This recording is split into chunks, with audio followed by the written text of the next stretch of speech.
What?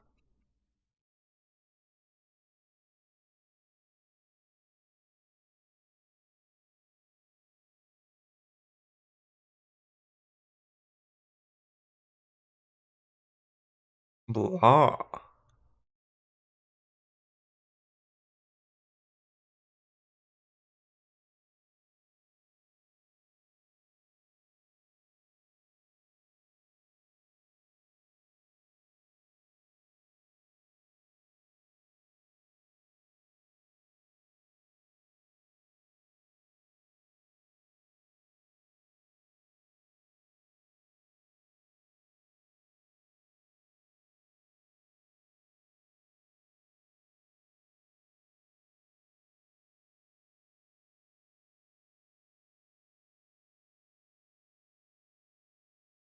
Twas the night before League launch, and all came to say, where is the POB on this day? And if only I knew, it did not exist.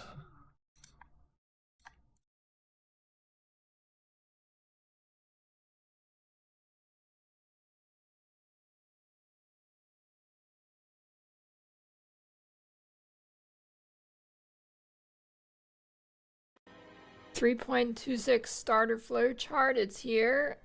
Probably the biggest flowchart I've made so far. I don't know. This took me Flicker Strike Berserker. like 8 hours. Okay, granted there is Scissor some and stalling, Multiverse. but What is that, yeah, EA champ? it's a pretty big one. I think starter variety is pretty good. This Don't have time for these memes.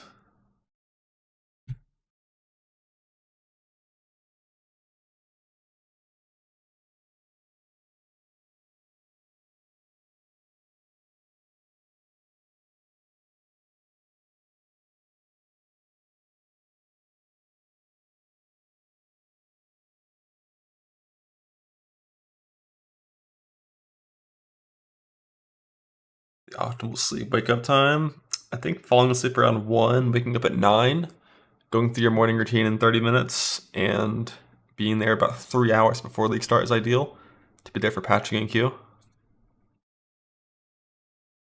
Like, wake up 4 hours before league start if you want to patch and queue and get all your shit done and be there in an ideal way. If you want, it's a little different because, like, I have to be streaming and all that. If you're not streaming, you can just wake up like 2.5 hours before and then like get in queue, and then while you're in queue, like go fucking take a shower and get food and stuff. I love filter for Marauder. Yeah, that's something I want to work on. How do I make Google Sheets dark themed? We talked about this before. I think it wasn't possible, right? Gotta download dark reader, I guess, but like it makes it look so ugly.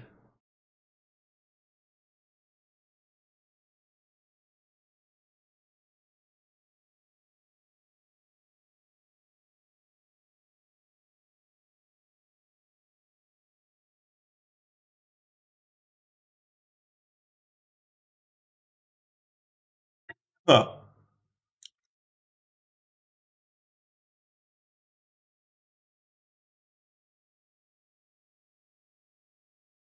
Did I say Chrome?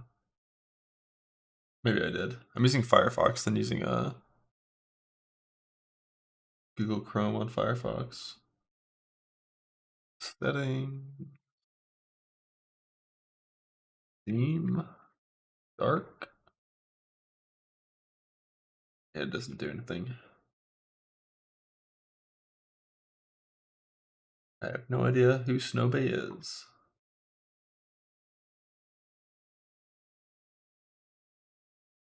Flashbang!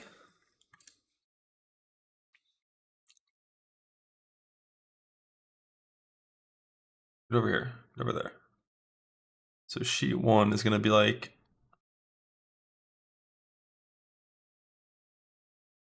general. In general, can I copy things from here to there?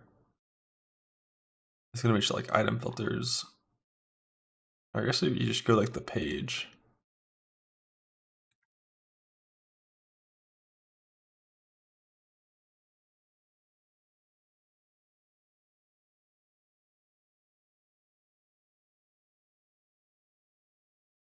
Animan and Trickster and all that shit doesn't need to be there. I'll update that later. Up that storage? I ain't giving them money.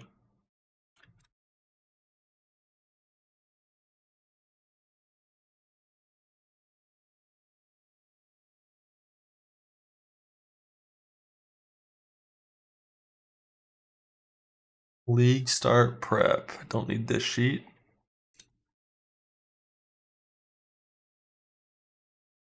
Why does it like not move sometimes? Like move. I'm pressing Control V. Move. Move.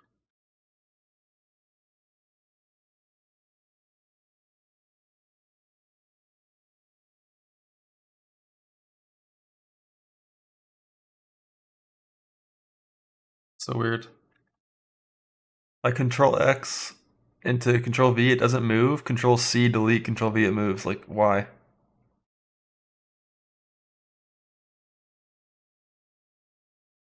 Explain.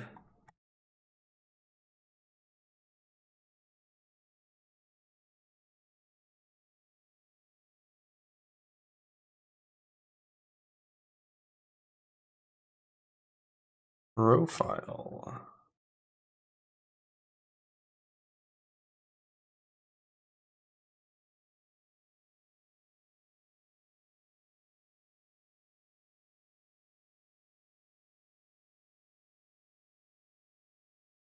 Profile, filters. I want to get my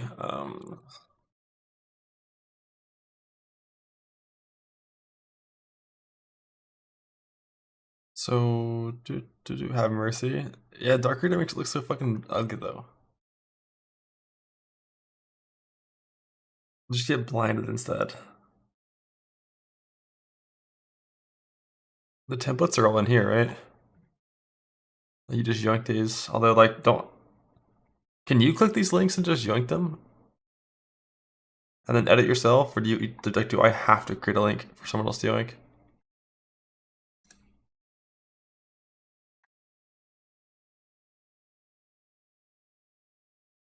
Let's see how it goes.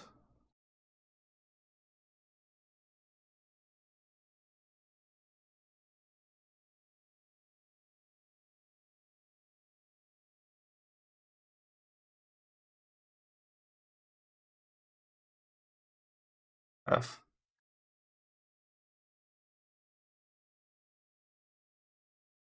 Die.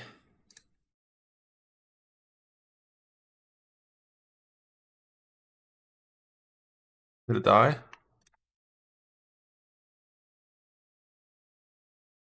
Made the pixels darker? Yeah, I could.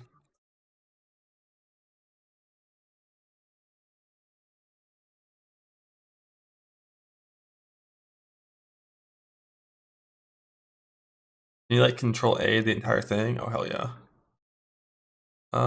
Pink. Ugh.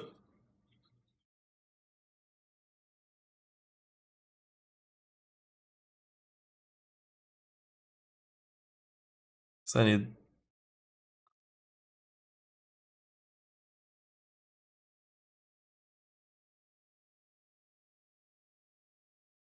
better.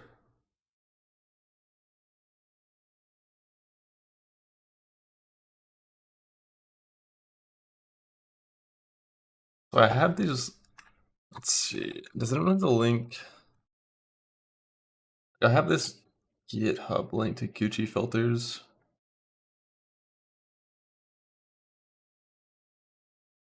Where is it?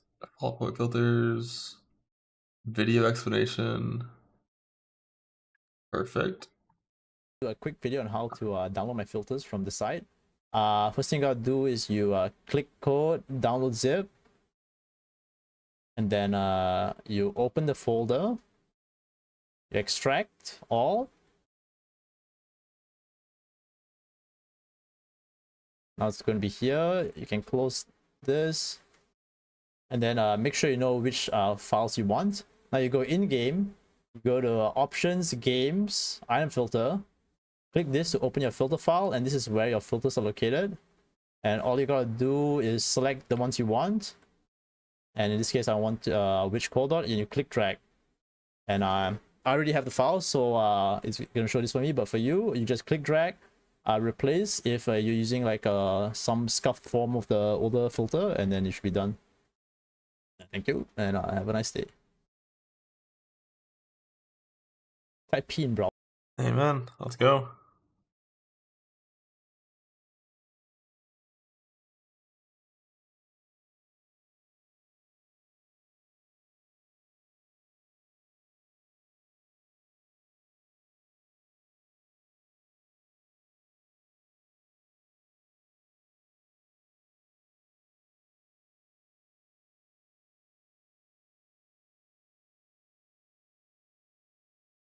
An error occurred.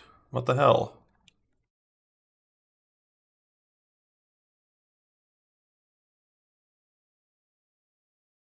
God bless. Let's fucking go. I love this. Well, let's play the game.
Everything broke today. Love that. Could pop and put all the notes. Yeah, that's usually what's best anyways.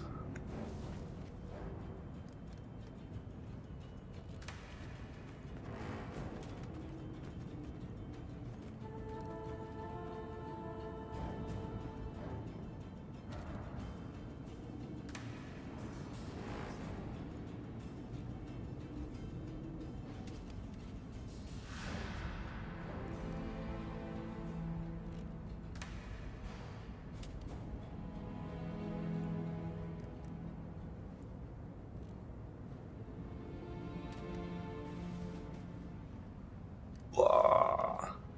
Huh. A hoorah! For 50% more currency items in the ground. God, I hope mercs are good.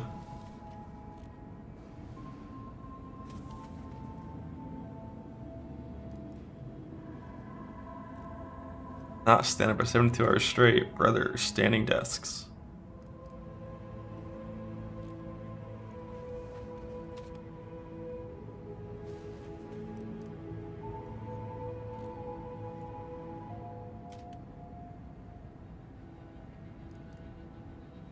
One out of 24? No, like half that probably.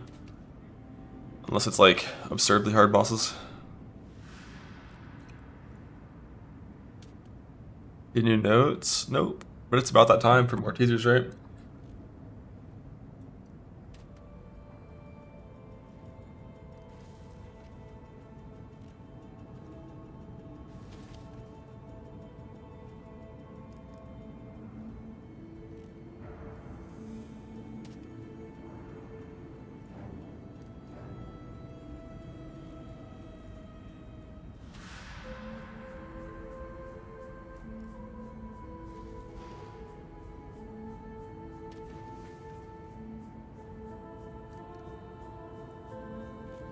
I don't see anything new.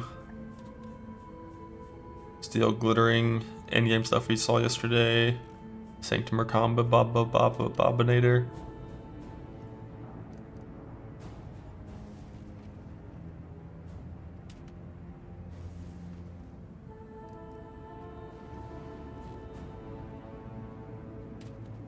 Mercamba Blobinator. Recombinator. Recombinator. Recombinator.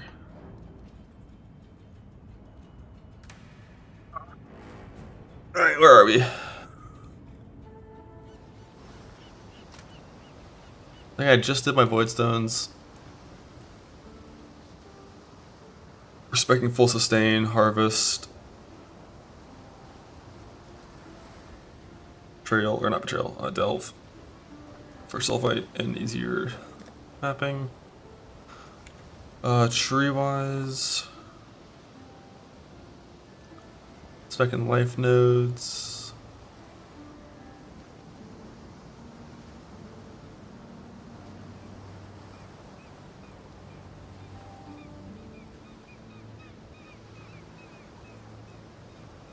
Yeah, the whole fortify thing is like, I'm not leveling a fortify in this run, so we're not gonna do that. But if I was leveling a fortify, if I was leveling a fortify, once it gets 20 quality from flipping it, I could do that. But that's pretty deep. I did. Oh, actually, I do have one leveling, so yeah. Once that one gets there, we'll look into it.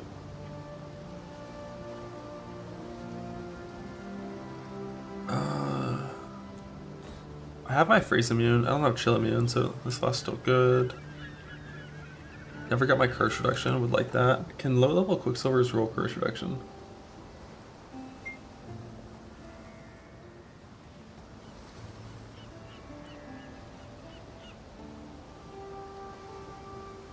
My guess is no. So if they can roll. No, that's chill. No, it's level 8 for the first curse reduction. 65 for second tier.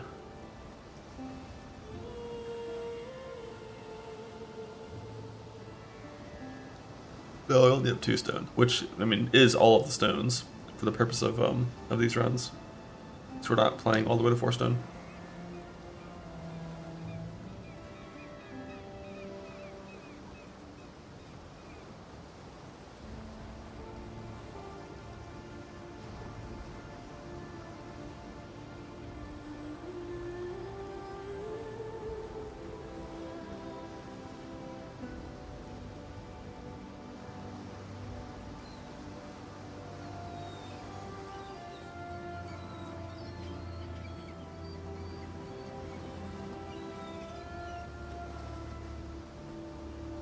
No, red map's done. 32% sustain.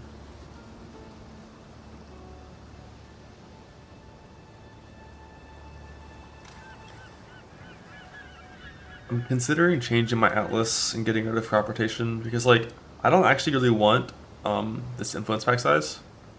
And obviously, scarab stuff's worthless, and like you don't even need this 10%.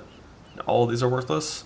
Like this is like 16 points that I don't actually want, just so I can crop rotate, which I fucking hate. But like, I just wish crop rotation was like on one of the harvest clusters. That's actually good. Because it's like by far the most fun way and my preferred way of doing harvest. But like, this keystone costs 16 points basically. Even if you want these points, it's like 1, 2, 3, 4, 5, 6, 7, 8, 9 points for a keystone, where you only get the keystone and everything else is worthless. That just sucks. But like doing non-carpeted harvest is like the worst. Like, do you open 1 T3 seed plots? Do you spend 20 seconds fighting a tanky ass rare to get 76 juice?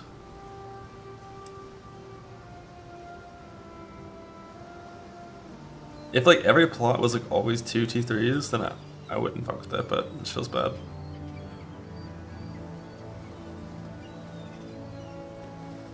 Get more overall?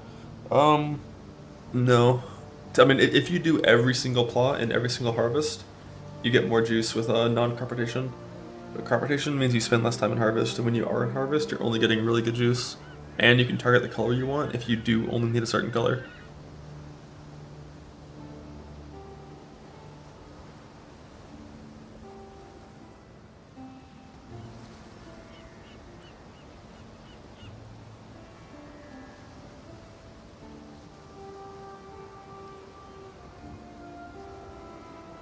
But like that's an absurd amount of extra maps you have to run, extra bonus you have to get, which I don't want to do. Nah, you're never doing map effect. Basically, like dropping all of these points would be clicking the increased chance for memory thread node you have to get eventually, and then just map sustain, so you can stay in 16s earlier and get less bonus overall.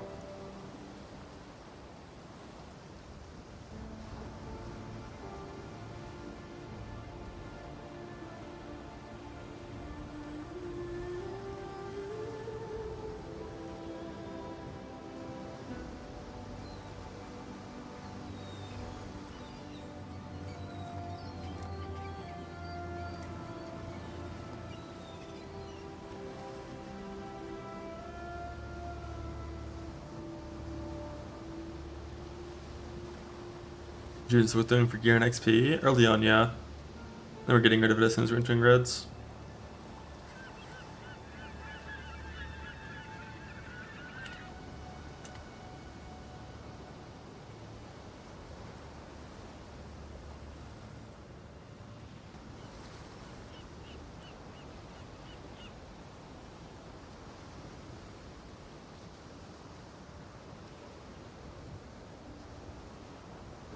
The essences. You ever fought an essence? Fuck that. They're crazy.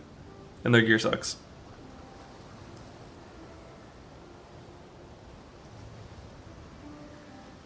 Like, if they weren't so absurdly tanky, I'd consider it, but just too spooky, not worth the time.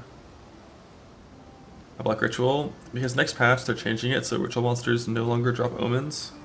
At least I'm pretty sure that's what this patch note says. And that means there's no longer a clear benefit to ritual.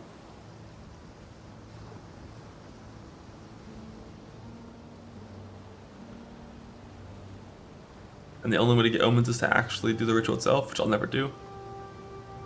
So you're basically just like, you're adding chaos DD monsters to the game, and it's way harder to get chaos res capped now. So I'm probably just gonna be purging that. Yeah, the extra mobs map is nice. Like, once you're chaos res capped later on, and you're doing like altar farming, I'm still gonna be having ritual in most of my maps, but like that nerf just means like early on I'm not gonna tolerate the added difficulty.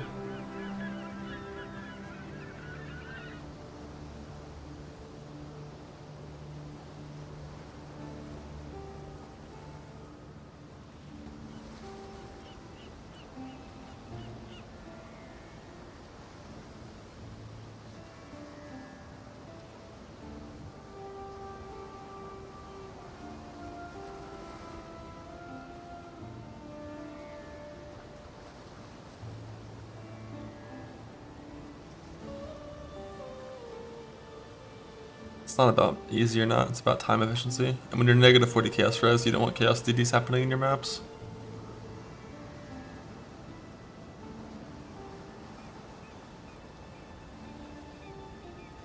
And like those little balls that chase you around, the extras called balls that fuck you up. Just don't have it? Okay, bud. Okay.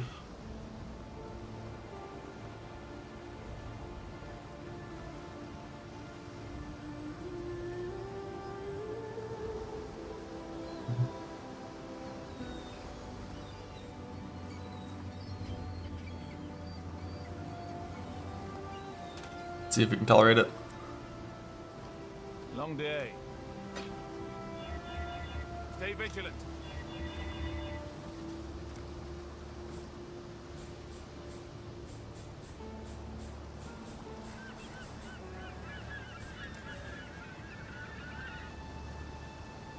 So we have 8 points we have to waste for the new memory thread nodes.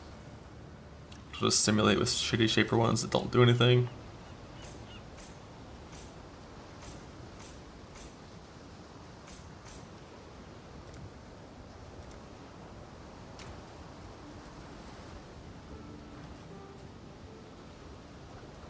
I think at this point we would already want... Harvest chance is 90 now, but it's fine to be 90.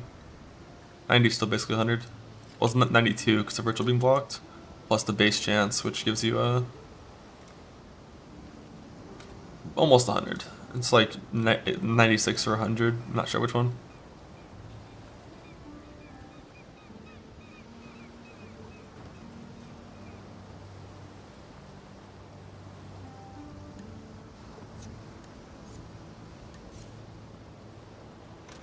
And the goal now is to just stay in 16s or at least 14 plus with beach and ash and wood if we can. We don't have any of these maps yet, so no more no favorites. Hey. Did I ever get my Anoint? No, I didn't. Hey. So we have a map there. We can run it for the Anoint.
Alright, that's good.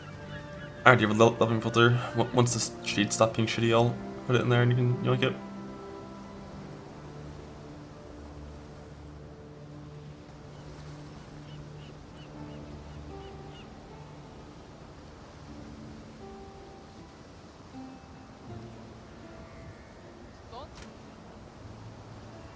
How's the trail?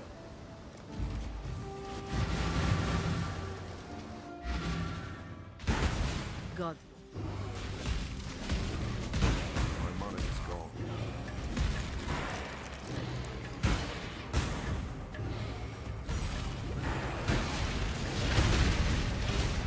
Launching Exile.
on single target versus taking in their Shudder.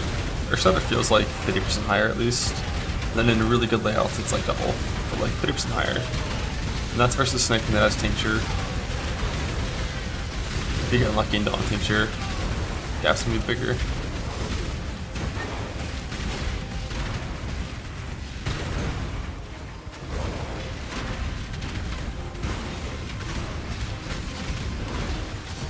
Crouching Exile!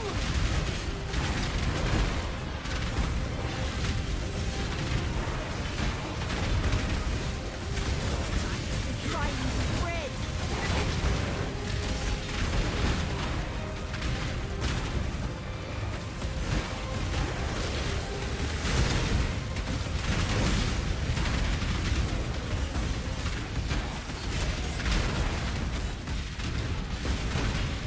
Put out new mycelium! New roots!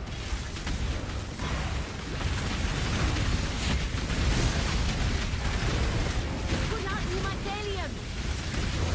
New roots!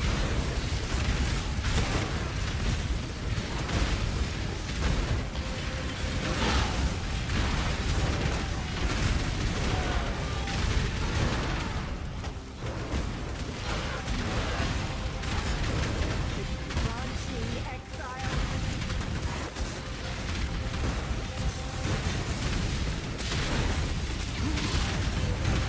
The blight is trying to spread!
The fuck blight. Part of me wants to just harvest swap my all my oils, not bother with blight.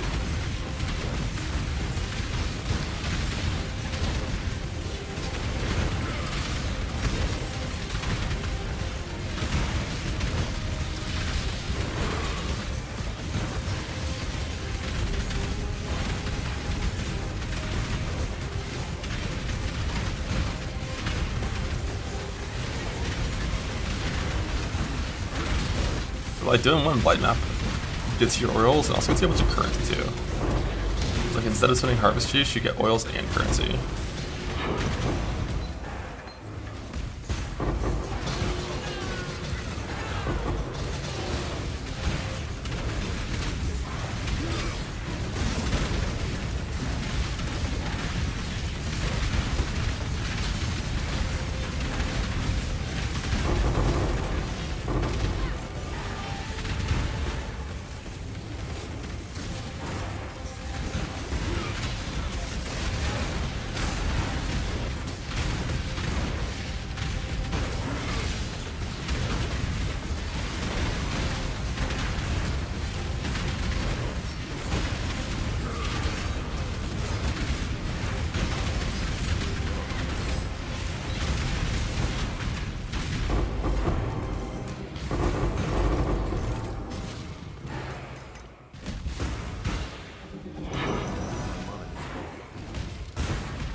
Oh, I think I got a Crimson there. Not any harvest yet? 30. Unlucky. Oh, I can't quite upgrade into either. Need one violet or one indigo, and then we can do it. So do a little bit of swapping, will be fine. We're doing non-crop rotating harvest right now, which sucks.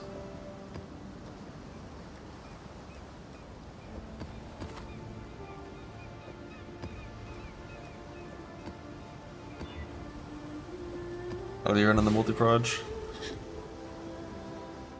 One sec.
Blah.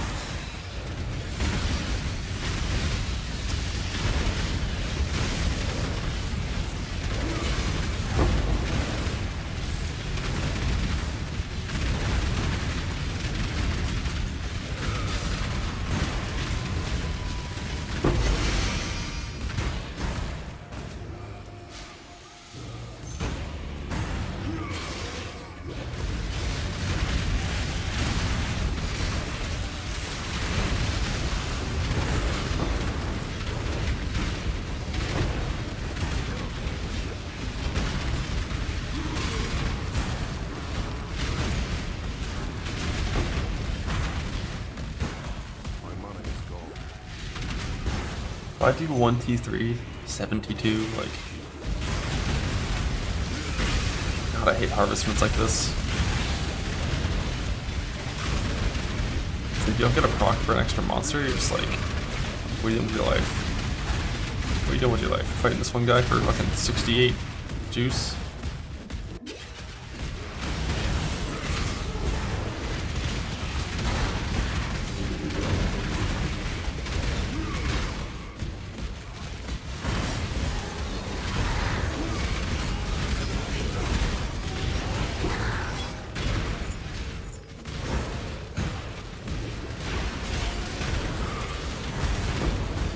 No, it's only... Oh, why is it not? Yeah, it's just the small nodes. Which used to with Wandering Path. Be make harvest really good with non-rotation, but without Wandering Path, a little less so.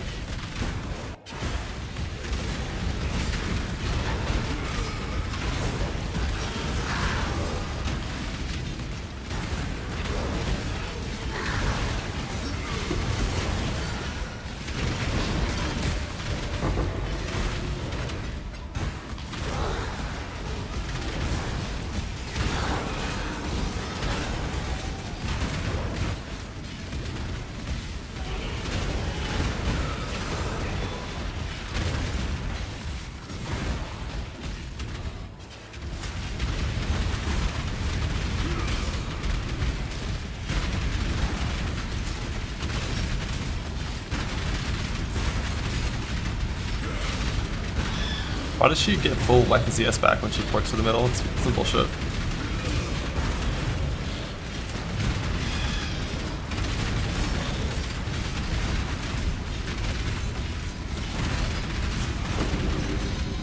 What's fucker have? Yeah, like CS. Like double tank mods are just so bad on League Start.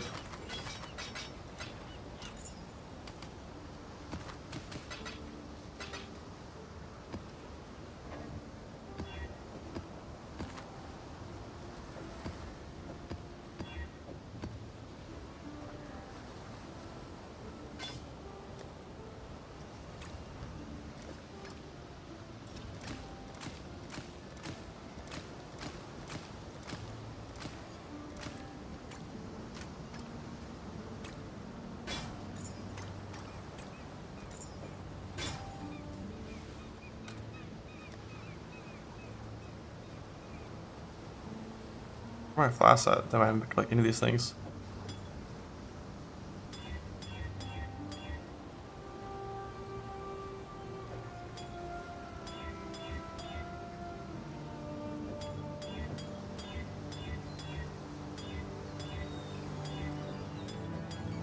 I hate that there's prefixes that make the item worse. So many of them too.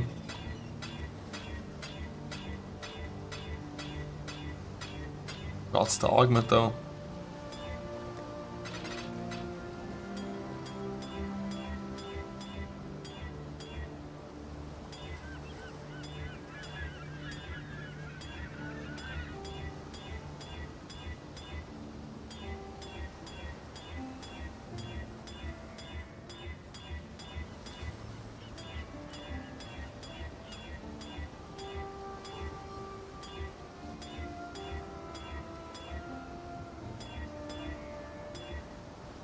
Reduced effect.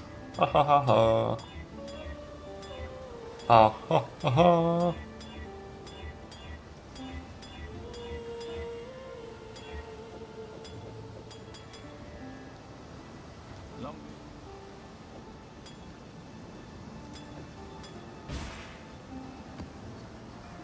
Let's do the beach first.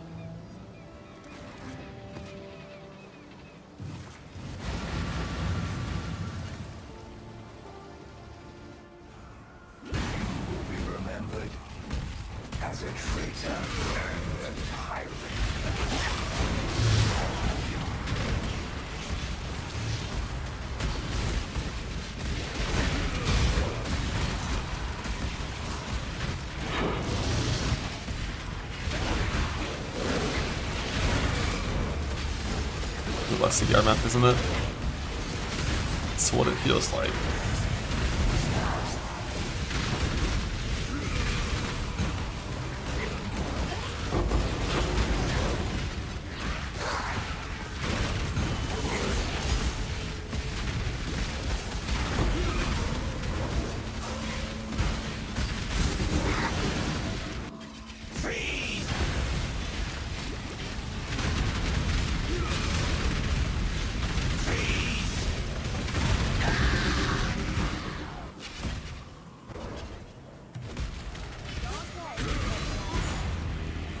Alright, file up, neat. Might get some boss data mining from that. Also might be hidden until the actual patch hits tomorrow. That's happened in the past as well.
Alrighty.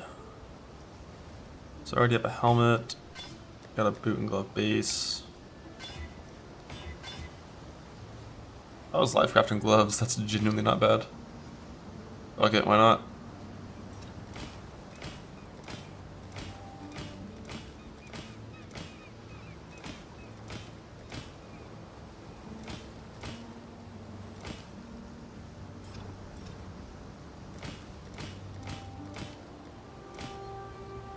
Bro, why does that have 15 move speed on it? Disgusting. If it didn't have the move speed, we'd be so happy. Just craft move speed, can I put children there and we're going. Could use it in the short term, but yeah. Gots to have my craft.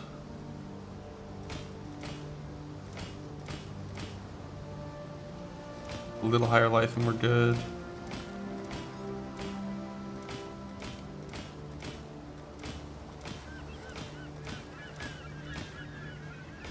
I'll take that, that's fine.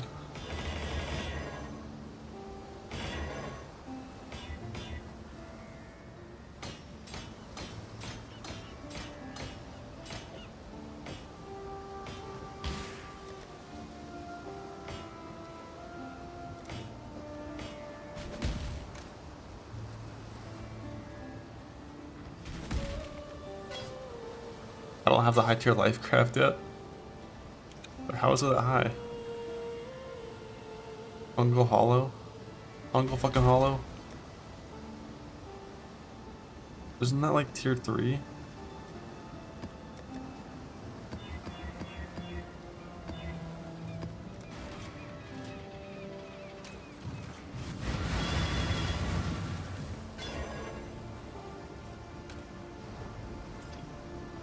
Load.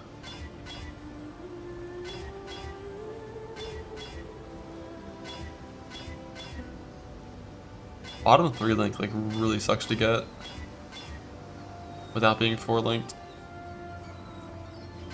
What if I can just go for a blue down there?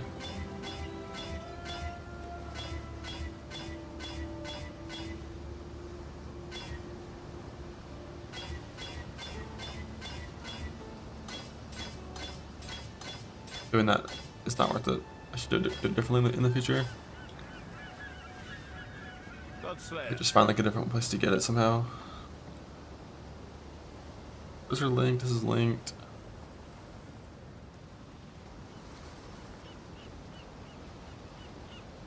Yeah.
Updates.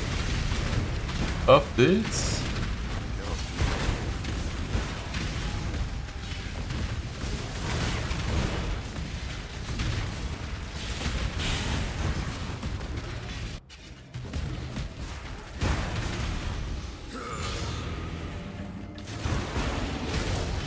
Oh, one has skills always fire one proj. Love that.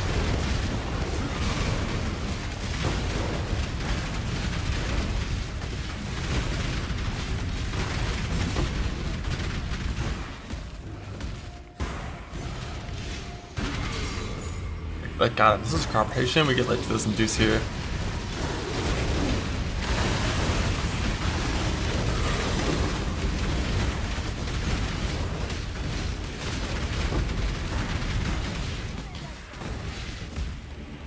I don't know if I can do it. I don't know if I can do the non-cooperation, man.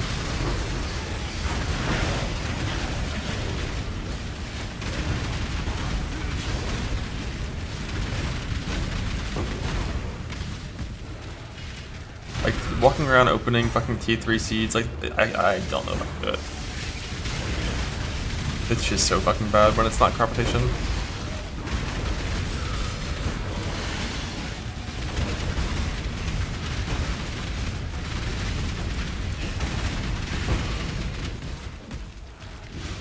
Just one. I'm not doing it because competition costs 16 fucking points on my Atlas tree. So I wanted to try doing without, but like I can't. I just can't.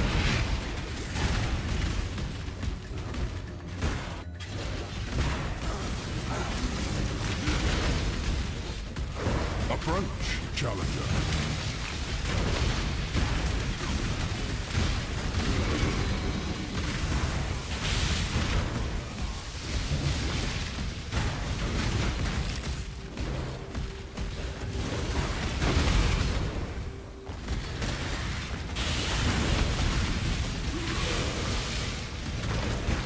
Like if every plot there was always one double tier 3 choice, I'd be fucking chilling with that. Just doing single tier 3s just feels so bad.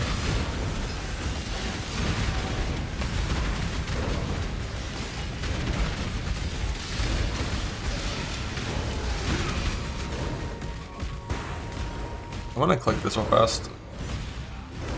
Just like see how my stacks look in maps. I'm probably gonna die to my thing proccing and killing me, but I just wanna see. Oh, is the duration on these stacks? Is that the same for the new version? They also have no duration? Let's look at the changes. Maps on the out screen now show unclipped crafting recipes. Added the gilded font to the innovative changing floor. Allows players to convert half of their coins to gold. So you can convert gold in Sanctum to actual gold. That's not very much. Maybe in like big gold runs it could be, I don't know. Pinpoint always one proj, just nice for ball lightning. Can use it without any weird shit and get the extra mastery. Champion nerfed by a little bit. Path, they changed the pathing of Sabo. Ascendant Guardian no longer has Aura's grant increased recovery rate, now has efficiency. Ascendant Sabo is a little better on the more damage. Bannerman now clarifies that your banner buffs linger on you when you leave the banner area. That only your banner buffs linger, like not your party's banner buffs, I guess. Item changes, apparitions granted to the apparitions shrine now deal more damage. F, don't die. Synth body armor thing gone. That was a synth mod? Why was that a synth mod? Physical leech now scales higher. Oh shit, leech rolls on lower level sticks, but it's a suffix now, so you don't care as much. Yeah, leech numbers are higher. Remove penalties to gold that exist on monsters in Heist. Remove penalties to gold that exist on monsters in Chest and Blight. So Heist and Blight will have gold now. Increase the amount of gold given from Sim. Remove penalties in Delve.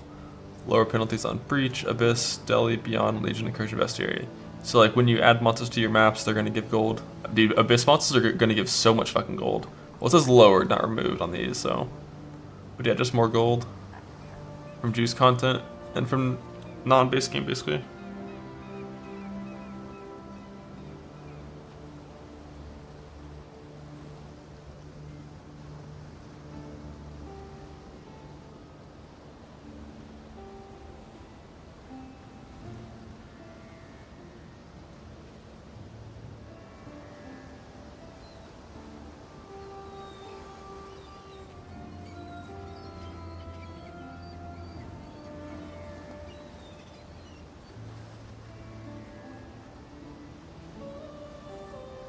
11 heal per full sim and sim inside of this shit. Yeah, it's bad.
The mana leech though, I think in most cases it doesn't really matter that much. It's only on like low, pretty low damage setups where you care about having more than that. But bigger is better. The biggest thing is these are just on suffixes now instead of prefixes.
Skill gem changes.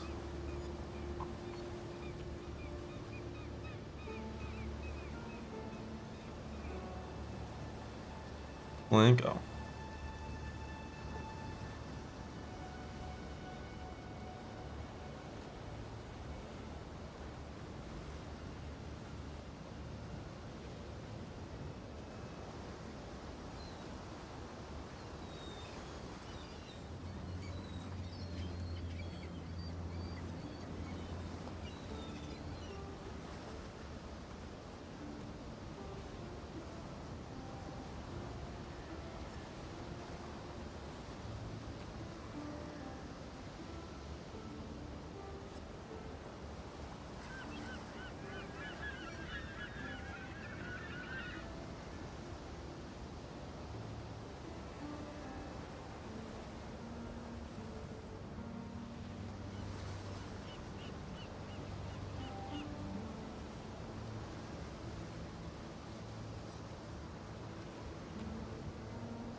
Yeah, that makes it you can use to pinpoint on ball lightning a lot more easily. Like you don't need to have like some amount of like base proj to start, so it doesn't go to 0 with the mastery in particular.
Always AFK today.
Oh fuck.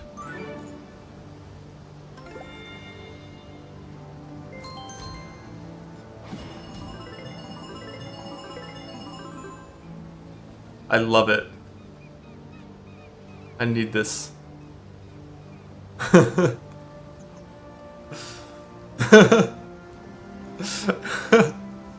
Those sounds are so nice and peaceful. Oh my god.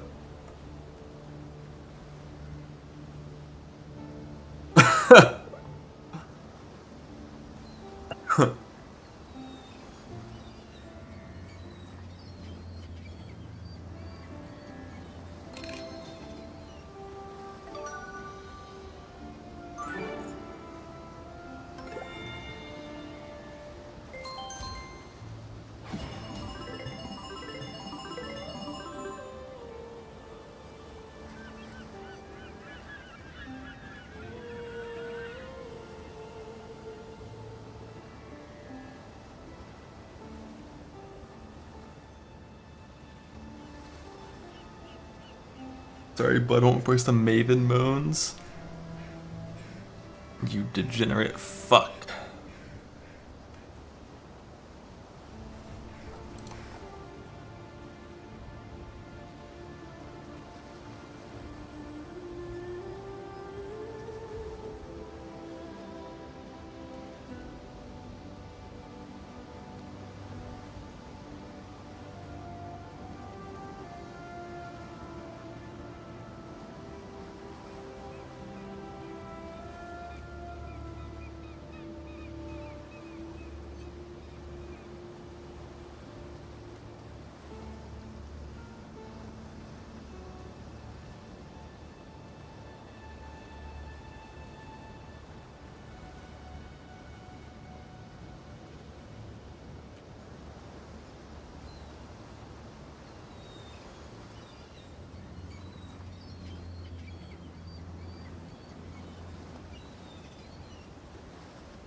Or shatter snaking? I think I'm shattering.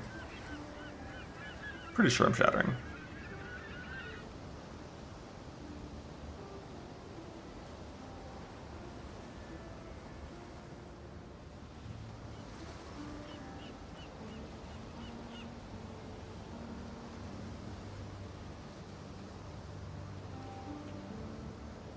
Witnessing the boss fights is the same as witnessing the map fights.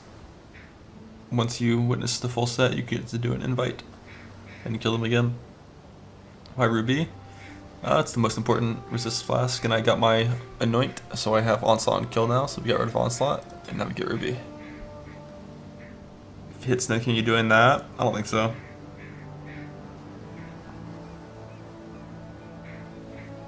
The problem is the trees are quite different, so swapping between the two isn't like a one-to-one thing.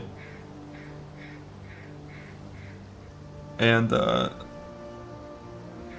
just think our strategy's gonna be more damage at the start. Yeah, like I want a snaking for Maven, or sorry, for Cyrus. I think Maven is Earth Shatter for sure. Earth Shatter does so much damage on Maven.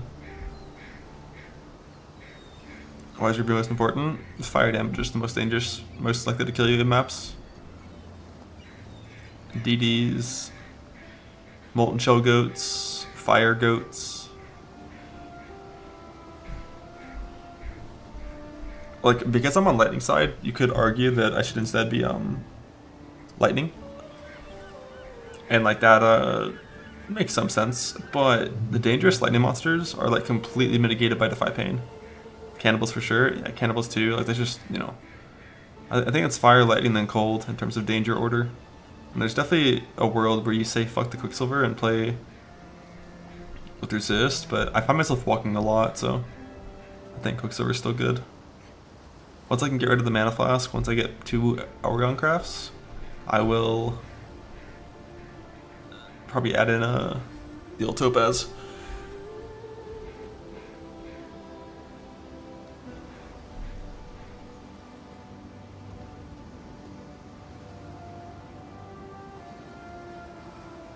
Hard focus on Harvest 4. That's how you craft gear.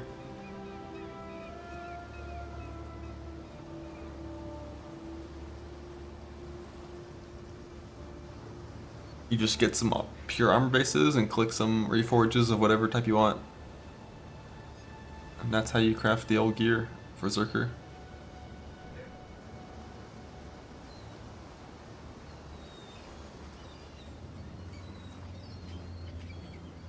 %40 case was enough. For mapping, yeah, for sure.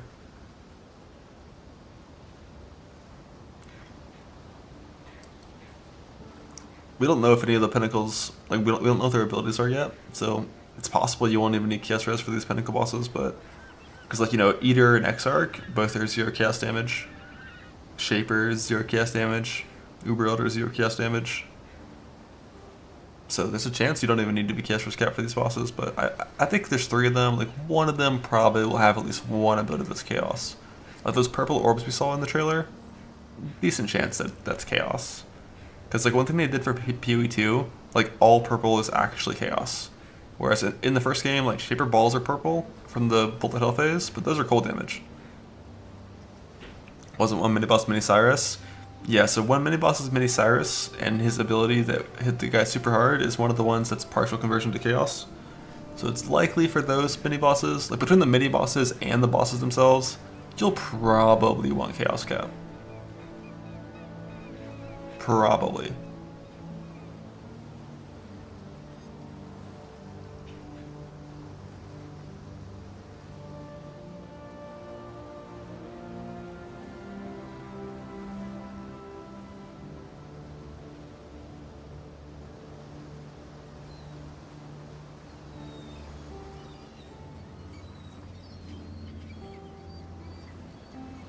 But yeah, once you're in 17s, you're chaos capped.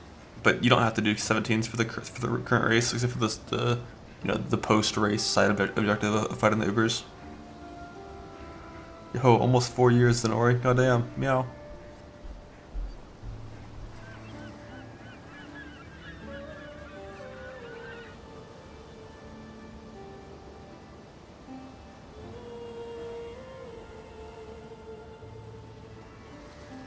Fuck the prizes. It's a race. Win the race.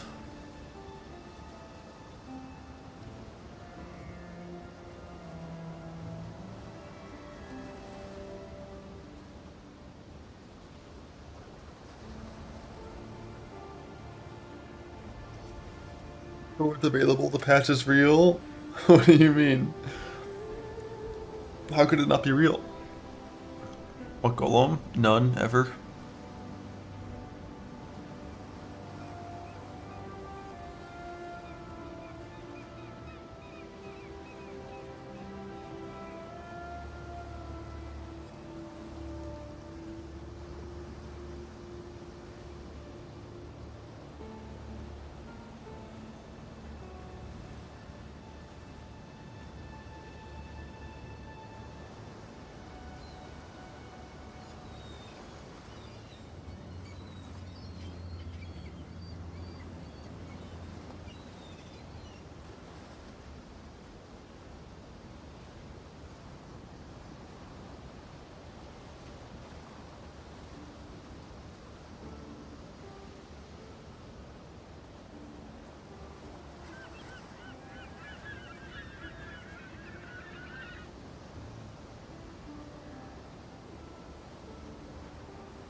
No, Seal, not AFK.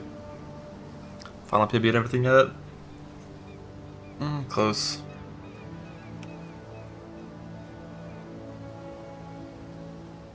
Close-ish. I'm still unsure on the whole dropping Fortify section. But if you don't drop Fortify, there's like not enough points to exist. Like if you don't play Tireless, I just don't know if the mana's gonna feel good. I forgot last time I was doing this. Sorry, I'll get you that.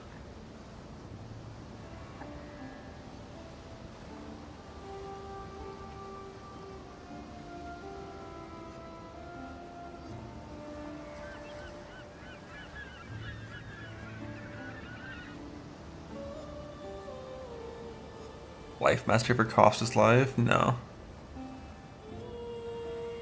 -3 mana cost, just not very big for a point.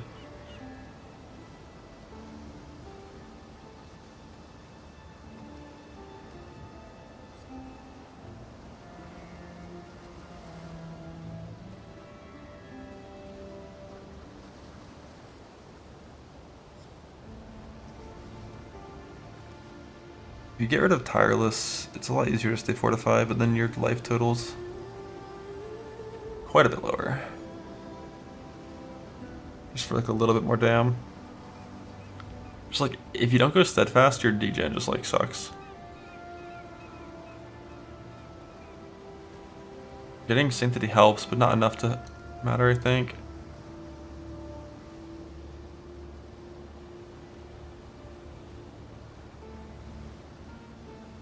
It's still 96, and this doesn't even have travel skill exert on it. Like in none of I've never actually clicked the extra charges in like any of these runs.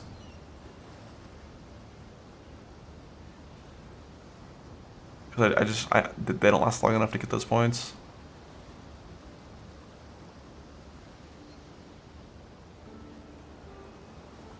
Yeah, you could 1 point leech instead of blood raging if you wanted to.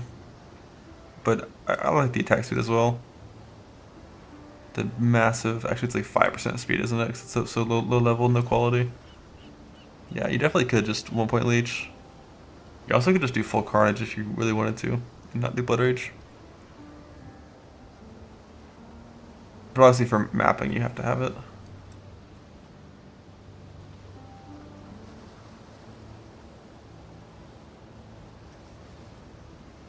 Nope. 1.30% damage is always worth it.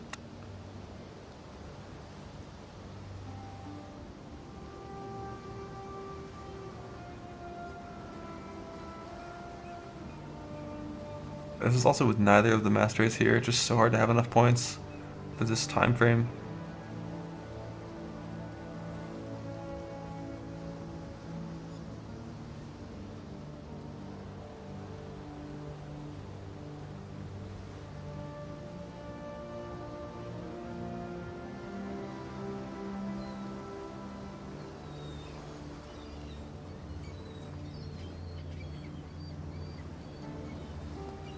You get frenzy on bosses, red side, frenzy charge, and plus it on chest. If you don't have it, you just don't have the frenzy.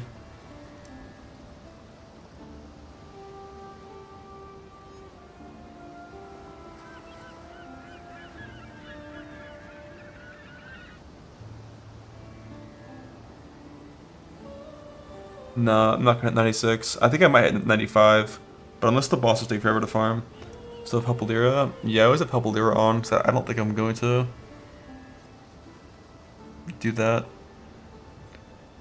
Like both Helpalira and cannot exert travel skills are things you can get rid of if you get good enough gear.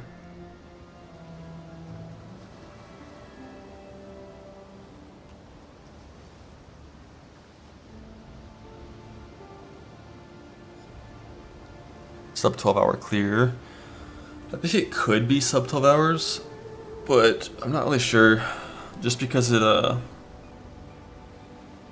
we don't really know how to spawn the like we're not totally certain about spawning them. How long it'll take.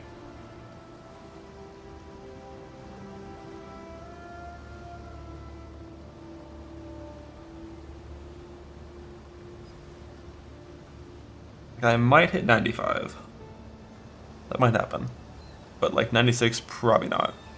My gearing is normally done between 93 and 94. And then it's just like, you know, spawn the bosses, fight the bosses. Yeah, you might not need tireless for like the reduced cost. But like on non-Earthshadow run, you just played life tap forever. Whereas on Earthshadow we're getting rid of life tap.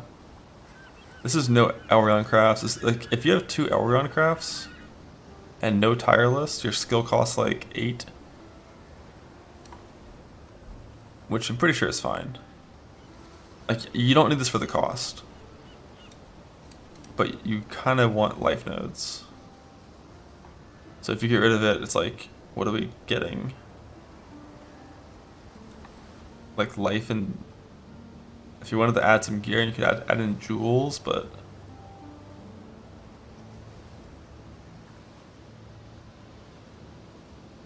I'm never clicking hardy.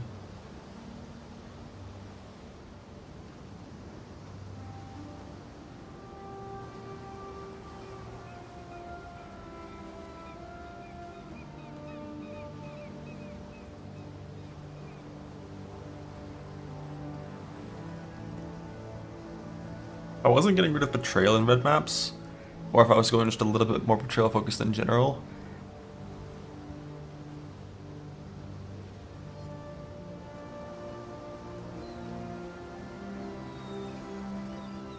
then you could confidently say you hit 95. The issue is just like steadfast is just good. If you get rid of steadfast, you like need to go hardy, or you just have to you degen so much.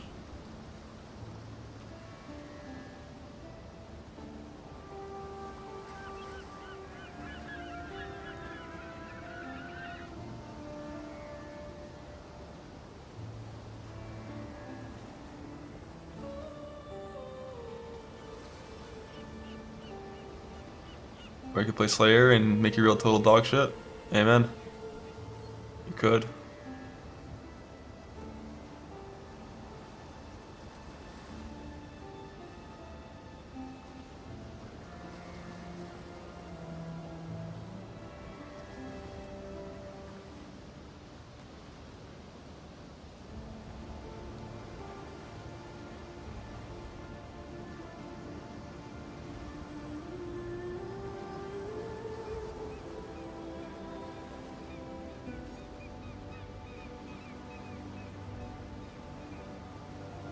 There's no indicator for Ruthless, so you have to track it yourself.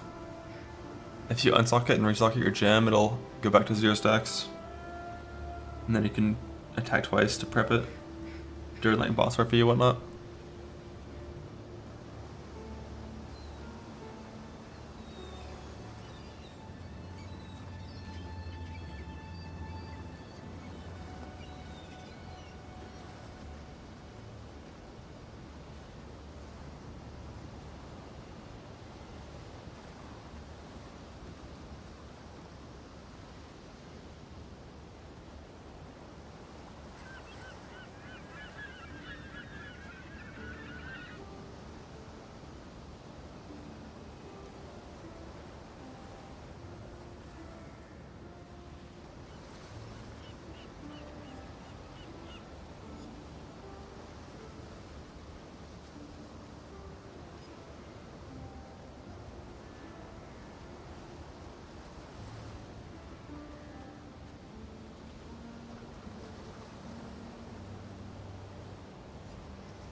Grab third this on the beach. You can with like perfect inputs, because you can like attack and animation cancel, so that it's prepped for Hillock when you first get there. But I usually don't, just because it makes you stop moving for like, 5 milliseconds.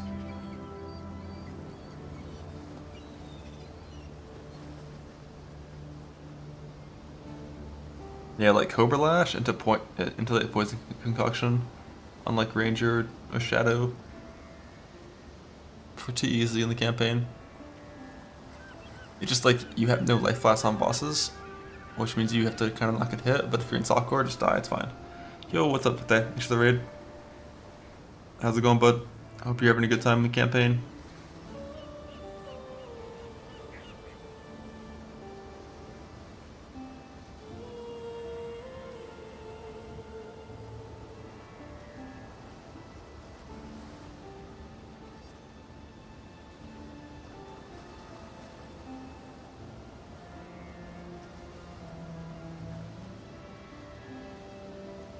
The new patch note update? How new are we talking?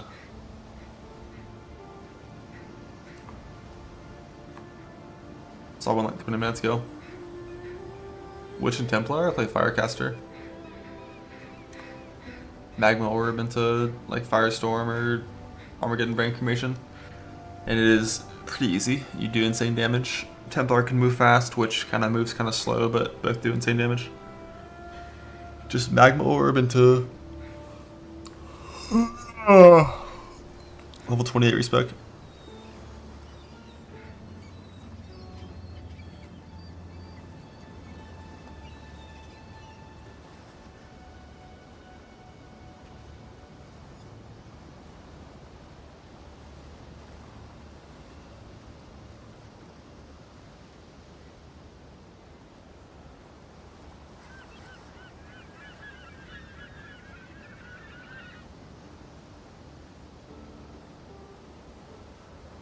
Yeah, Sanctity helps a little bit.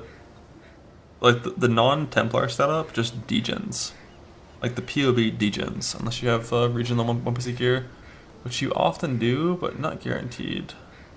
And going into Templar means you don't degen, which I like. But it's more so just like, I wouldn't want to play Fortify support and life tap support. You're gonna run into some damage problems. I'm already trying to get rid of life tap as soon as I can, but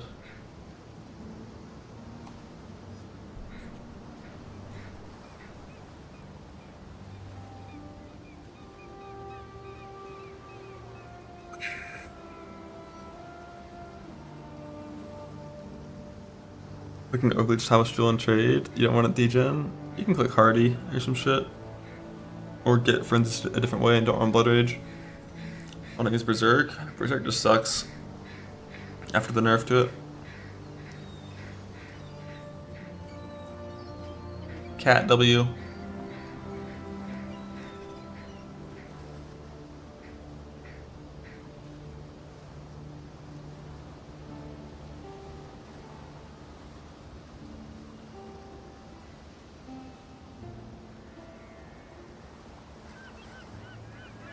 Rue, watch out, there's a bird, it might get you.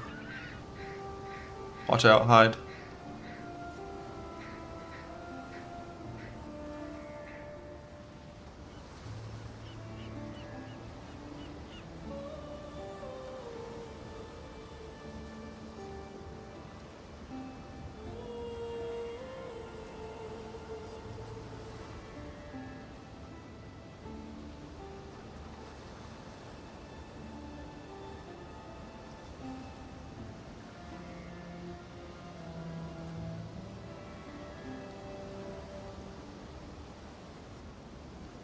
A hawk, fuck yeah. Back when I was living in Georgia, every now and then on one of the big old trees in the forest, you just see a hawk chilling. Just vibing. Waiting for the squirrels to make a mistake. Divine Shield is always best on self-hit builds over Overleech.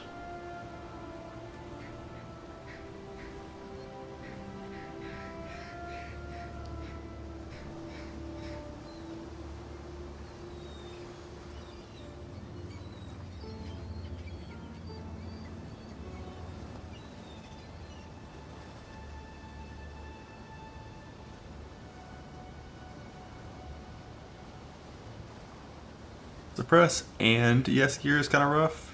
You can go like, I guess if you went IR you could easily do it, but like you can do an armor ES chest for some ES and get suppression craft on there, and really just like a big chest and Doriani is all you need. The gloves and the boots don't provide that much ES.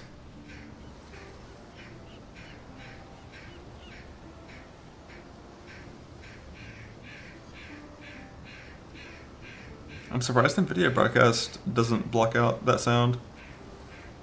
And that like even when I'm not talking, the noise gate on OBS won't like block it out either. Like this bird is loud as fuck. I'm about to go yell at this bird.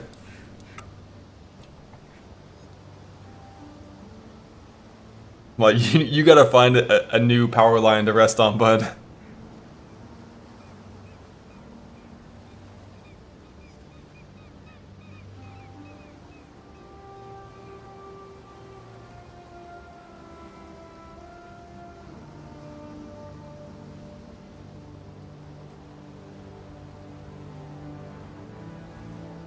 Because there's a cat down in the alleyway, and he's mad at the cat.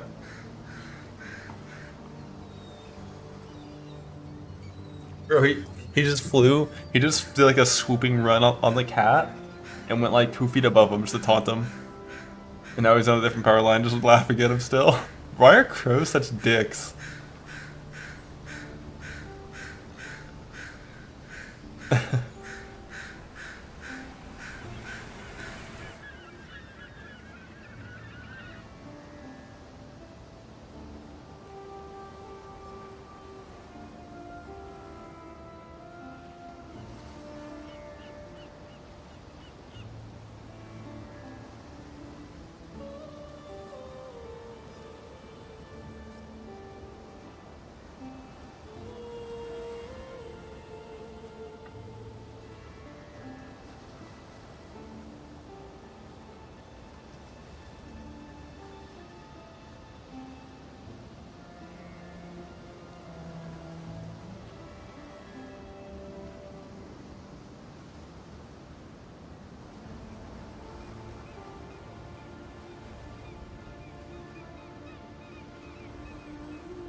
Blah.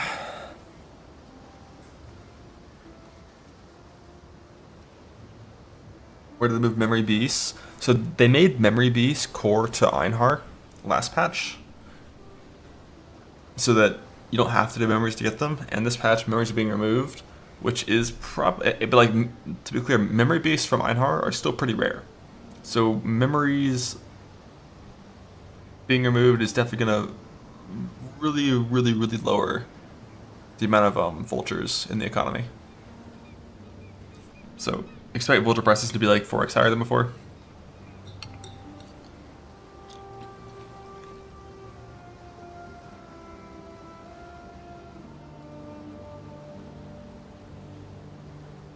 There's a QR commission? Yeah, but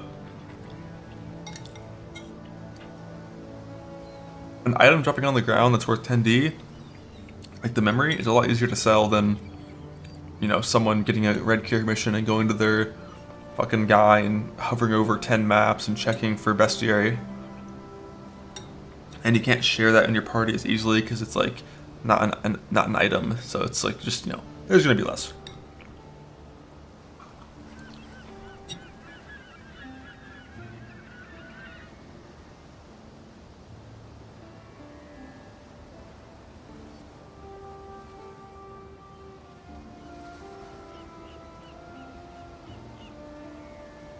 Hey, 50% increased damage, is that not a more multiplier?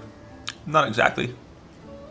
Like, that's gonna multiply your damage, but it's going to add with all other sources of monsters take increased damage. Like, Intimidate, Unnerve, Shock, Malediction, you know, the Champion node. Like, any other source of increased damage taken will, like Punishment, will still be adding with that. So it's not like a more multiplier. Just for that reason. Like, it kind of is, kind of isn't. It's additive on a multiplier. It is additive, but it's a separate bucket. Just like how increased chaos damage and chaos dot multiply each other. You know, it's a separate bucket basically. But yeah, if you have no other sources of monsters take increased damage, then it is effectively a multiplier.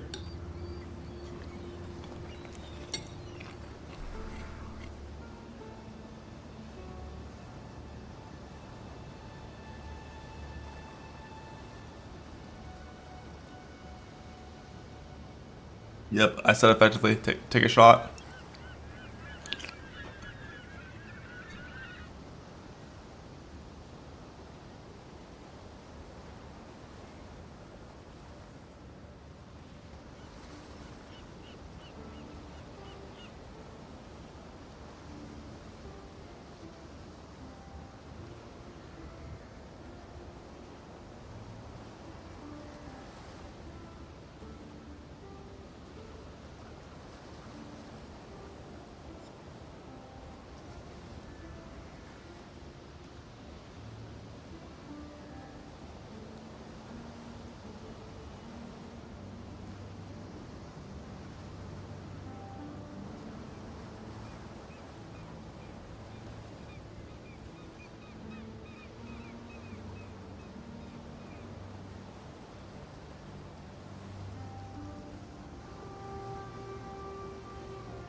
Sure, we're not working. Depressed and curing it with food. The American way.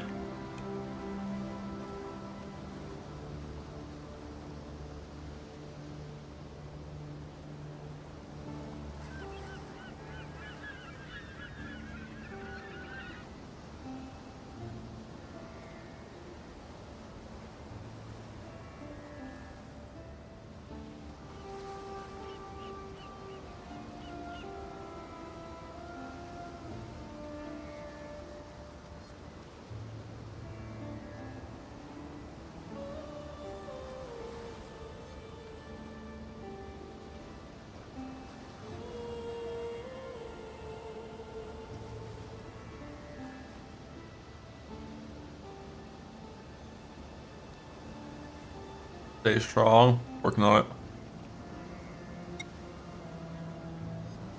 Nothing that a full 8 hours of sleep can't help with.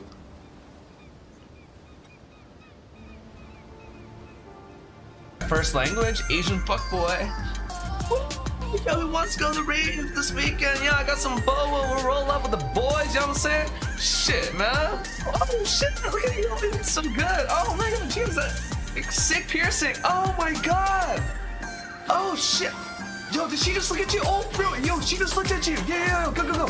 Go, go. Say hi. Thanks, bud. I'm so surprised that's 2 years old. What the fuck? But I guess Settlers is a year old, so.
Hmm.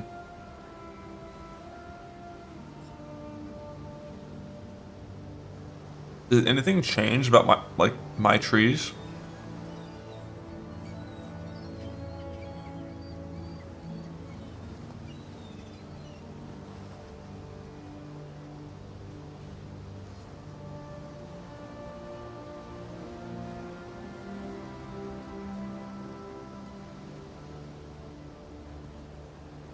Crop rotation's still over here.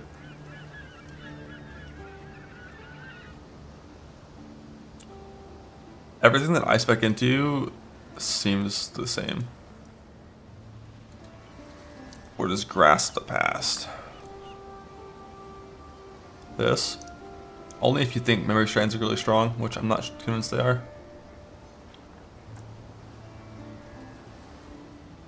And so he sees me crafting with it.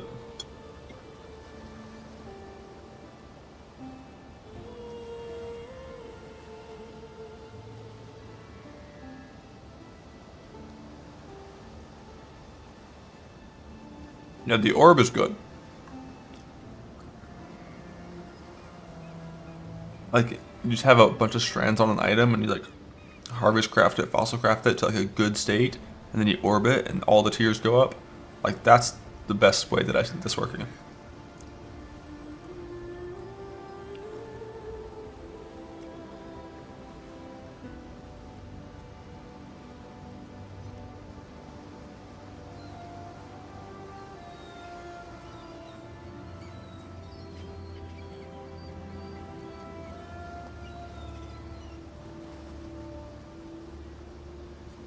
But I don't think any of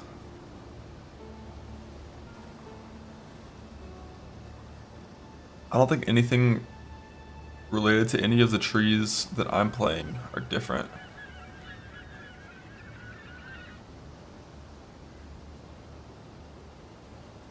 This looks so cramped right here now.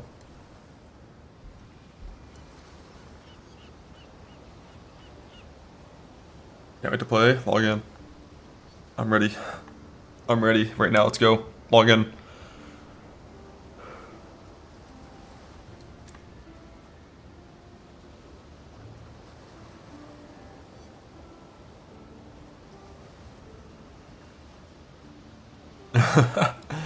I love that. I mean, this doesn't matter for the start self-analysis when you have the keystone clicked. I just love that, like, all this increased chance to have Nico. Like, Sulfite Infusion got nerfed because your Scarabs are going to get bricked into Sulfite Scarabs now, and you never want that.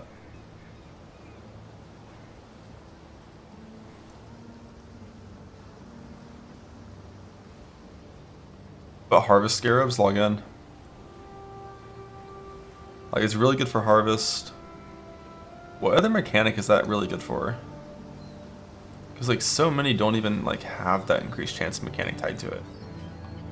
Legion does, right? Yeah, it's really good for Legion. It's not good for Ambush, because Ambush doesn't have increased chance. There's nothing related to that. Yeah, it's only for the ones that are blockable or master missions. So, like, if you're... Yeah, like, for my League Star trees with the node, it doesn't matter.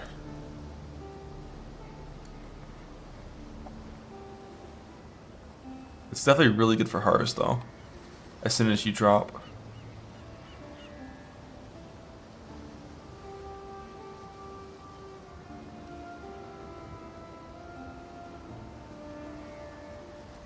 None of these double up, right? Yeah, like all of these are the ones that don't have increased chance. Rush into the 20. I kind of rush the 20, not instantly, but kind of.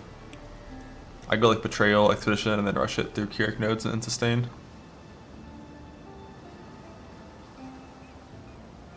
Yeah, like Harvey has it from over here, along with Ambush and Shrines.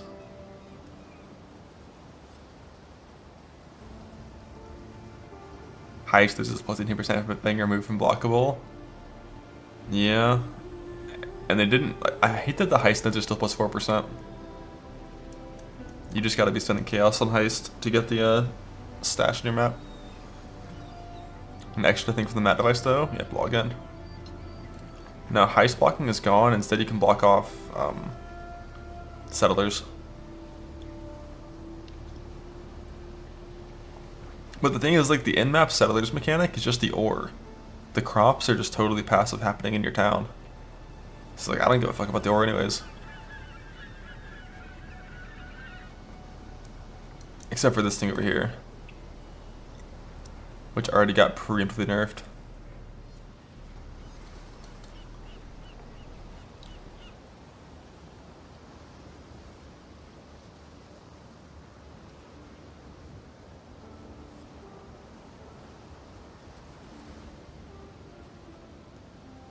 What if war matters now? I don't think they're gonna redesign the reward system of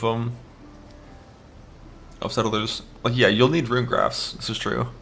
If you want one of those things eventually.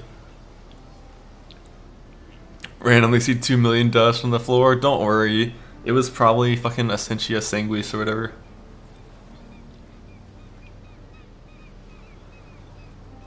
Or Beanos.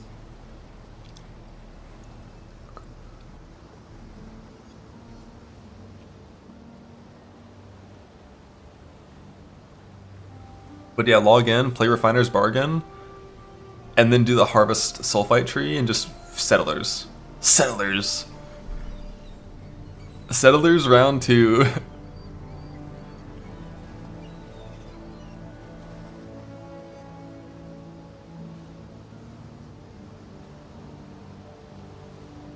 Although it is possible, probable even, that the ore is still going to give gold, which is kind of nice.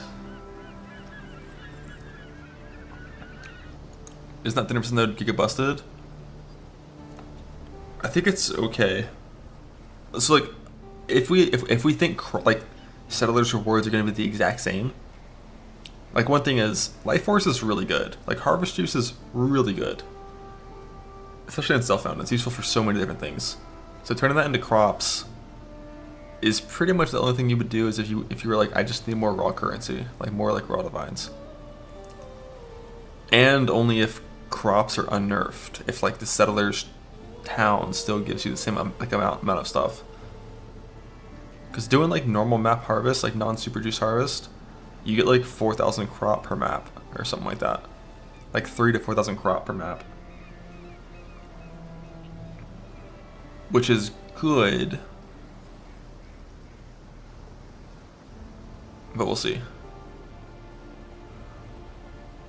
Yeah, this is like only if you don't need harvest juice for gear crafting anymore at all. Basically, like, if you were at the point where you were like, I'm done with Let's Stolen Commands for 50 shipment. That's a lot. But like,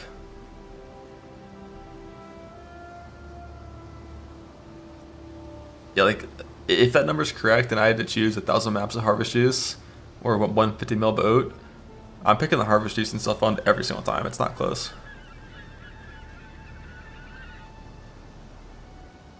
Hey, don't call my div card shitty. What the hell?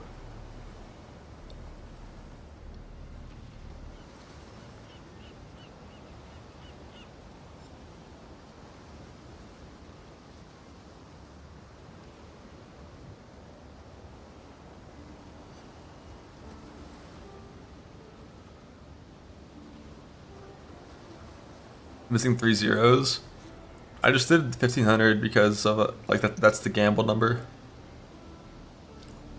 Why'd they make it? So the div card used to give the Einhardt's memory of Sacred Beast, but the memories are not in the game anymore. So I was like, can we make it just like a Vivid Vulture? But you can't do those. Like that's not possible to do. So I was like, ah, fuck it. Just some juice. Just some juice. It's probably gonna be pretty common. It might still even drop from Harvest, so you just get more juice for juice. And then 1.5. If it gave 15,000 juice, it would just be 10 times more rare.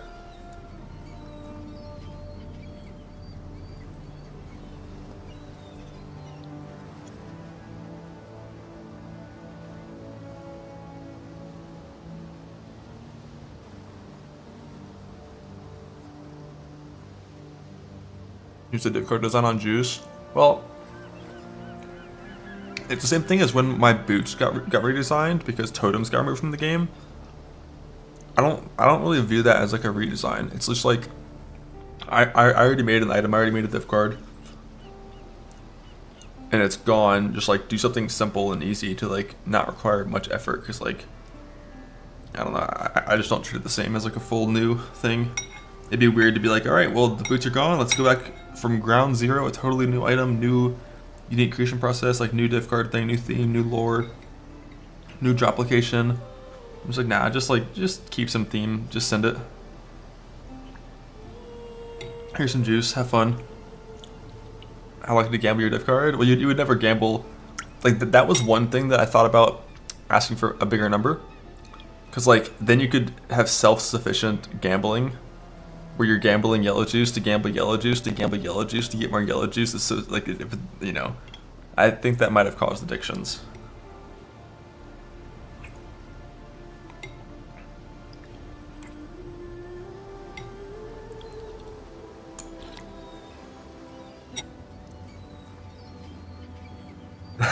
What are these sevens, bro?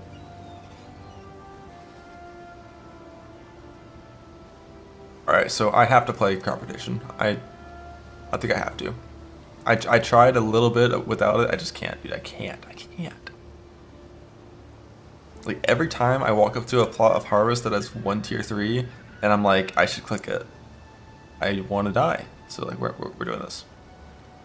We're rotating crops, and that just means I have to farm more map completion than I originally wanted to.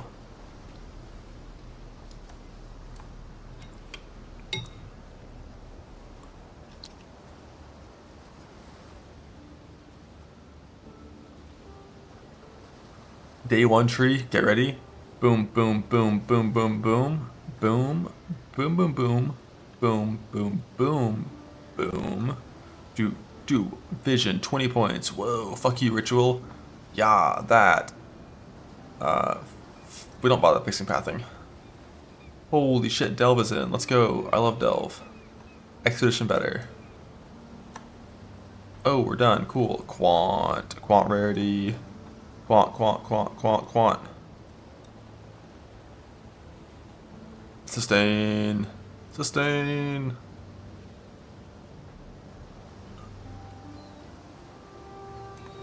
Now, the Terra nodes aren't in the first tree, it's only in the second tree. I think there's no point in taking these nodes until you've killed all 3 quest versions of the Pinnacles. Because I think you're going to have to do the quest version before you can spawn the real version. And I think the quest versions are going to spawn instantly, similar to how Exarch and Eater spawn instantly.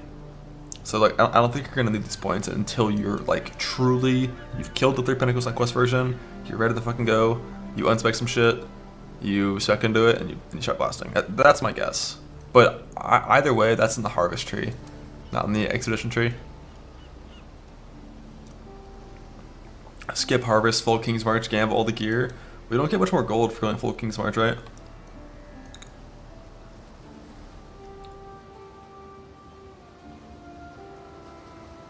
Yeah, the 4 mini nodes are going to be taken in my second tree for sure, but this is the first tree. Just Expedition, Kirak nodes, Blocking Ritual, Delve for more faster mapping speed, and Quant. Necessary to immediately path map sustain? Nope. Basically, like when you're getting your first like 50 or so maps done, when you're doing white and yellow map bonus progression from Kirak and stuff, you don't really need that much sustain.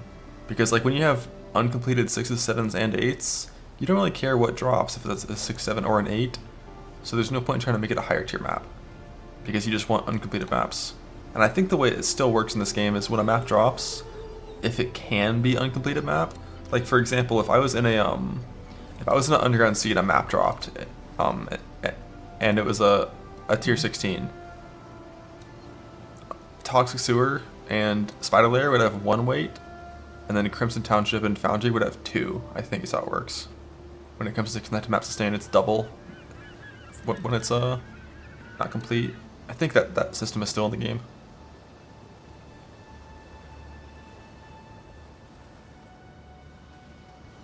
But no, you don't really need these points until you're trying to sustain red maps.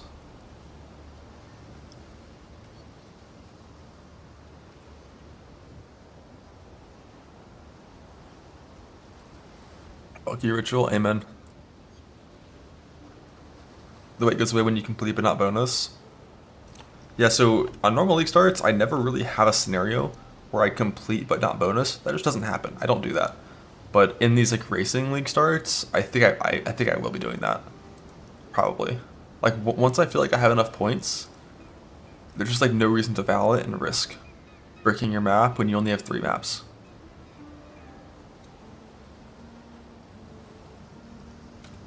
An Elrion mana craft touched on the Atlas. Well, I don't know if it's gonna say Elrion. It might say Elrion, but I think it's just gonna say like mana. My guess is all of the mana veil crafts are gonna be in the same section. Like all of these like mana regen, the Elrion itself, like mana, fucking like all this stuff. I think it's all just gonna say like mana.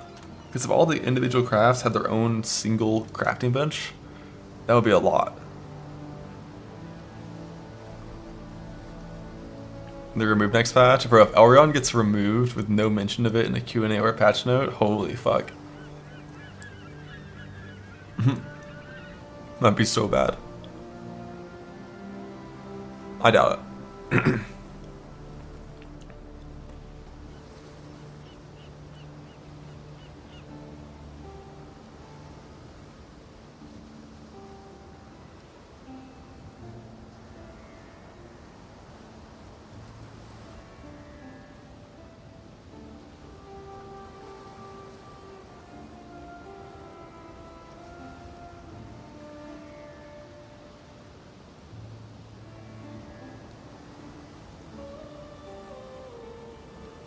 The Leech is buffed. I don't think Leech has changed.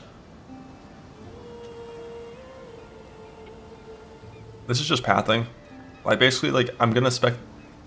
You either spend 4 points here or 3 points here, and if your tree isn't planning on going on the outside from this node, it's 1 point for 15% chance for higher tier. And we never take Fortune Favors to Brave, so it's just like this is just a useless node. It's just sustained. Betrayal or lose bait. I'm only clicking these 3 points of Betrayal. This is what I normally do in League Start. Like having Betrayal in half your maps is enough with no other investment to get a decent amount of stuff from it. But like going over here and like full investing and just going like all Betrayal is like, do you need that? Like how much better is full Betrayal versus a tiny bit of Betrayal? The answer is, it's it's better, but unless you're Katarina rushing for the for that side objective, it's just like not worth the points. I think it's a lot of XP, but like, do you need XP? Or do you need to progress in your maps faster? To get into higher tiers safely, not die to betrayal? That's another concern when you're hardcore, you know? You do if you're gonna put your fortify. Assuming the Toro bench still exists, yeah, that would be a nice way to speedrun fortify flipping. I still just don't know about this fucking tree, man.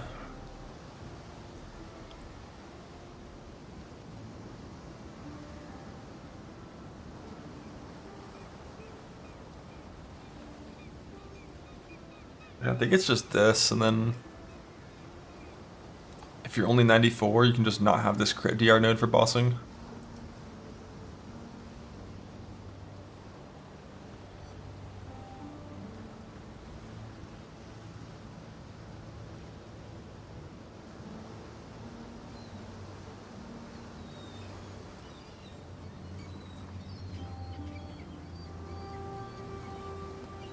I get in your oils. So what I've been doing is just doing a blight map. Long day. Like blight maps aren't like too rare on Kirak. Normally you just kind of have one there. Like there's a blight map you can do. And untainted. Godslayer. Like just do like one blight map and then fuck off. Is normally how it works. Long day.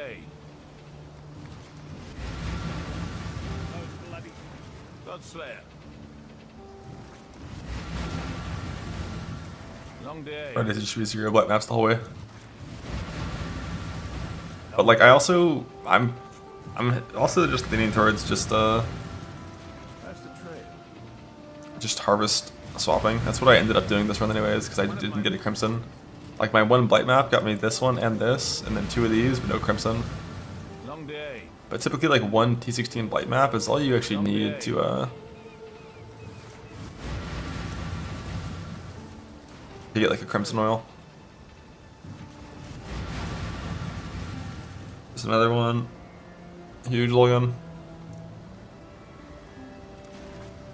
And by pathing through this, you might get a blighted scouting report as well. You also might not, but you might.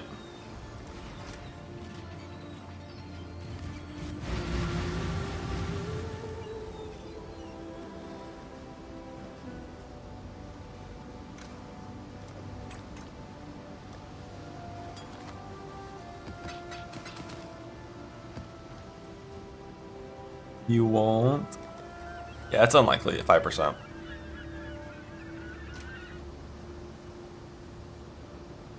PD's Merc for defense or offense. The only way, like, I really want to use a Merc. Now that they buffed currency drop with party play like that, like, having a Merc means 50% more gold in currency. That's really fucking good. You really want to have a Merc. But the problem is it gives unique monsters 50% more HP, and rares 40% more HP. And it doesn't scale harvest juice quantity. So like, if you're fighting a harvester with 40% more HP, like, the Merc just needs to do damage. It has to do enough damage to offset the health gain, otherwise it's gonna suck. Just do more damage. Yeah, I mean, obviously, eventually, like, if you're chilling in software trade, you always use a Merc. You'd be trolling not to, because you have a 6-link and good gear instantly, and you don't need defense, so you always have enough damage, and it's fine.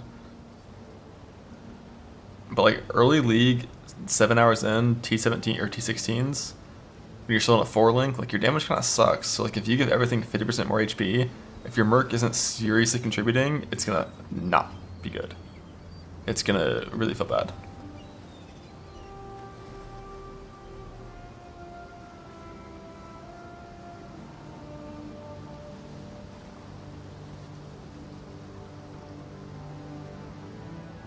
And there was really high damage scaling. Yeah, me too. It's a curse spot. That's one thing that you couldn't really do as a Fizz character. I mean, as Vul and Punishment you could, but you already have one curse for free.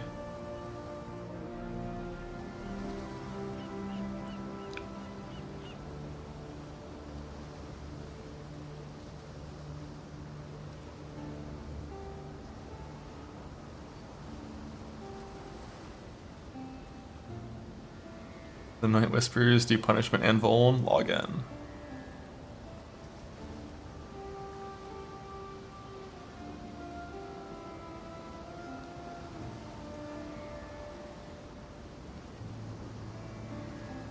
Yeah, I mean, once you have in-game items in the Merc, there's no question they're gonna be good. But like day one, self-found, unsure.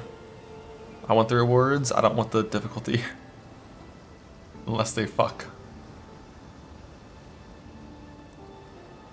I kind of want to pull up that video.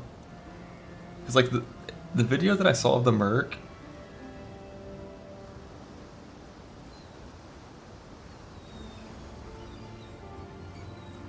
Oh, it's all fucking League Start dog shit. Where's the actual Poe site?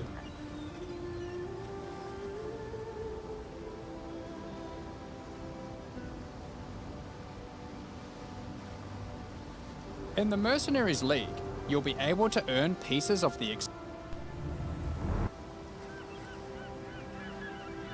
currency and maps. Memory of Panic will make all affected monsters revive immediately after death, which means you can get twice as much experience. In this league, you will meet veterans who have travelled all the way from the lawless cities of Trathus. They're ready to offer their sinister services, but not for free. You will encounter these mercenaries as you journey through Rayclast, one in each area. They have their own personalities and come with different builds, skills, and items already equipped. After meeting them, as per the Trathan code, they will challenge you to a duel, a test of strength and conviction. Before beginning the duel, you will be offered an overview of the mercenary you've encountered. Give it. Here, you can see the gear they have equipped, the skills they employ.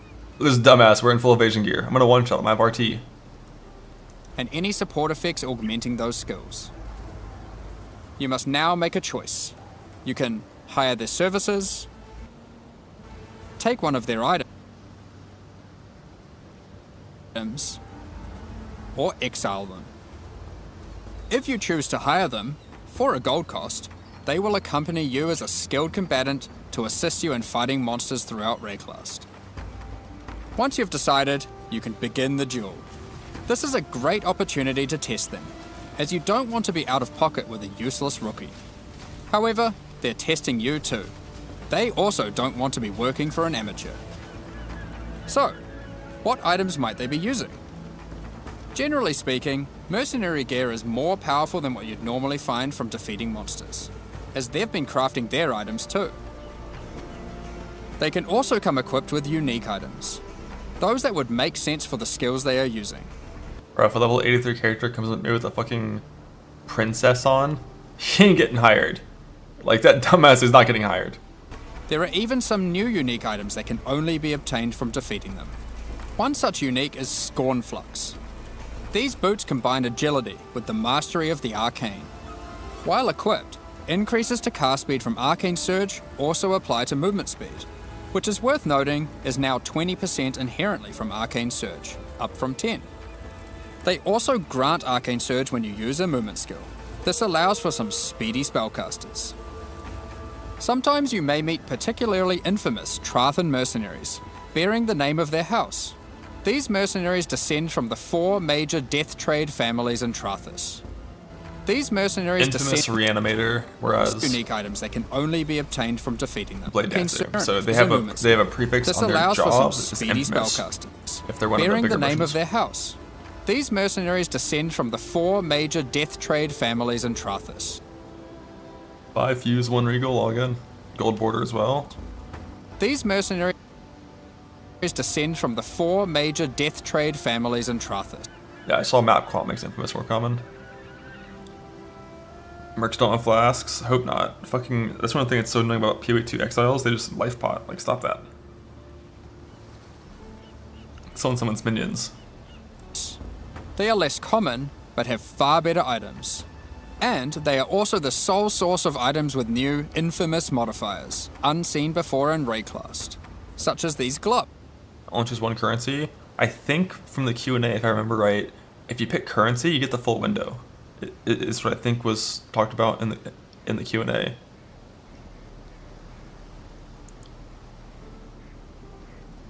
Like early on,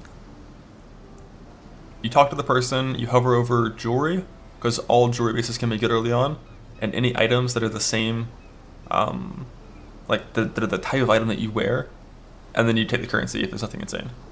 So get used to reading. Like, tell me what is all my gear.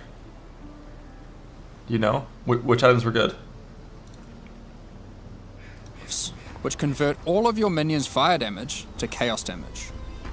Or this helmet, which causes nearby enemies to take more physical damage as you gain more fortification. If you're not swayed by any of their equipped gear, however, you can... I love that it's all 3 linked. This is going to make getting links in the campaign way nicer. As long as they don't one-shot you. Like, you pull up here and it's like, oh, fuck yeah, GGR for my leap slam. Yoink. always challenge them for the contents of their pockets. If you lose the duel, don't worry. You don't contents of their pockets. How did that work? Take item, However, click, you can and then as soon always as you challenge click, it them for the starts. contents of their pockets. I love that there's no fucking confirm window. God bless, dude. God bless. Just click, click, done. If you lose the duel, don't worry. And it says 3, 2, 1, but it's not actually 3 seconds. It's like 1.5 seconds. You Let's don't go. need to give them an item. You aren't bound to Trathan tradition like they are. However, you are bound to Ray class tradition, so you'll just die. Almost at me. Well, not really. While Okay, it playing works in a too. part, That'd be nice if you just control click the vendor window, and it would just auto start instead of having to take item and then that. That is true. each player can decide whether or not they want to participate in combat against the mercenary. For each player that opts in, the mercenary gets more difficult. But if they're defeated, each player has a 50% chance to get a random reward, which is usually currency items from the mercenary's pouch.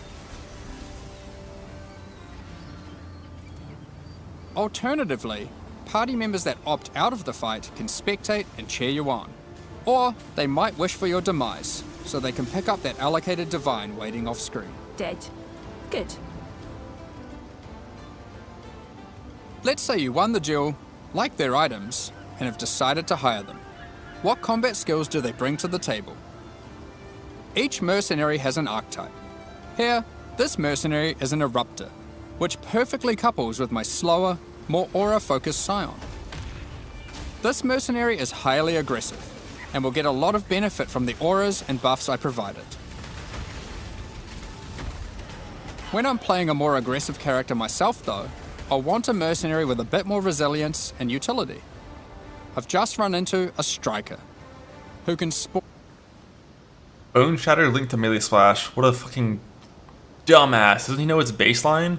Like Bone Shatter is baseline slash. Oh my god! What a spawn noob! with What a Vigilant noob! Strike. And if you're lucky, a very rare golden support that causes the fortify granted by his Vigilant Strike to apply to me as well. He will also frequently use Enduring Cry, taunting enemies off of me, and operating as a tanky frontline while I blitz off damage from the back.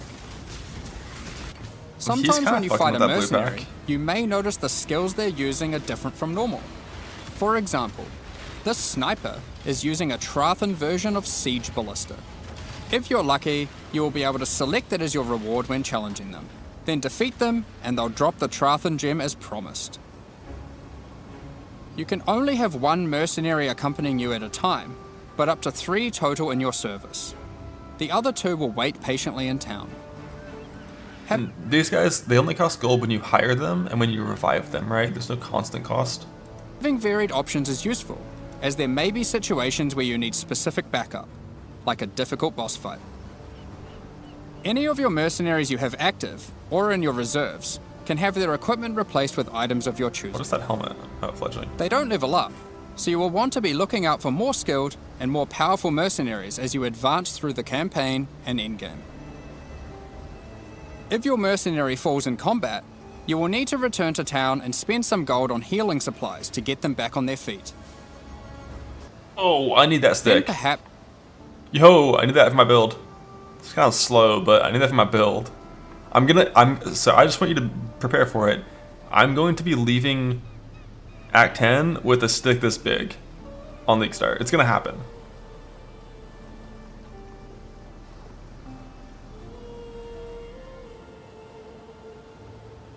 That I stole from a merc? Nah, from gambling. Like, think about like this isn't even that big, really. It's not even that big. Only Alc does that. consider giving them some upgrades, if you think it's deserved. So they gave this guy a big ass stick. He's got combs on. I just wanted to clarify, mercenaries do not lose their equipment when defeated. If your merc buddy consistently fails you, you can just dismiss them and find a new, more resilient ally. Yoink. Yoink. Bye. You walk your path. I can't wait for someone to dismiss a merc that has like insane gear on it. Earlier, I mentioned you could exile mercenaries. If you keep Where's running the into a breach mercenary clip of archetype a and you merc think, actually, like, man, fucking things this up guy on maps?" stinks, their gear is trash and they have no auras, you can then choose to exile them.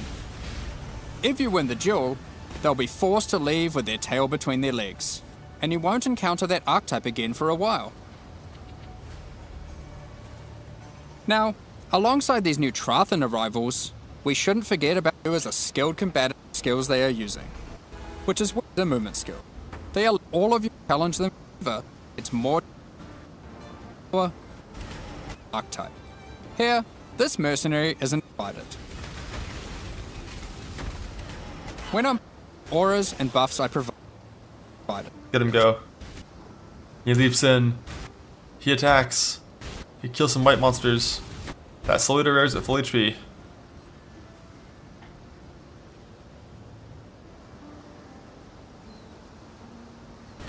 When I'm playing a more aggressive character myself though, I'll want a mercenary with a bit more resilience and utility.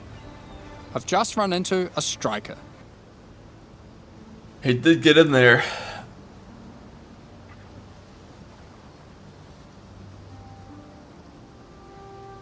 Minus 10k per map. Let me tell you this, if I get a merc and he dies, he ain't getting revived. Like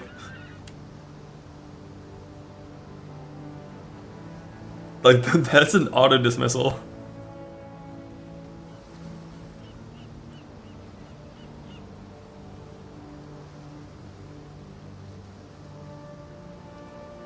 This ain't no charity.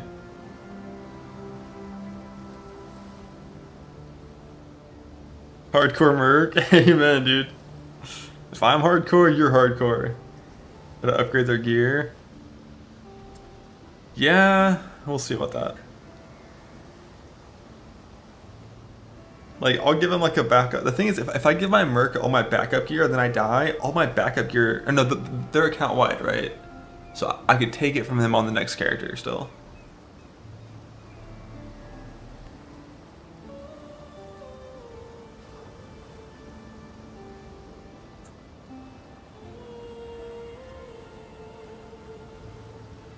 Backup gear storage. Yeah, they're account wide, and there's only 3 of them.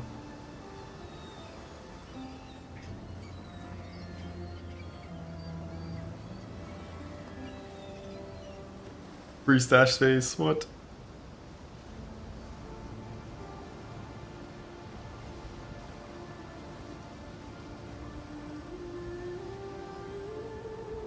Nah, Kenny.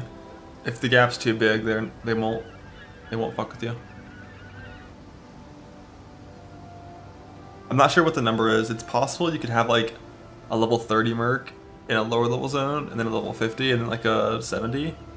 So you could just like, I guess 20, 40, 60. So you'd always have a merc like 20 levels higher-ish than you. Pick up a merc, uses similar stuff to you, and put all the gear, change it to him. The thing is the mercs can't level up. Which like, I kind of wish it worked in a way that the mercs could level up, but only up to level 83. So if you found a good one at 74, you didn't have to like re-find the same guy at level 83. But like, not like heist levels, where like everyone has to be leveled always. If you found an NT16, it'd already be max level and you're good, but...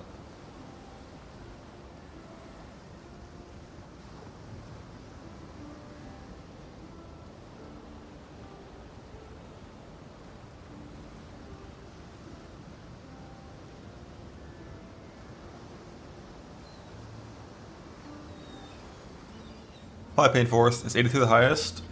It could be 83 or 84, I'm not sure. Or maybe even higher than that in some scenarios, who knows? Some Blight Ravage from work, who knows? Yeah, you probably find more corrected marks in higher tier maps, that's true. And then you just yoink the gear from the other one, put it on the new guy. Wait, every time I hire a merc, I can take all of their gear and vendor it, right? Or like, how does that work? I assume no, because you didn't take the item. It's locked. So you can put gear over their item. And then if you take your gear back, do they get the old item back?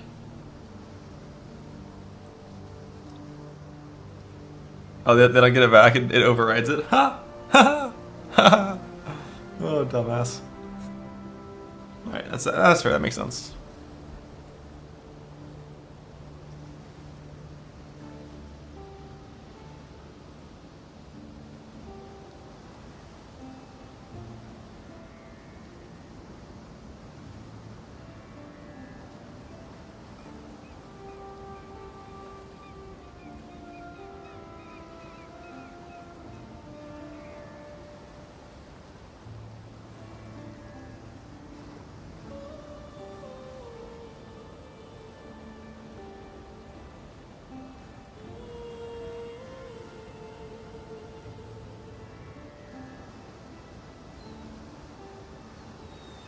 A Mark Redemption Stadium, do you lose resolve? I mean, they do count as half a party member. I wonder. I really doubt it, but I hope not.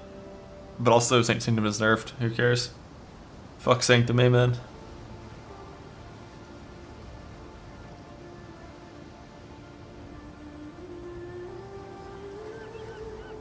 ASA. ASA.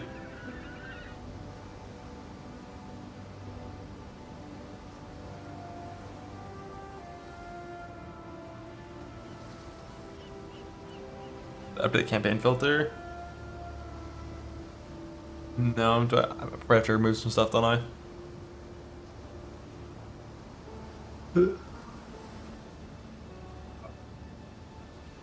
I'm pretty sure this filter is where I want it to be, though. But like, I have to redo it whenever Never Seen finishes his shit. Anyways, is that done yet? By the way, is there an ETA on that?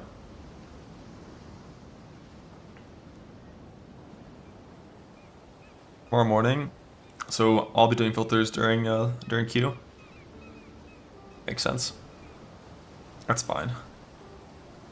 But I need to have everything else except for filters, well, mapping filters prepped before tomorrow, so I can just focus on that then. Did you get some links to the high stuff? Yeah.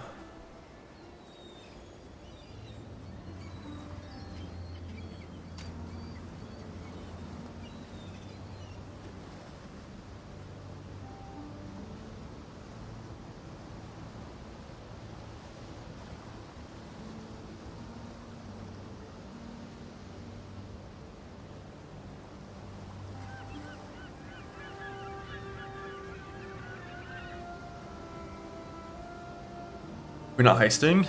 No. I mean, at least not on League Start. Maybe later.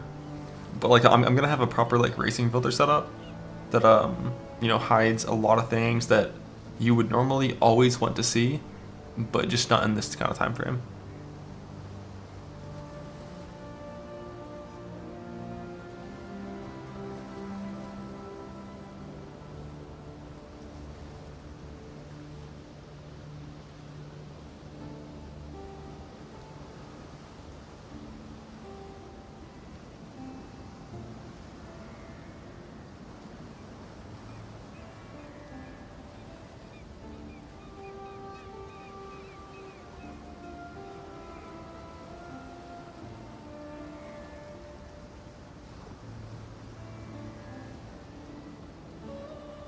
Actually, how long it'll take?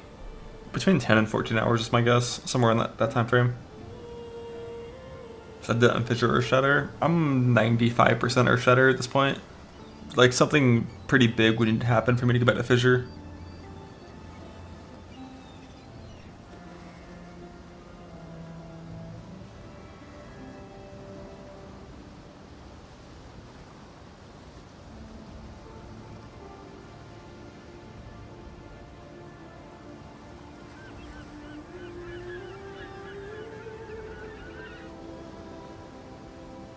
What if it wasn't lab farm? The lab farm doesn't like a big dissuader for me. It's just like the skill does less damage than Earthsetter does.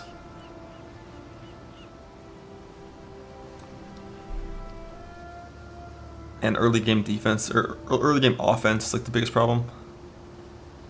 Gotta get the dam. The dam. But like basically like the lab farm to 20 quality Earthshatter and the lab farm to get 20 quality Earthshatter or Volcanic Fissure of Snaking is like 20 minutes different average. It's not like a big deal. And like more labs isn't even that bad early on because you're getting XP that you still need in lab and you're getting loot and stuff, so it's fine. Something competitive, Natalie's a Mage Blood, does that do 230s instantly? If by somewhat competitive you mean like one of like less than 10 people, yeah, probably. Like if they natty lit a Mage Blood, like in like yellow maps or early reds, like probably yeah, but that's like never happened before and it's super unlikely. Honestly, it might be less than 5 people that would matter. Unless the bosses are super hard to the point where they're actually like you have to like farm out like suppression and stuff. Even stuff with Air Shadow and Endgame Fissure is probably the play. No. I think just go Fissure right off the bat in software trade. Because in software trade, I don't like you might not want to do this, but what I was doing on Fissure is I was weapon swapping. So basically I would map with an axe like this, and then you put the exact same supports in your second weapon, and you have a combs back here. In software trade, you'll always have combs. It's gonna be like fucking 10C tops. So by the time you're in reds, you'll have combs, and you can have fast axe, slow axe, and you'll always have a tincture, and you get a 5-link instantly for free, and a 6-link pretty early. And you don't really need more single target until you're entering red maps. The first like 40 or 50 maps or so, honestly Fissure's probably better than Earthshatter is. And by the time you've ran those first 40 or 50 maps, you can just buy the things that I said, and then you're fine. Have them for free? Yeah. Trade site. Purchase. Vibe.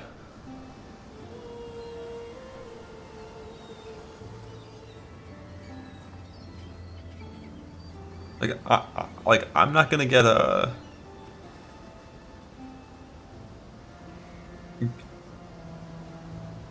Unless I randomly drop one, like, I'm not gonna have a 5-link until I drop a Royal Plate and then I craft mirrors. And you can't drop Royal Plate until T16s. It's gonna be a Golden Door Merc Lab. Thankfully, Gold Door Merc Lab only adds like 30 seconds. It's not too bad. It's not like Uber Lab where it adds over a minute. Ah.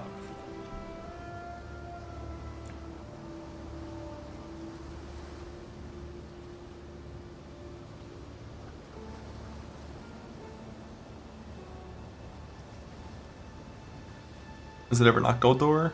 No, it's not always Gold Door. But if you gambit 800 DPS axe, then you're chillin' and you never use combs. What's this ping from the Po Discord? The torrent.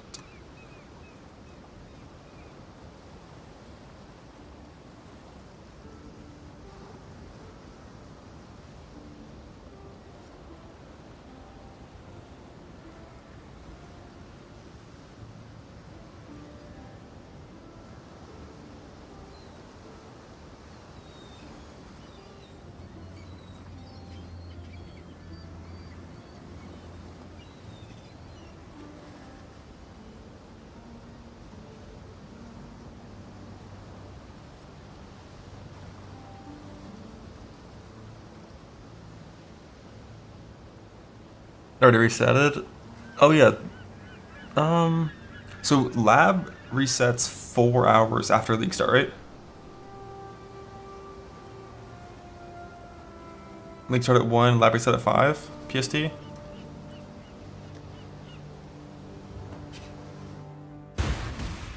Let's go see what it's like. Or I guess I could just look at Po Lab. It's up to date. 3? Wait, lab resets at 4 PM?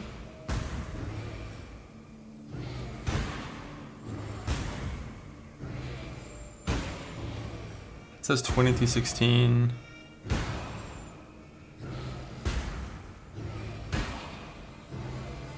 That's 4 hours, right?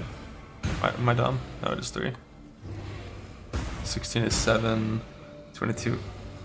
No, that is... Am I crazy? That's 4. Compare timers.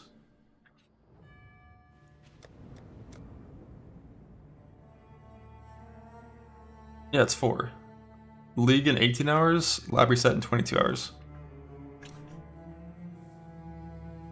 I don't think it's always 4 after launch. Doesn't daylight savings time make it so it's 5 sometimes? What's current Merc Lab? This is a decent Merc Lab. Like, there is a gold door, but there's 3 Dark Shrines main path. And it's 2-handed mace. Two-handed mace, fonts, essences, means you're getting 3 keys per lab as well.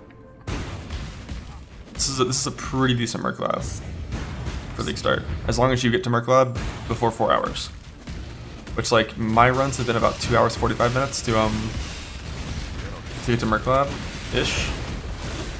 So, like, you know, that much time in labs, you're always going to be chilling.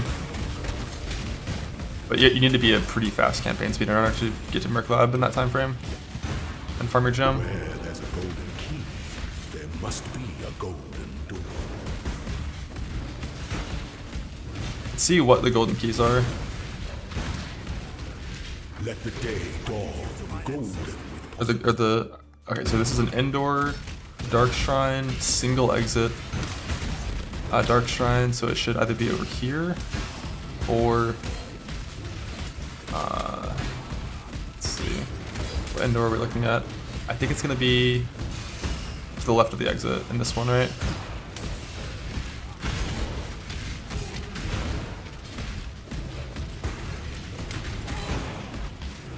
Oh, this is actually a weird one. I don't know this one.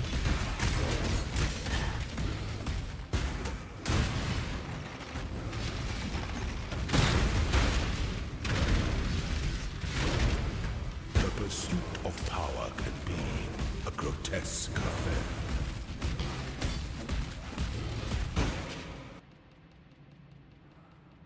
Now it's boss. The weary traveler. I think Pulverize campaign's really good. It's Pulverize or Melee Fizz. The 5% speed on Sunders and very big, and the radius helps a lot with your one-shotting rares with Splash. So it's Curses. So we might take the resist cannot be lowered by Curses Mastery a little earlier. Instead of taking it in maps, take it in Merc Lab farming to not to worry about the curses. Inexhaustible. Sweep the Only if our Fire Res is bad. emperors aside. Make your empire an Indoor Dark Shrine, double exit. Indoor Dark Shrine, double exit.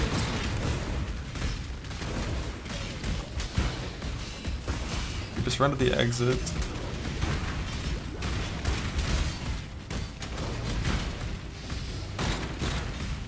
It's right here. I don't know where this one is either. It's the second exit.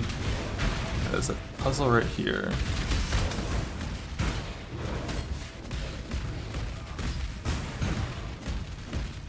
Yeah, it's never right there. So it can be where the puzzle is.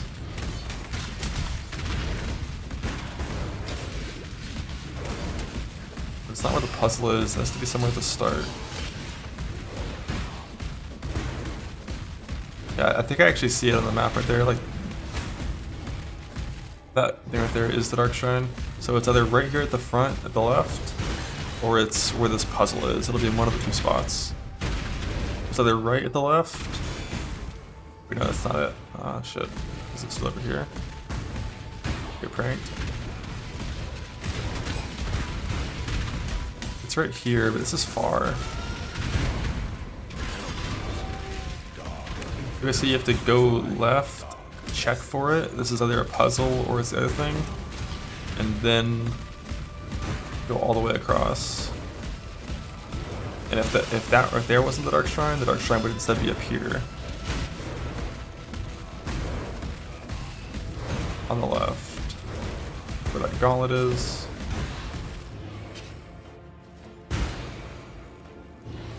And this one is, oh no, oh, that was single exit, not double exit. This one's double exit. chest is here. The chest is here and it's single exit. This is the double exit one, so it's gonna be like right here in the middle. Yeah, it's a pretty solid lab.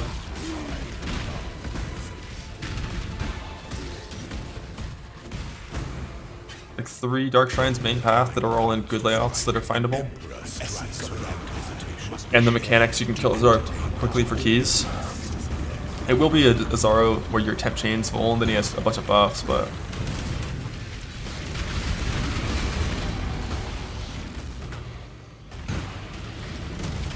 You are condemned. By the goddess, what ambition! The wise emperor recognizes that life and empire are the same. I may have one shitty outdoor area. There's nothing.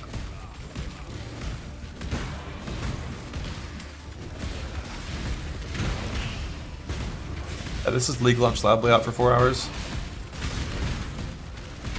It is right into good indoor layout, double exit. Alchemy, what?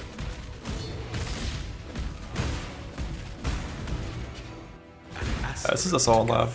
The Dark Shrine or the Gold Door sucks, but 3 keys, 3 Dark Shrines, 6 rooms. It's pretty solid.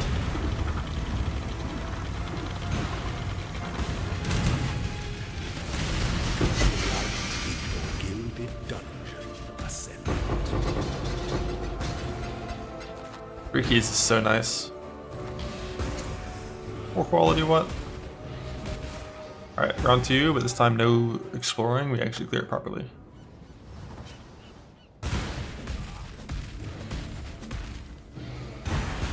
The goddess is watching.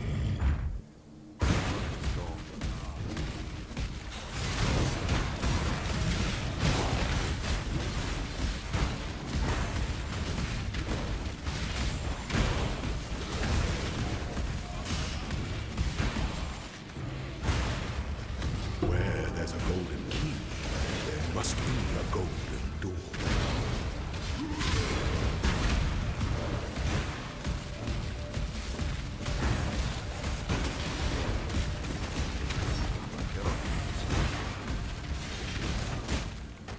Gold is the most liberating. This one's a single exit indoor.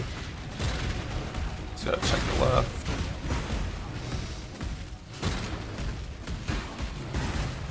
It's not here, we got straight across.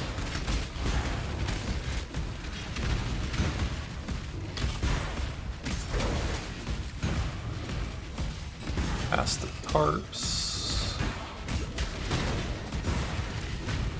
The left instead of to the exit.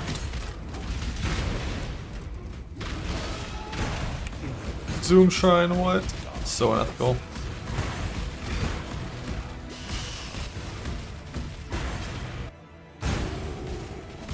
The weary traveler draws it is close to the end powers the scepter, not the other way around.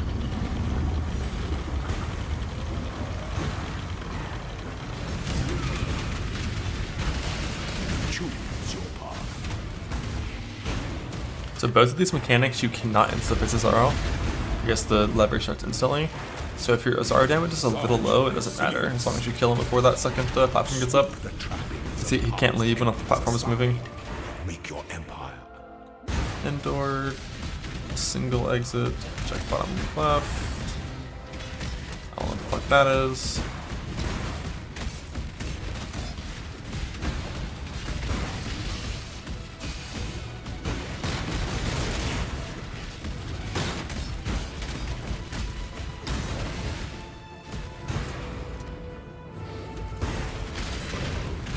Gift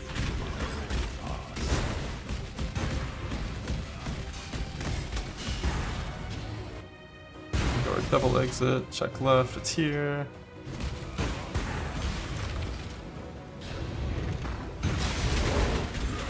Be twice blessed, rewarded, what?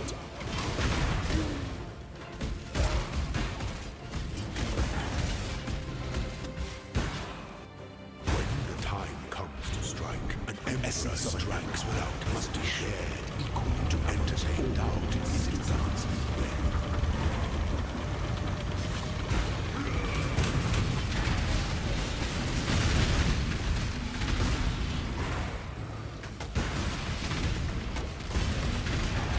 You are relentless. By the goddess, what ambition! Why Showing results random. Yeah, there's like 10 or 15 or something results. They're not all the same chance to happen. It's like a bunch of shrine buffs, 2 key, or an extra key, extra unique item.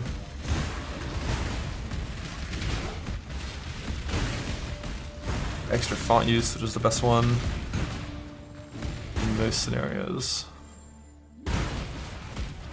The rarest one, I think, is the one that gives you just spawns a portal to Azaro. The next Azaro. But that one's like super rare. Probably like 1% is my guess. You've never seen that? Yeah, it's rare.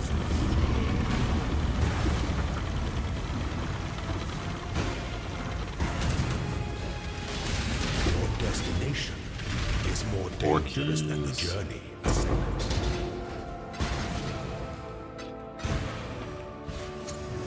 Oh my god, no quality, we're fucked.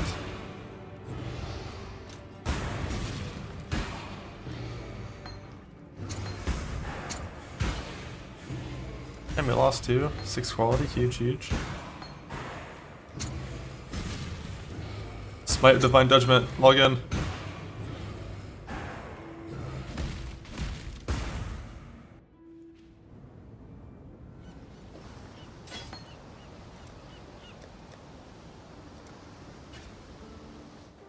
A ruse build. I mean a ruse build.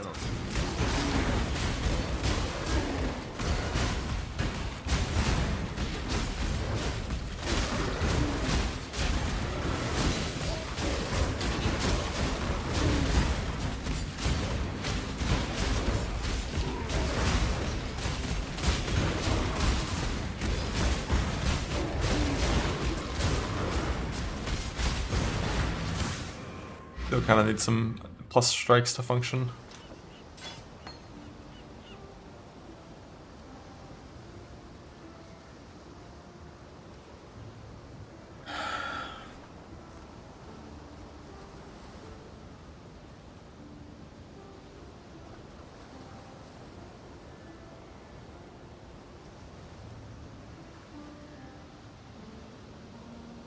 Why does the skill do so much damage? Anyone know?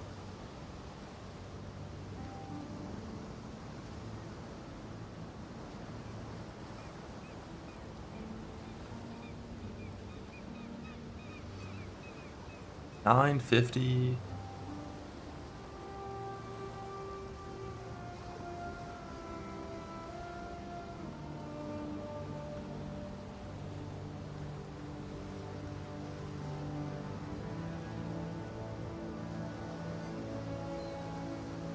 I felt unethical when you played it. Smite, Earthshatter, Fissure, all of the above. Log in.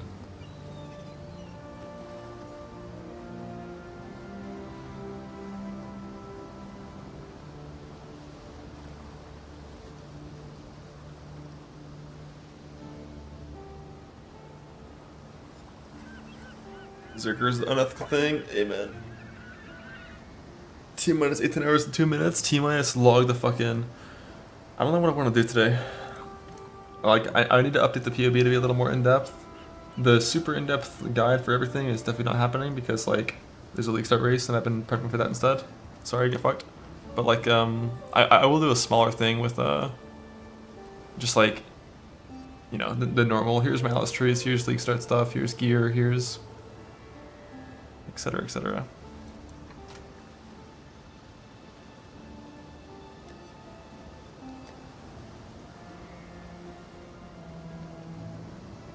Betrayal guide win. There's not much point doing that until we know what the rewards for betrayal are.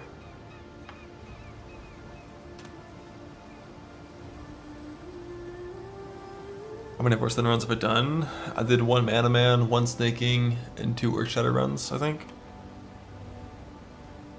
Although 1 Earthshatter run got cut short at like yellow maps because of the league variation. And this one's not done yet. Actually, I think I did 3 or shadow runs if you count this one. Not 2. The staking run go? It's fine. Stake's okay. But I can tell you this, if I was on snaking 4-link with this axe, no combs, and no tincture, I would not be having a good time. Like, I would be fucked for single target in 16s at this point. If I had tincture, it'd be fine. If I had 5-link and tincture, it'd be fine. If I had combs, it'd be fine, but combs isn't guaranteed. I've only gotten combs on my gambles quickly in like that first run. I got 2 of them there. Yeah, like we're playing our Shatter on League Start. Feast? Katava's Feast? Is that an axe? What unique axes are actually wearable?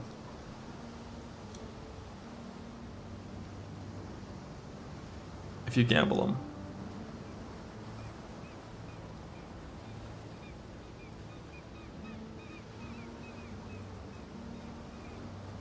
Yeah, I mean, you could use that. Beast is T1. Yeah, probably not going to gamble that one then. Like, obviously combs you can use.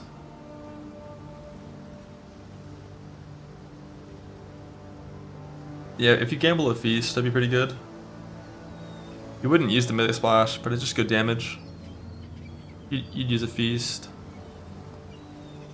Would you use one of these? Probably not. The conversion bricks you.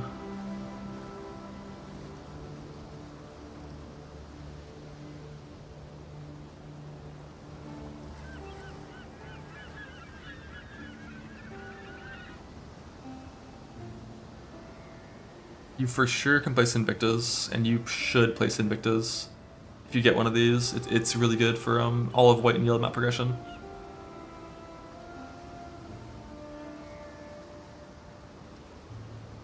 Lunatol's is fucking big, Jesus.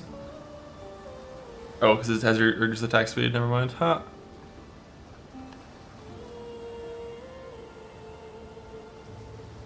So yeah, it's like Katava's Feast, Combs, and Invictus are kind of the only 3 you'd fuck with. The Bonds.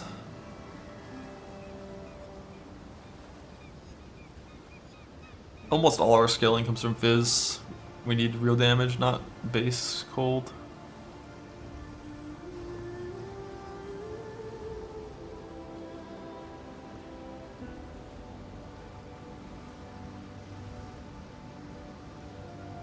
I'm not gambling until after Merc Lab, so it's gonna be level 65 plus. I think 65 is this tier 2 flat, I think, or something. There's some mod that has it at 65. That's the earliest for gambling. Ideally, you wait till 68, but like I'm not gonna be ending it lab at 68. I'm gonna be ending lab at 65 probably. So I think that's when we gamble. So we're high enough to get Val axes, not high enough to get Void axes, unfortunately, but that's what it is. I'm gonna fix the campaign filter blue, and for the other one, I don't know what the changes are gonna be for that. I am gonna just make sure I know how everything works. Like, rank B goes away at 82, rank A lasts forever on Jory, and then rank A and rank B goes away at 82. Rank C goes away at 75 for weapons and armor. All axes are in rank C, along with shitty armor and passable armor evasion bases. And then past that, we still have some armor evasion, but not much. Why do I have some? Is it only this one item, actually? Yeah, looks like I just fucked up there. Or no, there is quite a few. No, whatever, it's fine. I definitely want pure armor for all my sockets, makes it easier.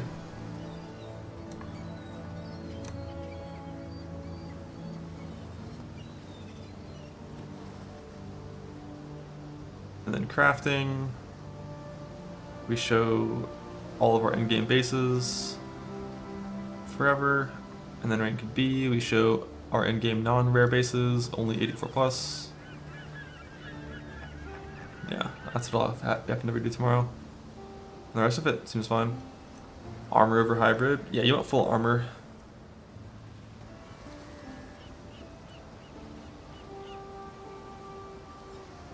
Worth the gamble for an axe if you don't get anything decent at all. If you're at the scenario where like you're using your rustic stash recipeed double axe and you're fighting Act 4 bosses, yeah, gambling like 1 or 2 axes probably is good. But I don't. Is there like a spreadsheet anywhere that shows you the price of gambling items, not gold respecs, per level? Because like if I knew what that was, it would really change how you view gambling axes. Because getting like a good attack speed axe in Act 4 is gonna save you like 20 minutes on the way to like Act 7 or Act 8. Like it's nice to have that. Yeah, I mean, that's what you normally do is your essence bases, but the gambling is the, you know, you're playing with the assumption that you got unlucky. But normally you'll always have like a couple of shitty essences, you pick up a couple shitty bases, you click them, you get one useful mod, you craft a useful mod, you're good.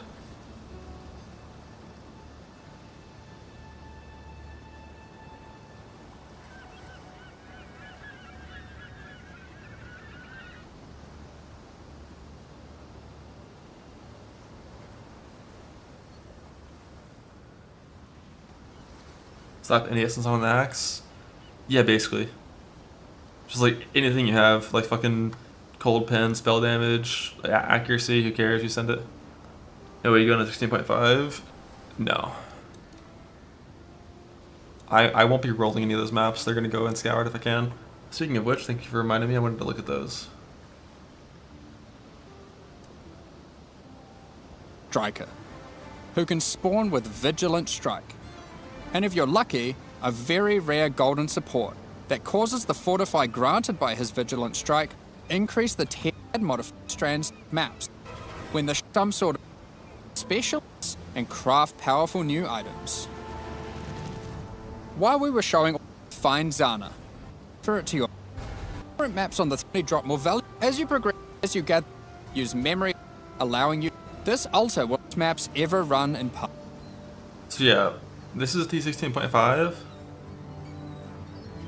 Find to a map with an alter. This alter will apply a modifier to all fall, allowing you to get all the experience and enhanced drops twice.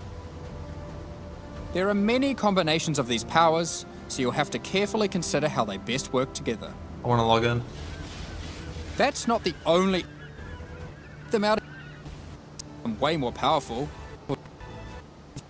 Which items, meaning memory of absorb threats, work your way along, and everything of the sort.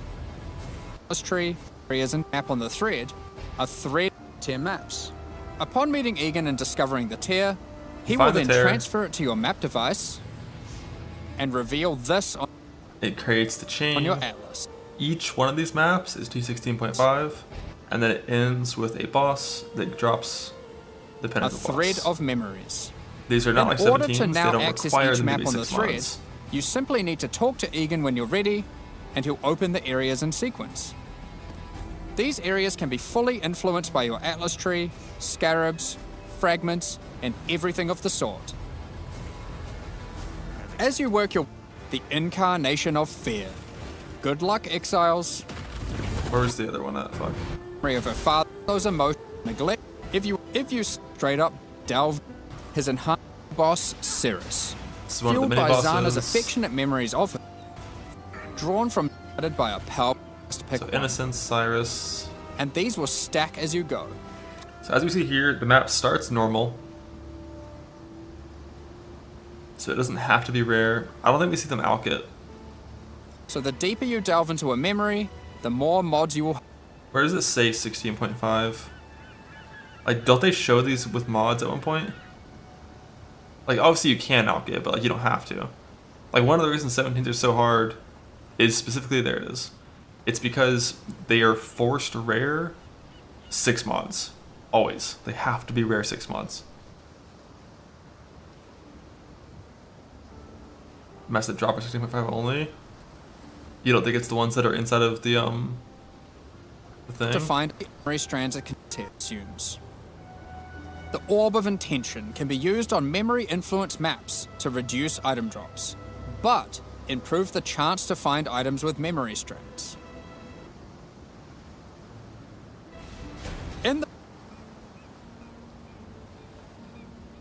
the process of adding these new currency items, we realized something was missing. The Shaper and the Elder did not have their own Exalted Orbs. This Yeah, I mean, if the memory ones are base 16s, like, where do you drop 16.5s from? Was that only in a Q&A where it was said?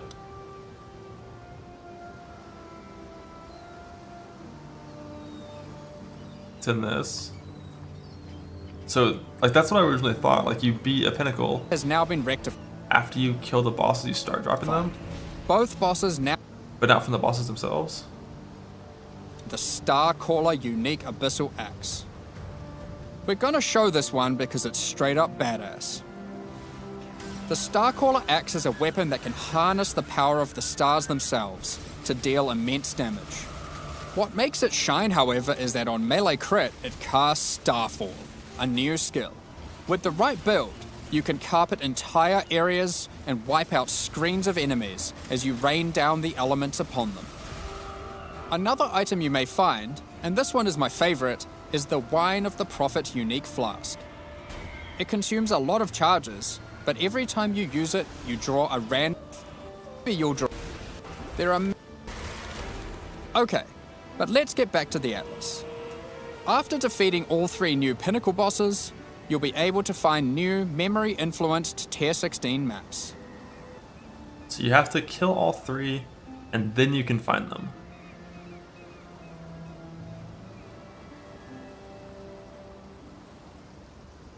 I wonder, like, is that just gonna mean your map, kind of like 17's, replace a map? This will replace a different map drop? Hopefully this respects your favorites and, like, drops the maps that you're trying to drop and isn't totally random.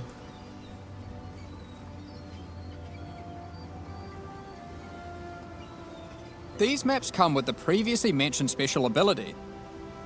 1, 2, 3. Yeah, and this is a 4 mod map. So, like, these can roll 4 mods, which makes them easier, but also makes them less rewarding. But for someone like me, might be like how current Guardian maps drop? Yeah, maybe. For someone like me that, like, often, when I'm chaosing 17s, I want one useful mod, like more currency, and the rest of the mods to just make the map not impossible. I would much rather have 4 mod maps when chaosing like that. It's gonna mean less quantity, of course, but, like, it's just a lot easier to roll. And monsters infused with memory pedals, but can also roll the same modifiers typically found on Tier 17 maps, making them far more rewarding. With all these new memory maps comes a new item mechanic. Items in these maps can drop with memory strands, and will have a random amount up to 100. This does a few things. When you identify the item, it will increase the tiers of modifiers your item has. Generally speaking, the more memory strands, the better the item will be. On top of this, the more memory strands, the better the item will be. On top of this, whenever you're crafting that item using currency orbs to replace or add modifiers, such as alterations, chaos, and so forth, it will consume some memory strands to make the crafted mods more powerful. The new pinnacle bosses also drop new crafting currencies, which can be used to manipulate the amount of memory strands on an item. The Orb of Remembrance will let you add memory strands to any normal equipment. So if you have your perfect base to craft on, and it doesn't already have memory strands, you can add some before crafting it. The Orb of Unraveling will consume all remaining memory strands on an item. That went from 82 life to 133 life. That jumped like 2 or 3 life tiers. Maybe even 4. to randomly upgrade its mod tiers. This orb's effectiveness is based on the number of memory strands it consumes. I wonder if you have like 5 tier 1 mods and like 1 tier like 8 mod. Will that tier 8 mod just like always get fucking juiced because all the strands go straight into that one mod? Or if it's like, if that doesn't matter, if it's just totally random. The Orb of Intention can be used on memory influence maps to reduce item drops, but improve the chance to find items with memory strands. In the process of adding these new currency items, we realized something was missing. The Shaper and the Elder did not have their own Exalted Orbs. This has now been rectified. Both bosses now have Exalted Orbs, which can add their influence to an item. Zana was there from the beginning, when the Shaper Pinnacle fight was first added. She helped defeat the Elder, and she was a critical part of the Conqueror's storyline. Now, with all 6 influence types having their own Exalted Orbs, the cycle is complete. It's almost as if we could now do some sort of new, epic, unique item to interact with them. In other news, there of course has to be Atlas passive tree support for this new endgame content. Let's take a look at a few things we're adding. The Grasp the Past notable passive skill increases the chance for the amount of memory strands on items dropped in your memory influence maps to be lucky. This means it will roll the number of memory strands twice, keeping the highest value. By allocating traumatic experience, remembered kindness, or educated upbringing, you'll decrease the chance of finding memory threads that lead to specific bosses, meaning you'll have better chances at finding the memory threads you would like to run. This is especially useful if you want to target farm a specific boss because of its unique item drops. In sum, the secrets of the Atlas will have you questioning what is real as you attempt to free Zana from warped memories scattered throughout the Atlas. You'll fight new Guardian and Pinnacle bosses tormenting her, find crazy new Pinnacle uniques, combine and unleash memory petal empowered skills, juice maps to new heights, and craft powerful new items. While we were showing all the juicy rewards from the new endgame system, you might have noticed that a lot of gold was dropping. Let's talk about that. Gold was introduced during the Settlers of Kalgur expansion. It funded the development and operations of King's March, along with various new features such as the currency exchange, the black market, and the passive respec system with Faustus. Those features offered by Faustus will be here to stay, along with some of the other services King's March has to offer. We'll get more into that later, but don't worry, King's March has already been completed. There will be no more town building. Like before, gold will be used for town services, but we're also adding a new way to use it in the upcoming league. It's time to talk about Mercenaries of Trathus. In this league, you will meet veterans who have travelled all the way from the lawless cities of Trathus. They're ready to offer their sinister services, but not for free. You will encounter these mercenaries as you journey through Rayclast, one in each area. They have their own personalities and come with different builds, skills, and items already equipped. After meeting them, as per the Trathan code, they will challenge you to a duel, a test of strength and conviction. Before beginning the duel, you will be offered an overview of the mercenary you've encountered. Here, you can see the gear they have equipped, the skills they employ, and any support effects augmenting those skills. You must now make a choice. You can hire their services, take one of their items, or exile them. If you choose to hire them, for a gold cost, they will accompany you as a skilled combatant to assist you in fighting monsters throughout Rayclast. Once you've decided, you can begin the duel.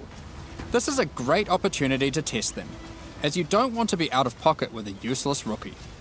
However, they're testing you too. They also don't want to be working for an amateur. So, what items might they be using?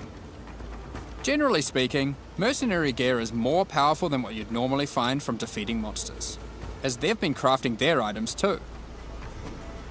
They can also come equipped with unique items, those that would make sense for the skills they are using. There are even some new unique items that can only be obtained from defeating them. One such unique is Scornflux. These boots combine agility with the mastery of the arcane. While equipped, increases to cast speed from Arcane Surge also apply to movement speed, which is worth noting is now 20% inherently from Arcane Surge, up from 10. They also grant Arcane Surge when you use a movement skill. This allows for some speedy spellcasters. Sometimes you may meet particularly infamous Trathan mercenaries, bearing the name of their house. These mercenaries descend from the 4 major death trade families in Trathis. They are less common, but have far better items. And they are also the sole source of items with new, infamous modifiers, unseen before in Rayclast, such as these gloves, which convert all of your minions' fire damage to chaos damage. Or this helmet, which causes nearby enemies to take more physical damage as you gain more fortification. If you're not swayed by any of their equipped gear, however, you can always challenge them for the contents of their pockets. If you lose the duel, don't worry. You don't need to give them an item. You aren't bound to Trathan tradition like they are. However, you are bound to Rayclast tradition, so you'll just die. Almost had me. Well, not really. Hello. Ah, that guy died. While playing in a party, each player can decide whether or not they want to participate in combat against the mercenary. For each player that opts in, the mercenary gets more difficult. But if they're defeated, each player has a 50% chance to get a random reward, which is usually currency items from the mercenary's pouch. Alternatively, party members that opt out of the fight can spectate and Gonna fight me in the race. I'm kind of undecided on that. Like, it'll be based on how strong I am. Like, if I'm res capped and I get like and I have a good axe for my level, thank you, Blue, and I have like a good armor chest on and my granite flask, I might fuck with them. But like when I'm in maps with negative 40 chaos res and not enough armor on my 4-link, I feel like it's just not worth it. The thing is this, like I don't need to interact with the new system. I don't think interacting with the new system will make me faster. So why not just skip it entirely until after the raids? You know, like why risk getting one shot by some random like stupid shit you didn't know about until when you don't need to. Now, with that said, if mercenaries didn't increase monster HP, then I would for sure be fighting them to get a good one to blast off with. But you know, there's all those changes, and I thought, yeah, it's all good. What we'll do is aim for the people who really want new pinnacle fights. Like, when we added the tier 17s, they were a bridge between pinnacle and uber pinnacle. On a haste merc and axe, it kind of just depends on their aura radius. Like, aura radius is pretty small by default. Like, some mercier could have really good stuff. Yeah, like, if a mercenary is wearing a two-handed axe, I mean, really, like, you probably, in early game, I feel like I'm gonna peek them and just see what they have. I wish I had an agent that I could trust. Like a genuine, proper agent that I could trust in softcore that progresses fast enough that they could tell me if things were safe or not. Like, when I'm in maps, but... Yo, Jello. Jello, you here?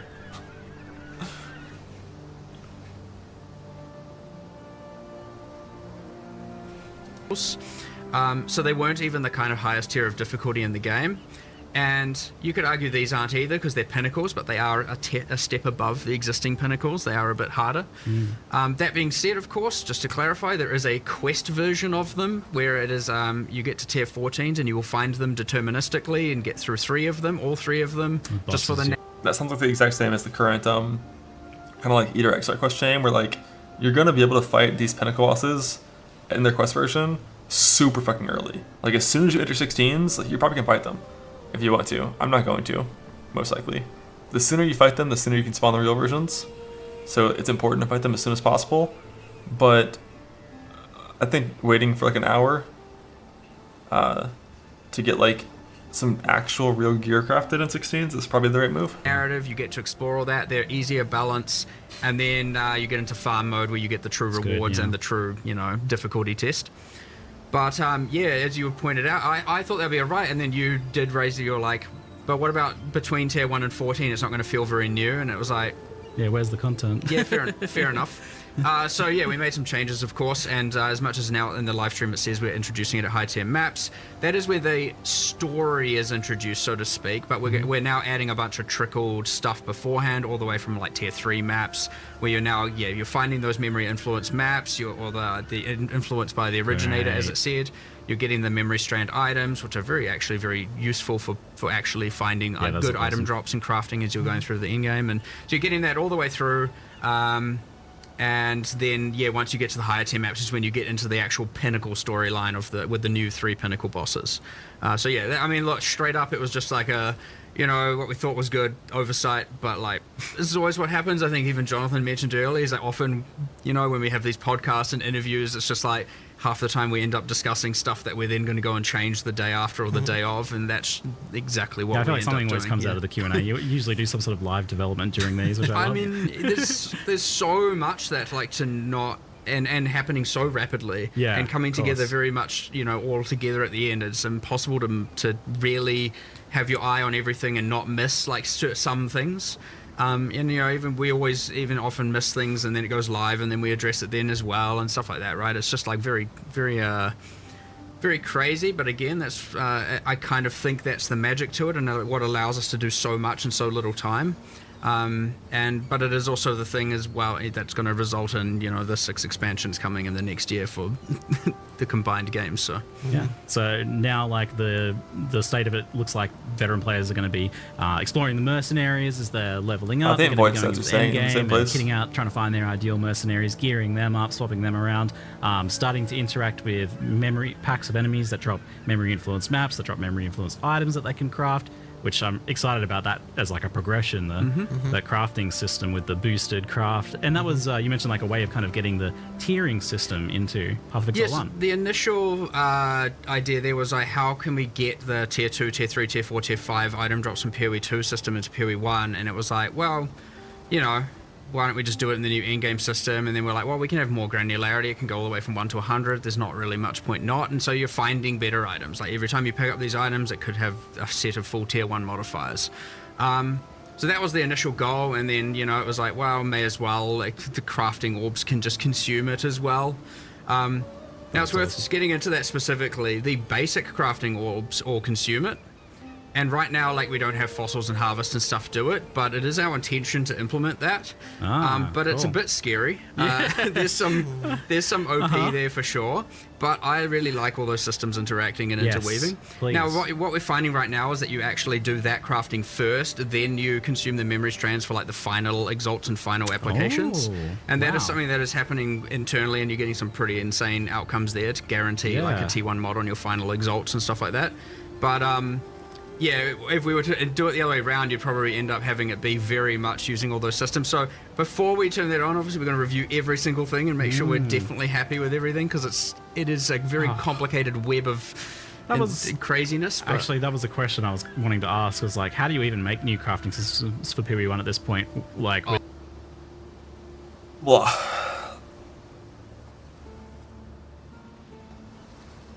yeah, it's been many, many, many years, but it's time.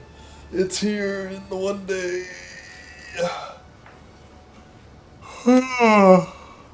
Let me in.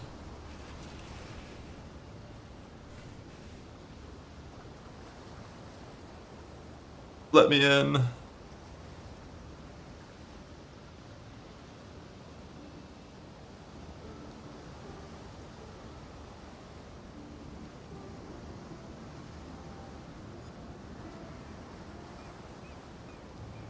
By this time tomorrow in 16s?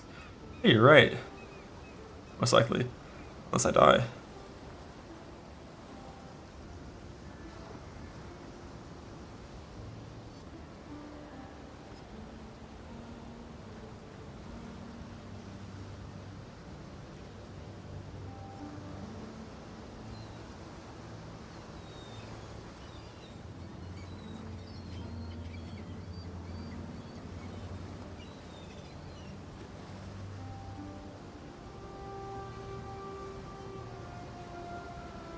Slams, Archmage, and Mines don't exist. What would your league start?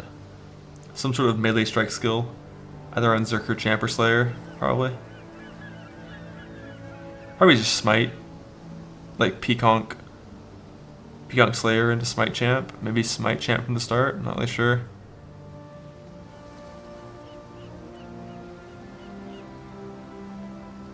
Like, assuming gambling isn't drastically different, the weapons, like the caliber of weapons you get from gambling at the end of the campaign means you can probably league start Smite Slayer if you wanted to. Yeah, like Econk Slayer into Smite Slayer Champ, yeah. Econk Champion into Smite's Champion could be a thing. But you gotta farm Divine to Judgment, right? I could see it. 200 LS3 from last league work for Smite. I don't think you need a path over here.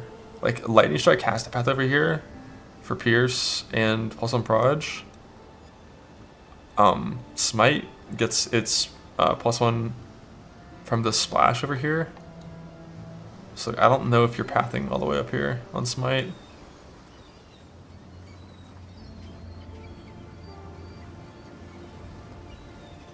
The thing that sucks about Smite is like all of your passive points are like bad. Like this is fizz damage with swords, so you can't even take this. There's just like so few things to click points on. But I guess if you're like, it's really, you just gotta get some clusters.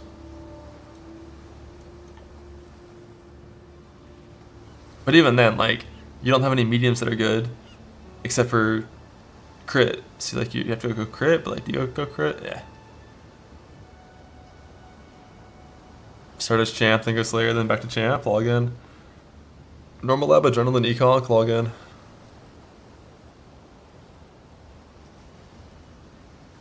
Smite Guardian for the Elemental Relic guys. Bro, if I could be a champion that starts at Guardian positioning, holy fuck.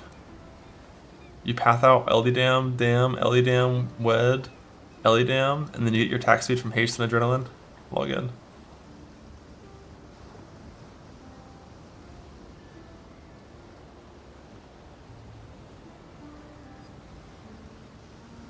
Like, even these are fizz damage nodes. Melee dam nodes. There's just like so little points that work on Smite in this part of the tree. At least you can go Wrecking Ball. Oh wait, no. Wait, what? Bro, the final node is not fizz locked, but the travel nodes are fizz locked.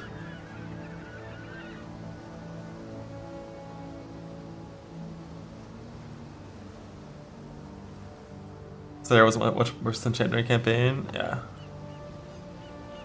I mean, Adrenaline's super OP. I'm surprised. It's gonna be at least like 10 minutes slower, right? 20 minutes slower. So fizz conversion Smite. The old method of accommodating is no longer available in Ruthless Leagues. Yeah, I mean, that version of accommodating let Ruthless get like the same gear as base league, basically. 20k ES Tricksters, login.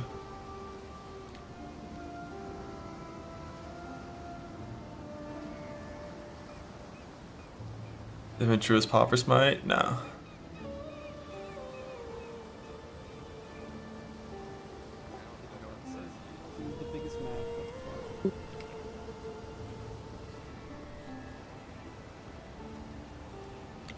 I'm coming. This is Ellie Reflect. DDX. Which Shadow Mind. Oh, Fracture Stack. Oh my god, he opened a fucking key. What? Oh, somebody did. No.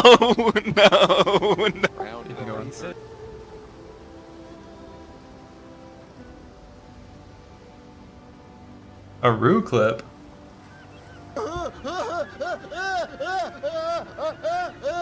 And like be like some like tard and just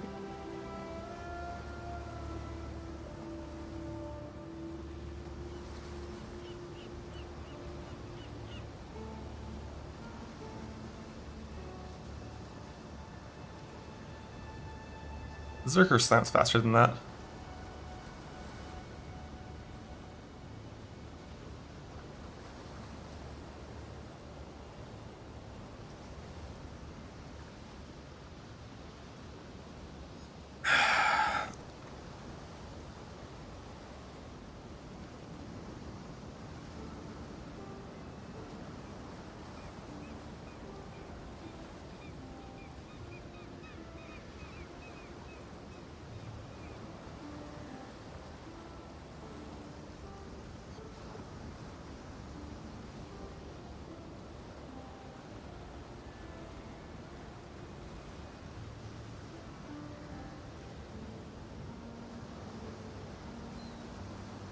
You need at least 22 on your turquoise amulet.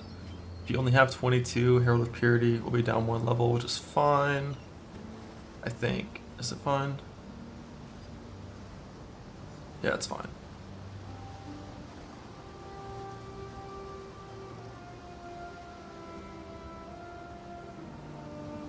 Everyone gets smites on every Rome Rod at 3 hours in at the most. Yeah, like the biggest difference between Smite and Lightning Strike is Smite does not have an exceptional Val skill that hard carries single target. And when you're playing a lower damage setup, having that insane Val skill is very important. The no stun, no evade node. Where's the Mana Leech node? Oh, you'd have to path all the way over there. Yeah, that's too many points. Like, for mapping, I usually don't think stun immune is super important. For fighting bosses, I likely will find a way to click these points for fighting bosses. You just like purge like 1 endurance charge and you get stun immune. It's typically something you want to do. Stun immune is quite important.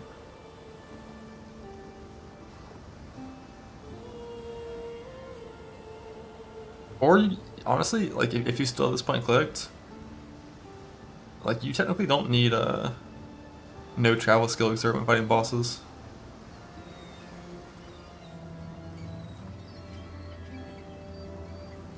Yeah, so eventually I don't want to have Bastion Breaker. Actually, that's hyper in game, but stare.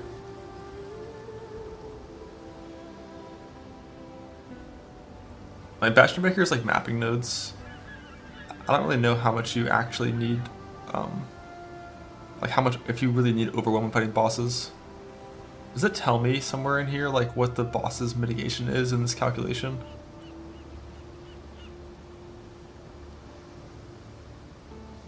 %, according to this, is the amount of physical damage reduction that a boss has.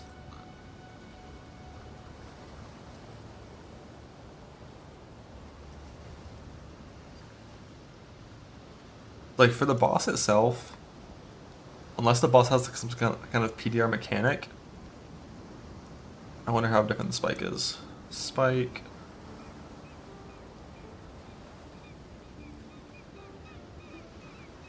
Or was that? Wasn't that right here, I thought?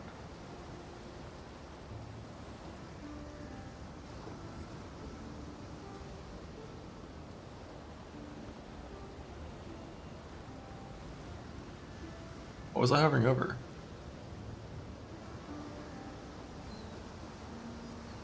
I clicked the points, right? Haha. 9.7. Yeah, that's what I figured. 0.5. So anywhere from like you can call it 4%. Like the boss has 4% mitigation. So like you're probably, as soon as you get to the boss, you're dropping Bastion Breaker for Unwavering. And like a life node and like some random shit basically.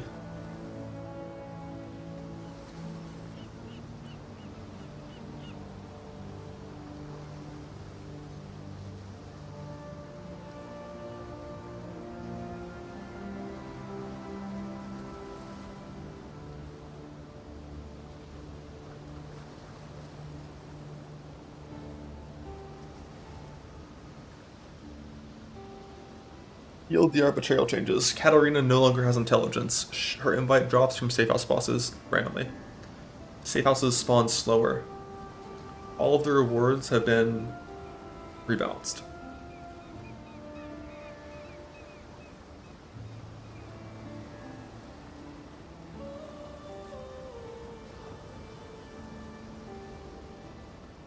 Yeah, my guess is you probably can't get the invite till reds.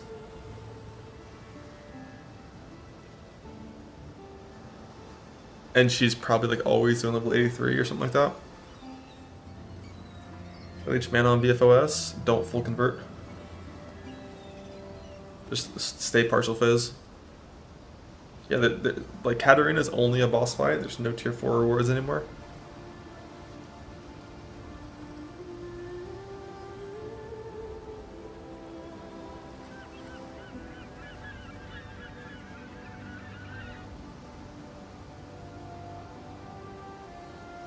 How hard she is now? Yeah, who knows? Could be rough. Or it could be free as fuck.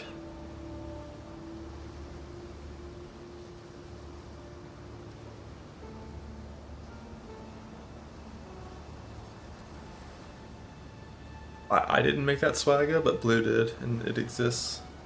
I haven't posted it in one of the sheets yet. I'm just thinking about things that I still want to do today.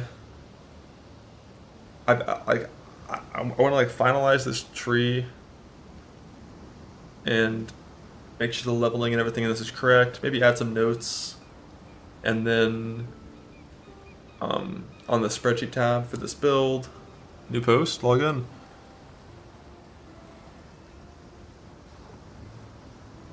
A renown system, renown.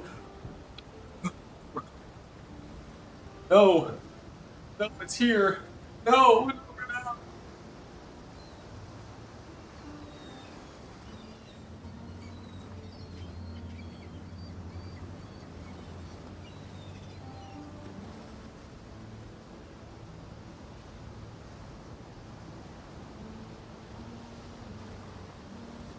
World of Warcraft, The Burning Crusade.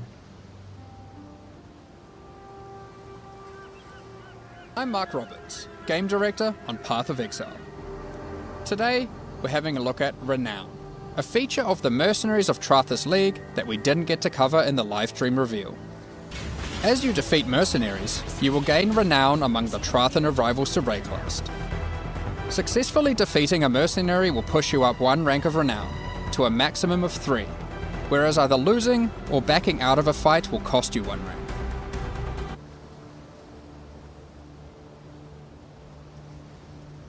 To be clear, if you view their gear without dueling them, it counts as losing.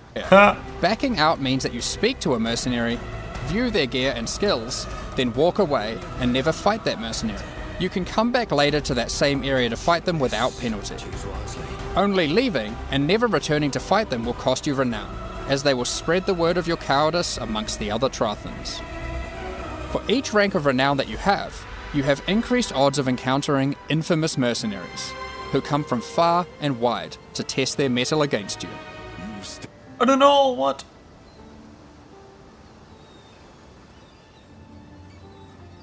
Stand or serve. That's the Kenton way. Infamous mercenaries are tougher fights, but have better rucksack loot, are equipped with more powerful rare items, always have at least one unique item equipped, and are the only source of infamous modifier items. By the way, you are debilitated. That's a lot of faster expiry. As mentioned in our recently asked questions post, you will also encounter infamous mercenaries more often in maps with higher numbers of modifiers, to reward you for making the content more difficult. To spot an infamous mercenary, keep an eye out for this fancier golden border, as well as the prefix infamous before their archetype. Thanks, and good luck with your duels. So basically, if you want the best stuff from Mercenary League rewards, you have to fight one in every single map. That's all that really is. Like, you have to just like always fight them no matter what. Hopefully the currency makes it so that always feels okay. Yeah, or just not talk to them. Just like don't talk to them unless it's one that you think is gonna have good stuff in it. Like basically like spawn and like get enough renown that you spawn more infamous guys, and then only ever look at infamous guys and just walk by the rest of them. That's what you could do.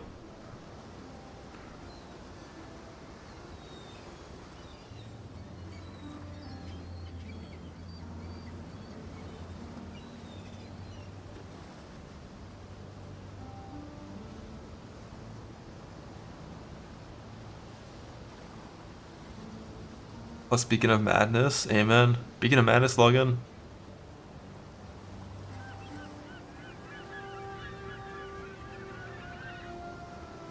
No, it tries to gear for your archetype by their character by your archetype.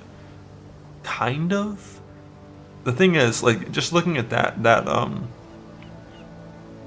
teaser, for example, that was a T16 map, and the infamous mercenary was wearing a Reaver helmet. Once I'm in 16s, there's no mod combination that would ever make me equip that item, because base types matter too much now. So I really only, like, weapons and jewelry, and currency is probably the only things that I'd care about at that point from them. Sure, it was 16. Yeah, it was level 83. But like, one of the reasons that I instantly turn off all rares as soon as I enter Tier 16 maps is the new bases are just so strong. I'm not gonna wear old bases. It's just not happening. Too much opportunity cost, too much power lost. We're getting good bases, we're crafting them. Fight the merc for the love of the game, not the loot. Ha ha ha.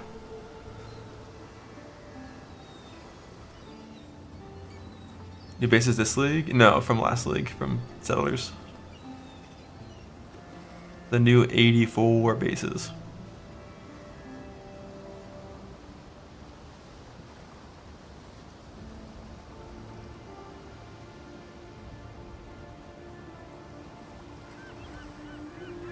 Yeah, expect them to have a full Abyss set. I can expect them to wear the right items though. Like just because they're wearing a Conqueror's helmet doesn't mean it's a good item. It still might have all kinds of shit on it. Like you already have explicit mod RNG. When you also have implicit RNG of the base type like that, it just makes it so much less likely you care about that slot.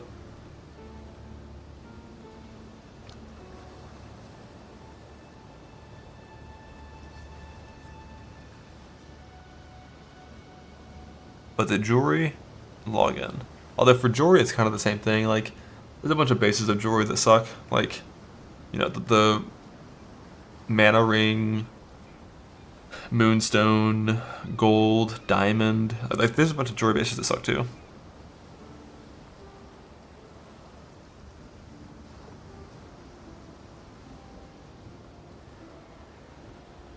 Like,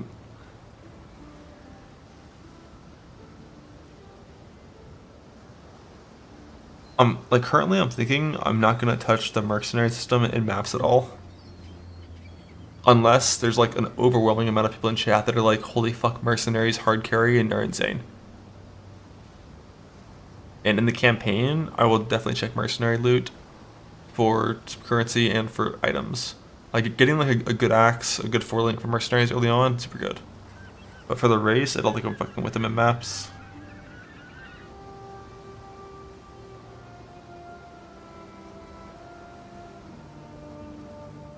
You can get currency, but like, it just depends how scary they are. Like once your chaos is capped, the thing is like once I'm chaos is capped, that means I'm at the end of my gearing and I'm fighting bosses.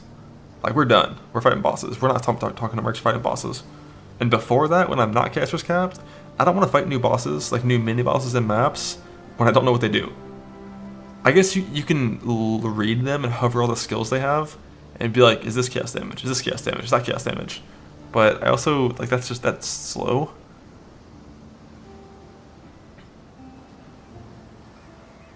Can't do any data mining at all. Holy fuck. Is that from PoDB?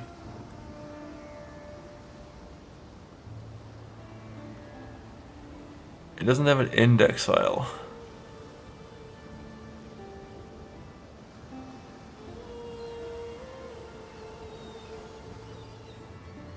And same for the past leagues. No. For the past few leagues, certain things were kept out of the data mine, but most things were still there. According to that, you literally can't get anything at all currently.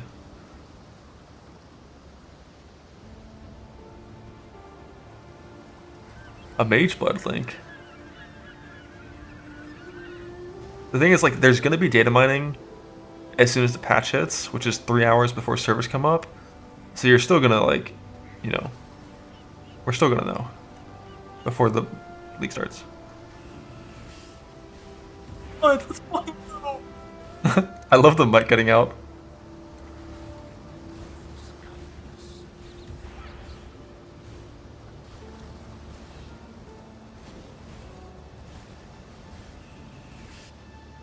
God, it's so fucking beautiful. Look at that art. The way the gold masterfully matches the red and the blue sockets. The curve of the head of the hammer, like holy shit, look at it, it's so beautiful up here. I could beat the fuck out of a nail with this thing. And the mage blood's cool too, but like, god damn. What? Let's fucking go!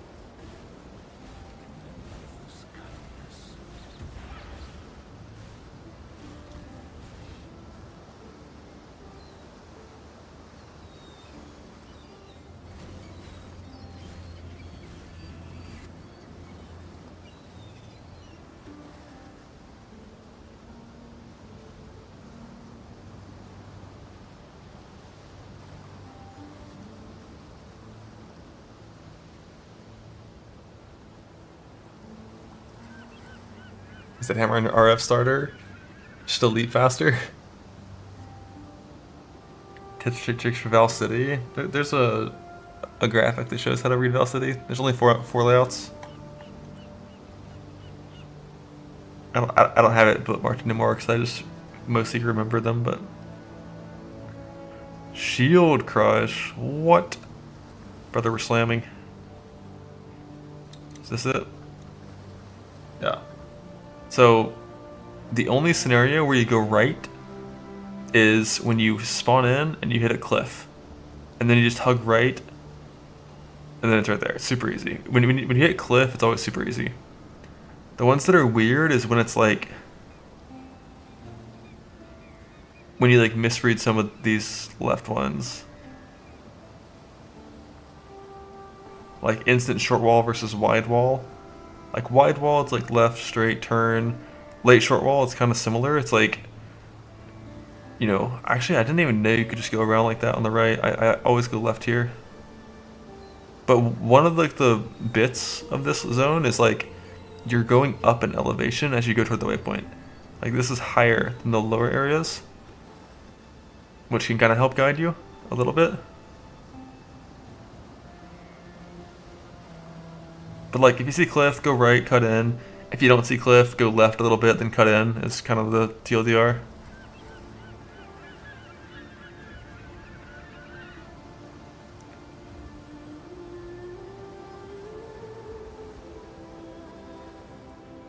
Yeah, like instant short wall is the one that can be kind of annoying as well. Because like with instant short wall, if you go left and then you cut in right here, it's like, wait.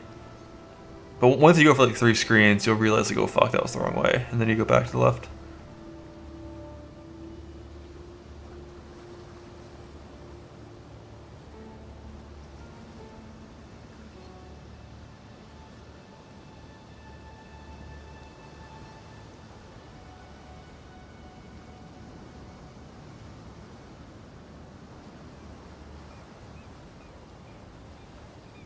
If it's easy to get to, it's not there. If it's hard to get to, it's there.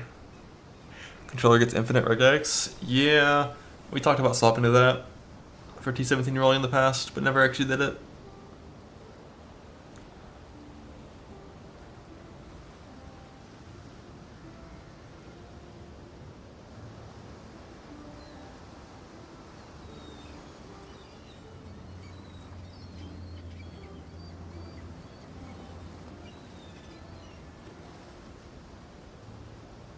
No way. I died to a cow?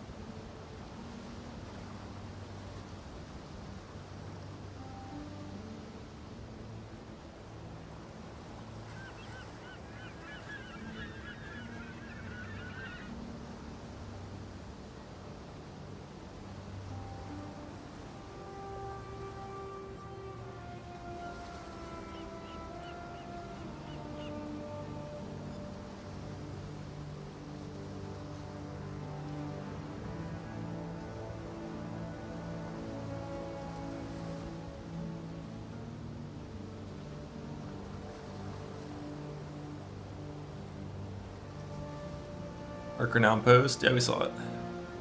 We looked.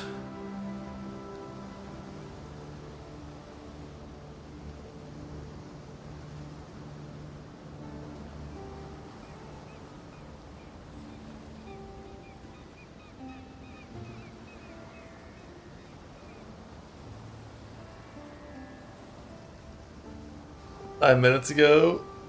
Late. That's basically 4 hours.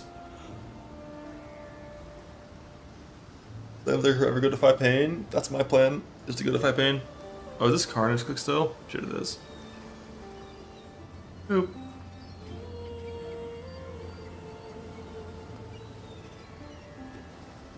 Does POB have an update yet for the new trees? I think I heard they call like the beta version it does, but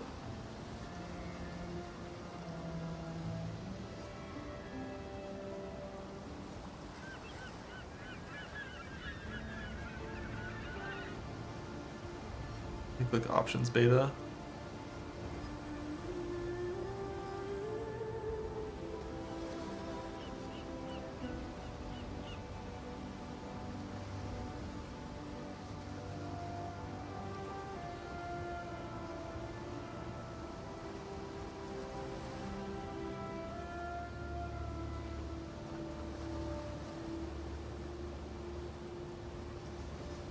It's not good.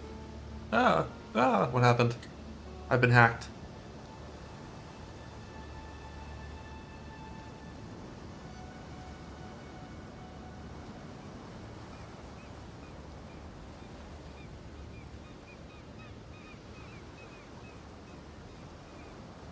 The Defiance doesn't actually have a duration. I didn't realize that.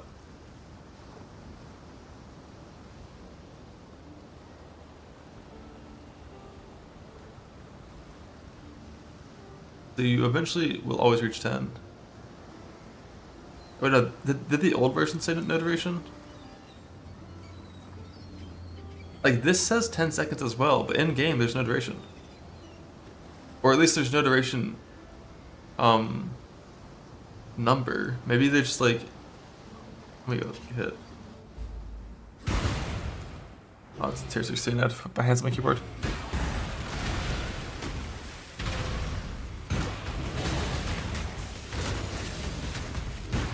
We have 2 stacks, and there's no duration, but it will just fall off in 10 seconds anyways. Like frenzies, for example, have 1 charge, and then oh, that's so weird. Wait, those just fell off incrementally, which is why there's no visible duration. And like even fort stacks have a number there. That's weird.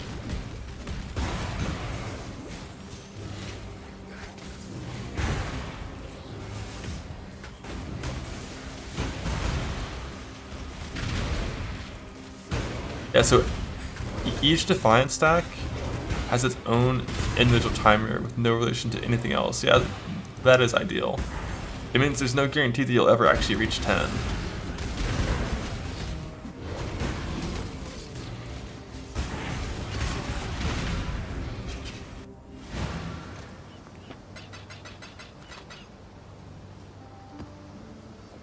But like, let's just watch my Defiant stacks in T16, just see what the average stack count is.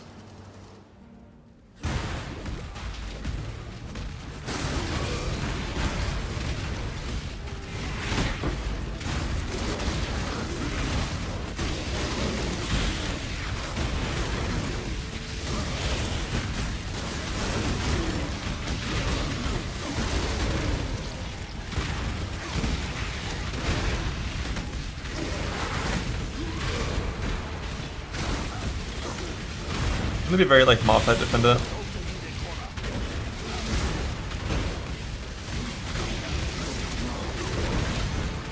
Yeah, this is way better than I thought it was. I didn't realize they were all incremental stacks.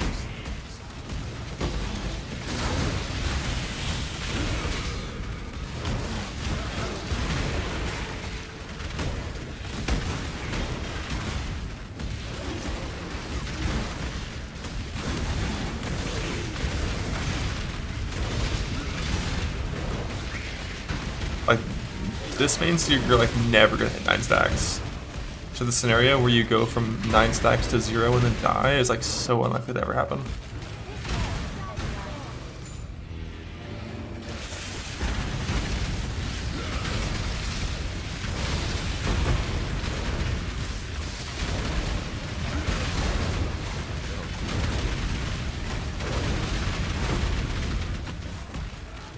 I'm never doing non-comprehension harvest, man. I can't do it. It's not happening. It's not happening. It's so vile and awful and dog shit and cruel and terrible.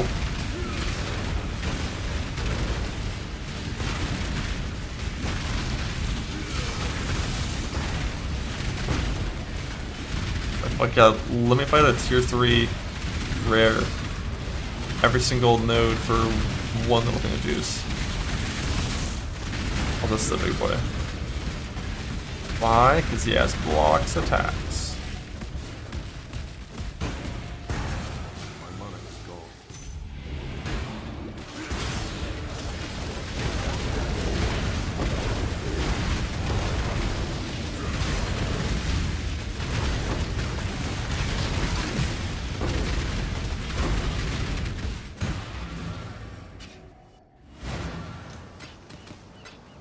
For 500 juice. Hit 10. Did it? Badass. I didn't even notice the junk. Was it like an Archnim mod? Or like some sort of like thing that was just constantly pulsing?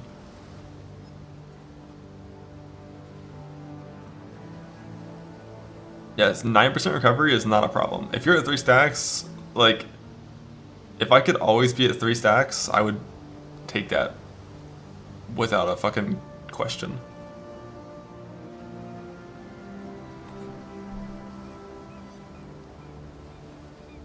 Yeah, like average from 0 to 4 is like the way it working is much better than I thought it was gonna work.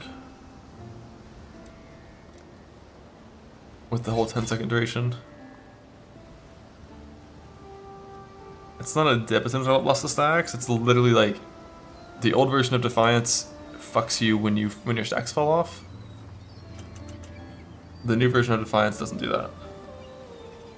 It's just you don't have the recovery mechanic.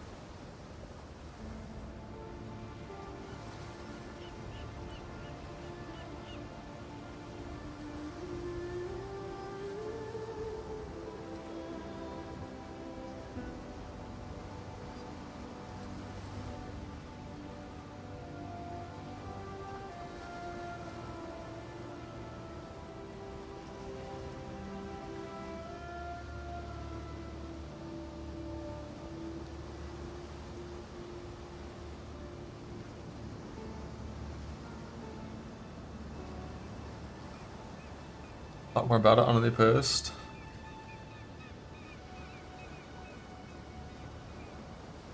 As you defeat mercenaries, you will gain renown among the Trarth and arrivals to raid class. Successfully defeating a mercenary will push you up 1 rank of renown to a maximum of 3, whereas either losing or backing out of a fight will cost you 1 rank. Haste, Exploding Orb, Rare Harvest Dog, no mod. Yeah, I think that's gonna spawn like tornadoes on the ground or something that just hits you a lot. Backing out means you speak to a mercenary, view the gear and skills, then walk away and never fight the mercenary. Returning in the same area will allow you to fight them without penalty. Only leaving and never returning will cost you the renown, as they spread the word of your cowardice. For each rank of renown you have, you increase odds of encountering Infamous. Infamous are tougher but have better rucksack loot, have more items, always one unique item, and is the only source of Infamous mods. So, yeah.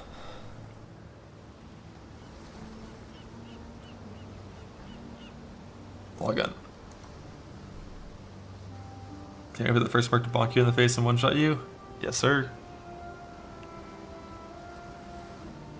Thank you. Battle Mage card procs vulnerability. It's just haste aura plus tanking and auto-attacking rare dog for that whole time. Just means your stacks just go up and then reset. Makes sense.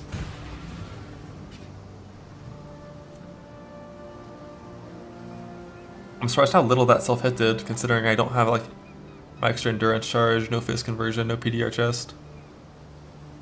Like a 5k fizz hit only did 900 damage. Maybe I had to hold and chill up.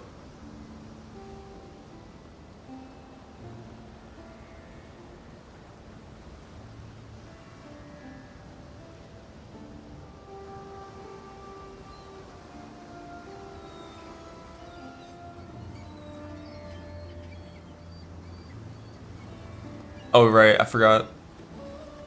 You have like, what is it? Is it 250% increased armor? Right. I forgot it gives you that much extra armor.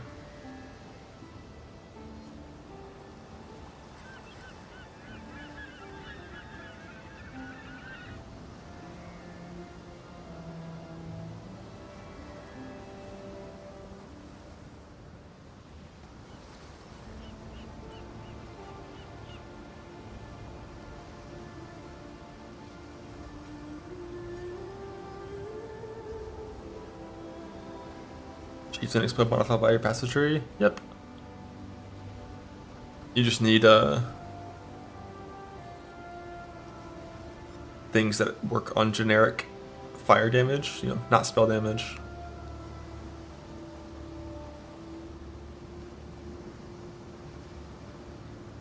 Yeah, I could grab the controller and test it, you're right. I know where the controller is. I think it has batteries, but I never tied it to this PC. I might do that later, once I stop streaming, but not right now.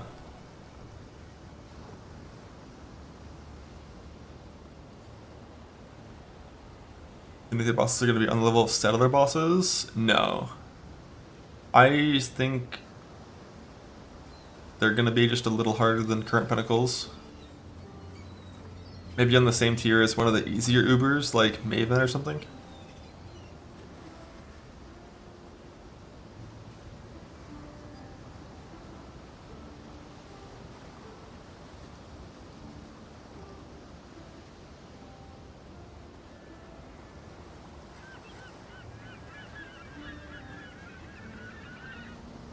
Ugh. So another Earthshatter versus Volcanic? Yeah, I'm playing Earthshatter. Maven's easy for sure. Maven's just like the easiest Uber. Maybe Cortex is with no mods. But the thing with Maven is it's just like fair. It's fair, repeatable, reliable, normal, nothing crazy. No single event is like too hard. Eater's the easiest. Eater and Exarch can be some of the hardest. Like Eater and Exarch are just very build dependent.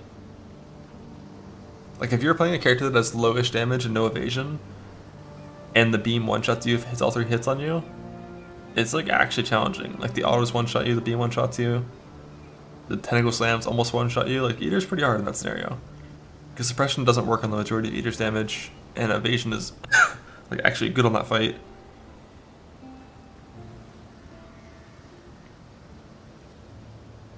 It just depends on your character. For a lot of characters, Eater is like free and it's like nothing can hurt you. But if you walk into Eater with 75 lightning resist and suppression cap, the beam does like 5,000 damage per pulse still. And there's a lot more chaotic scenarios with Eater, with tentacles happening on Uber Eater than there are on Maven. Like Maven is just so scripted, there's just like so little variance. So like once you get good at the Maven fight, it's always fine. But something like Uber Eater, with the random tentacles coming in, and random ball locations, can just like cause weird shit.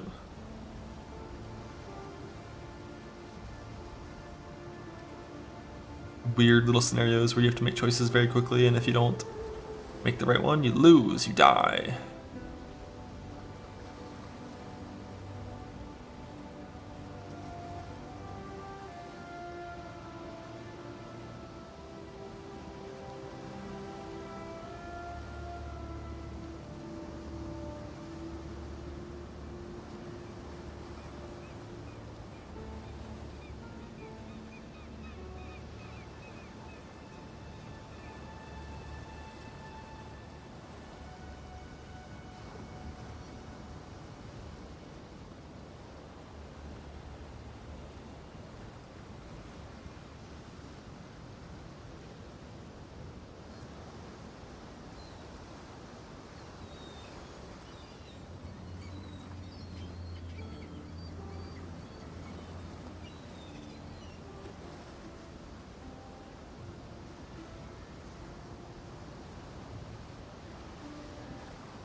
Yeah, Uber extra ball phase is rough.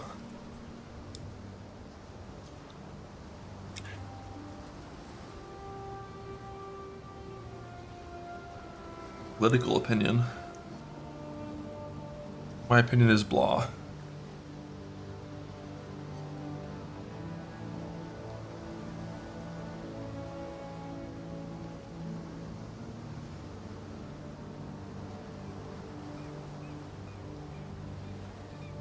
Is my cosplay costume all sorted? It is. I have a 6 foot tall life-size replica blah outfit.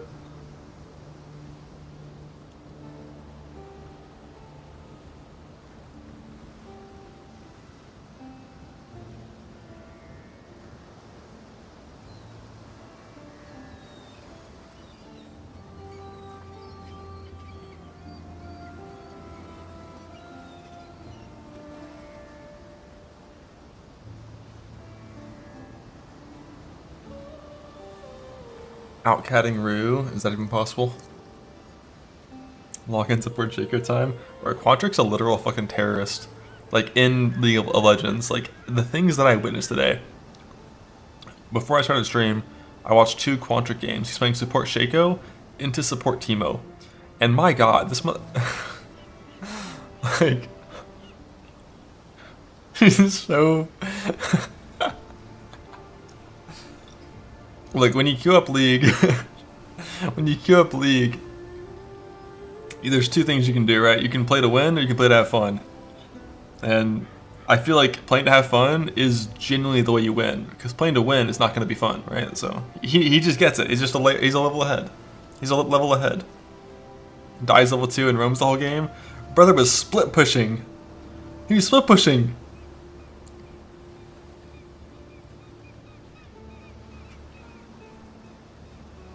It was good though. It was some good games, good quality.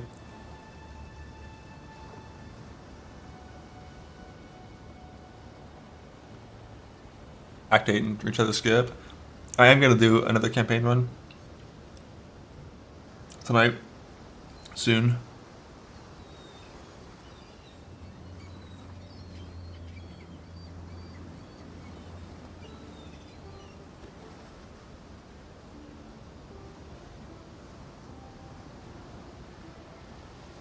Marauder campaign. As soon as I get out of Act 1, I'm vibing. Honestly, like, that's pretty much it. Like, hit level 12, you're chilling.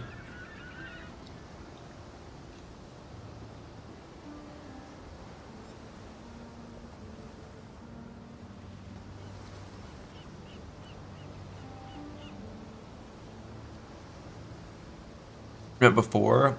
Oh, just so I know a little more. What is this clip? In trouble here. Wait, I can't dodge roll.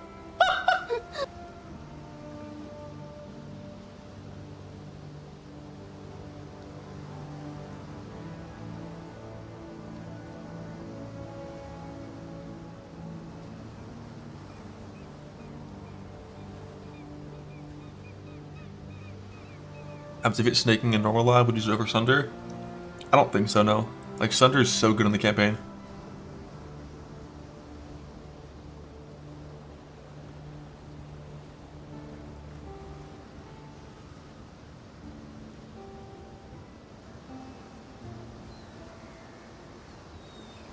I do wonder though, like, if that new Sunder skill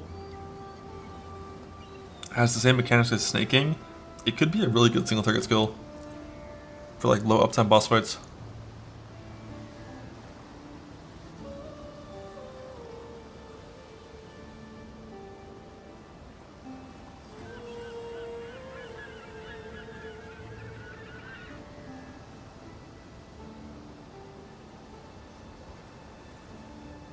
Bunch of nerds in the campaign during test run felt wild. Yeah, it's sick. Like, you just have Fist of War, you Intimidate and Cry, you stack the rear on top of a bunch of trash monsters, you one-shot it all, it's great.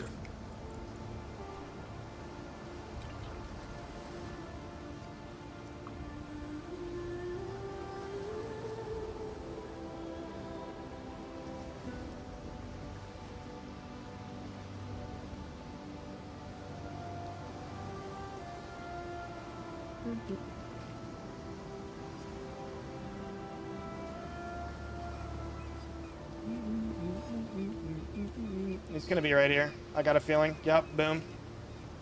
Oh, So yeah, I need the that 6 minute shot. map icon is not always the same.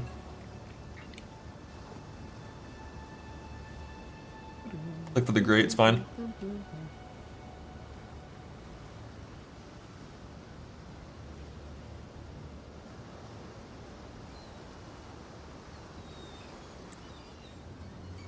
As soon as you get to a turn, instantly portal. What is this new deck? It's just a faster way to do Act 8. As soon as you get to a 3-way turn, instantly portal.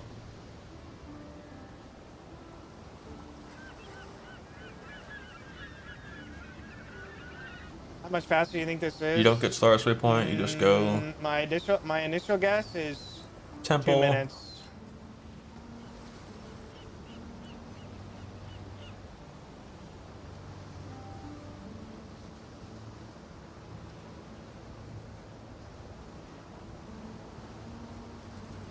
Waypoint to town, portal back. Yeah, this was added last league. It's new. It's new, it's 1 year 1.25, I old. think. Just It's no- 1 there year were no old. raises then, so nobody paid attention to it. Ah. Ow. But yeah, you like drop the portal and then you come back and then you go right here. Boom, we're in bathhouse. Bang, pow. And then now you get the trial. Holy. Thank you for the sub, Nibson. Yeah, get the trial. Did you just type the shoe emote? I don't even know. Leave what a you portal, go to the next typed. I don't know what that waypoint. TTS said. I don't get it. The hidden underbelly takes you to straight to bathhouse and straight to Solaris, so you just use it to go between them. I was going to say shit. Oh. Then you go out here, waypoint. Yeah, it saves like 2 bathhouse minutes. Solaris. And now we go back and do the skill point. Now that I have both waypoints.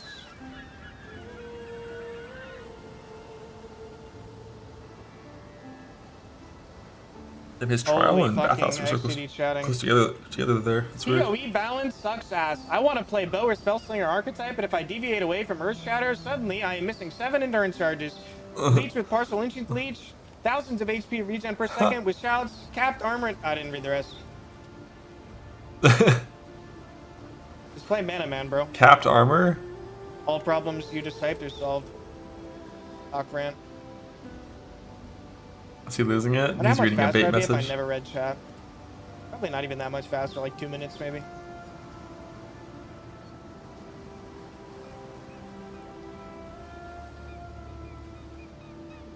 Last slam race practice. Spying. Ooh, does it enter maps? Ish. That was like an actual natty weapon. Not one Old stolen enough from to the guild have an stash. underbelly. Bro, blah, get out of here, bro. Bro, it was 10 seconds. How does he know? Does one person type blah and that's it? He just assumes?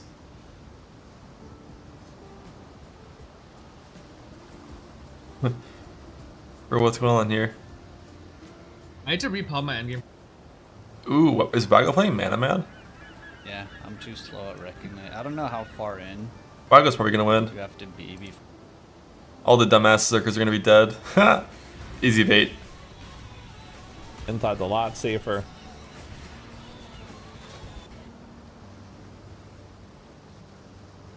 And Alex is playing too. 37 level 70 is fucking fast.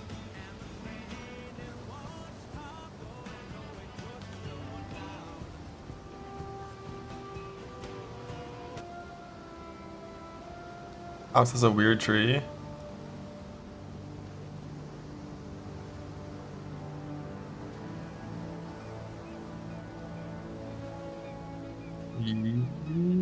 Going. Does it have more attack speed? Is he still sundering maps? Oh, he's still sundered in early maps. Ooh, a duelist gamer.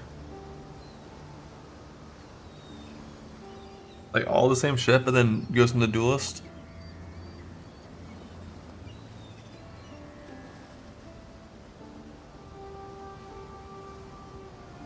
Takes Admonish for later on. Yeah, I mean, when you're playing Earthshatter and you have that much CDR, it's not terrible.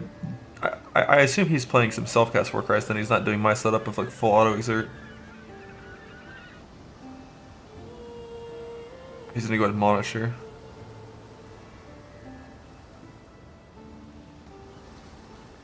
Yeah, 2 self-cast.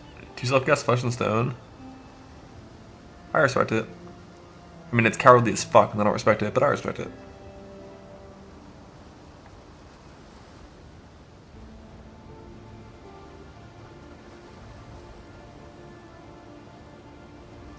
Yeah, going over here gets you the instant mana leech, so you never have to do like any mana pot bullshit ever.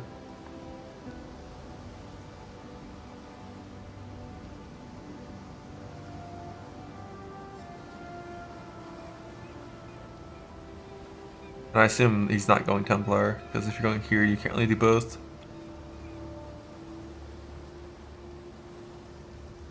Yeah, that's fine. There's nothing wrong with that. I want to see what the old campaign time was.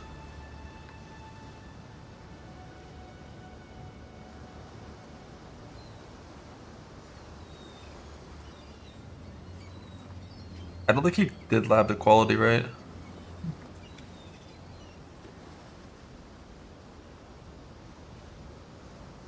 Then again, he's all 70.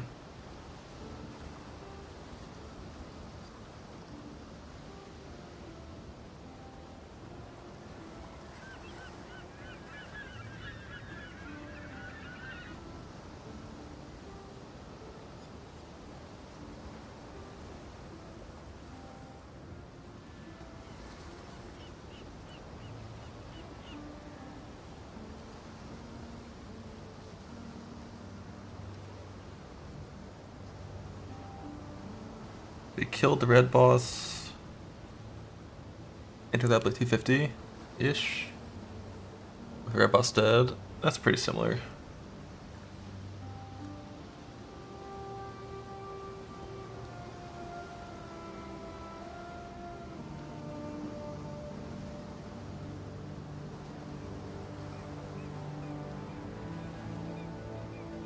Wait, they didn't even go to the font? You didn't even go to the font? Because with the quality. He takes the extra exerts in Cruel Lab instead of the rage effect. It's interesting.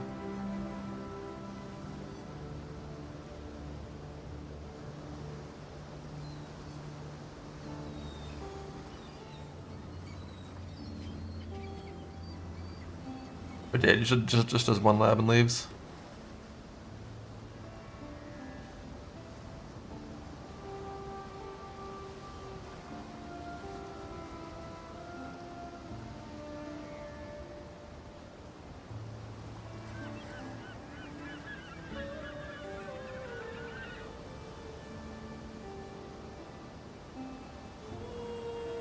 Huh.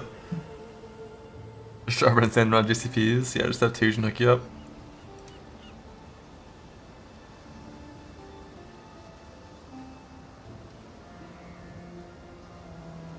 The Sunder mapping. Pack size is so low in white maps, like, it's kind of neat.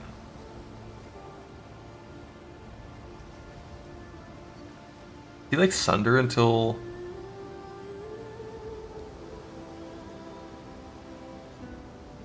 Sunder until Uberlab and it's quality Sunder. Then quality or Shatter and Uberlab and then change.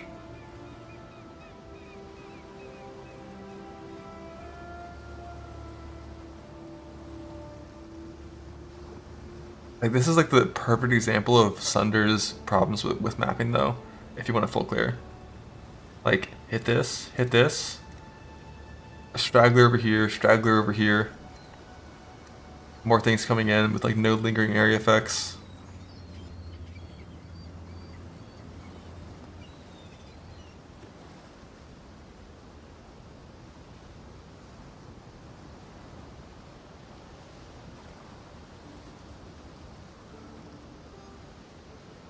Silver Flask.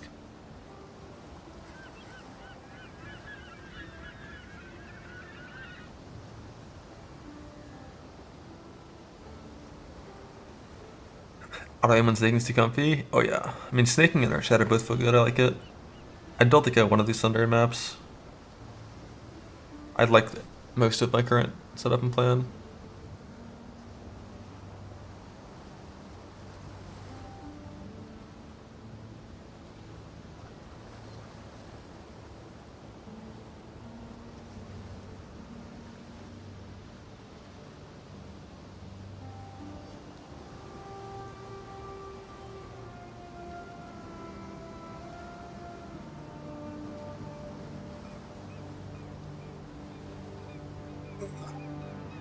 You just leave them alive? What, stragglers? Yeah, you just walk by them.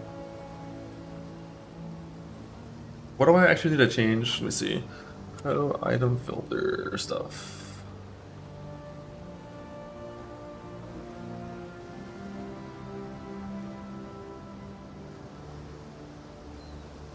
Item filter info. What was removed?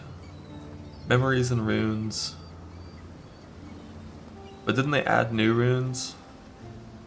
Rune graft instead of rune.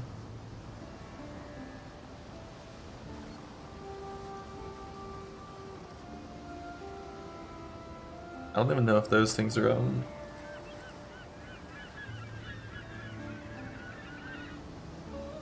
in my campaign filters.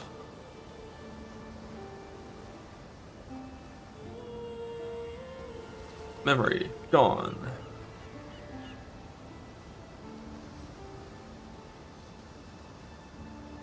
Rune.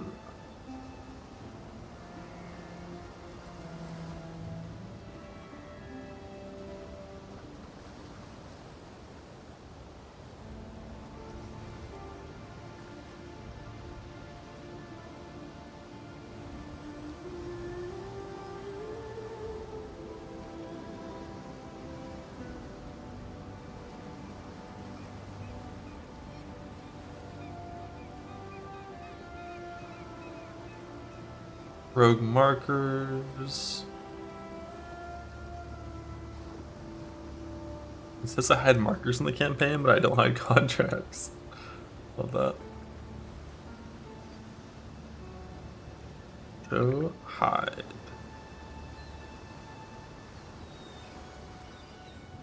I guess you only have to get rid of the mini map icon.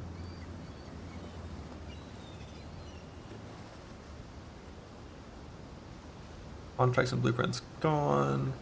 Then I needed to get socket colors properly, like TTS'd. I don't remember if I have sound effects in my thing here. Like, I don't think I have the right Gucci sounds for that. Like, I don't see 3R and stuff. I only have, like, campaign things. Let's go to his little GitHub and see if I can yoink sounds. Because I assume his GitHub's updated with new sounds for, like, red sockets and whatnot.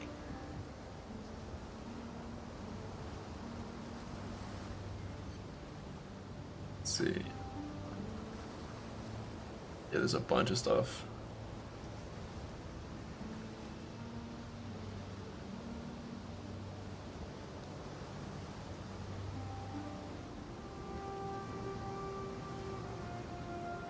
I wonder if it, like, if anything old wouldn't work anymore.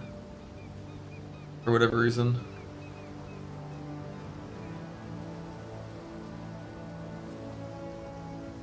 Things like renamed or whatnot, I doubt it.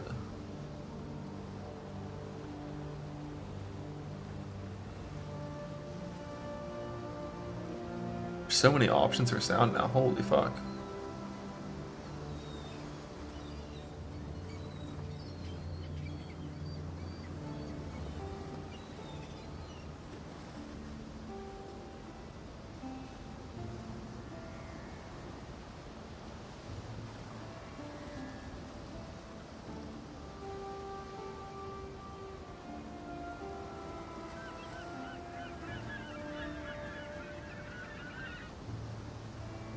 Let's watch the clip again.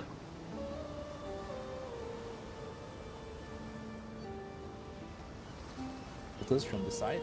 First thing you gotta do is you click code, download zip. Yep. And then you open the folder. Yep. You extract all. Yep.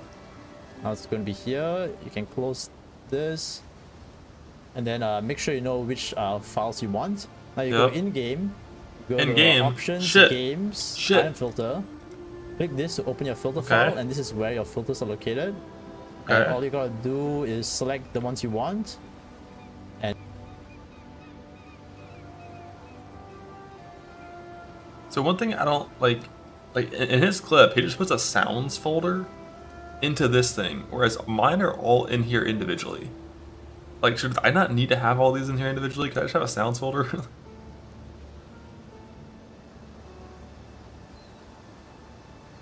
I did the right way. Like, do you have to change the directory though of like everything in your filter if you do that? It's like this stuff just says.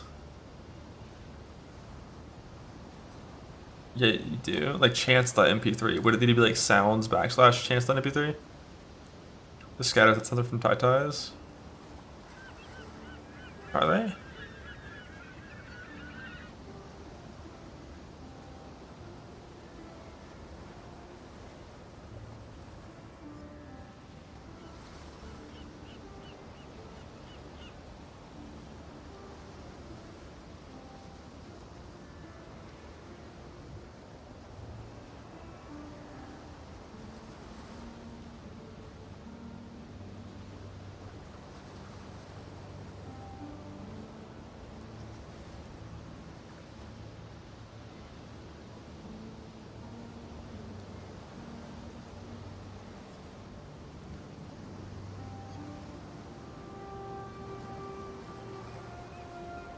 Yeah, you do have to do that. So I figured you'd have to.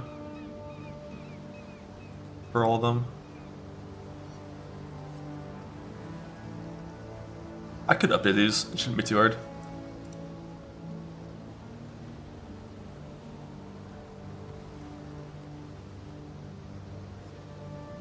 Search into place. Yeah, but do you think they all use the same name?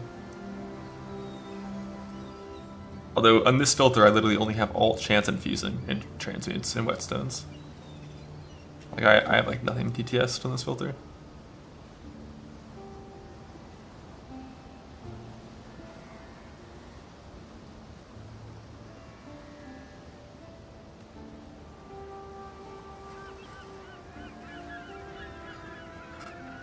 .mp3. So we have. Yeah, literally only these 5 things. Oh wait, no, 6 things, because we have wetlands down here as well.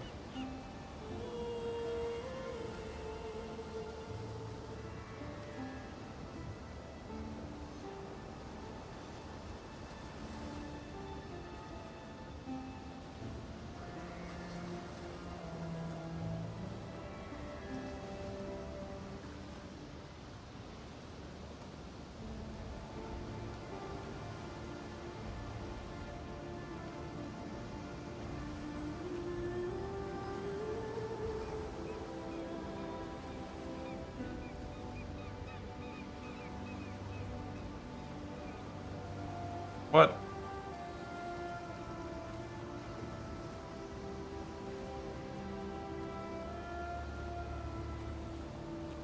Got the log out, right? Maybe.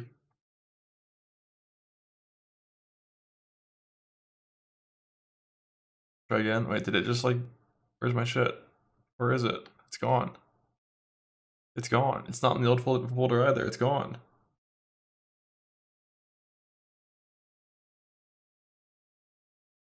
Said it couldn't do it, deleted it.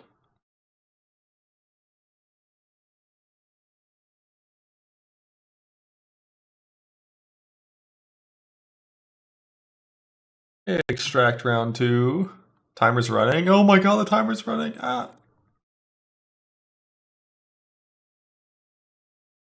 Step number 2. We did it.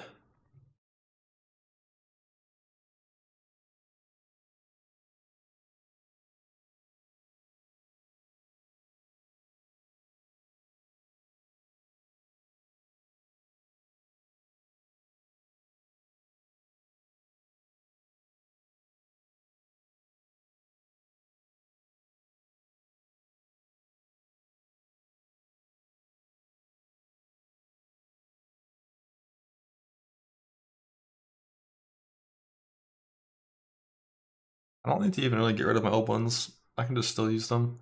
Actually, no, if I want to link this, I shouldn't do a split of sounds.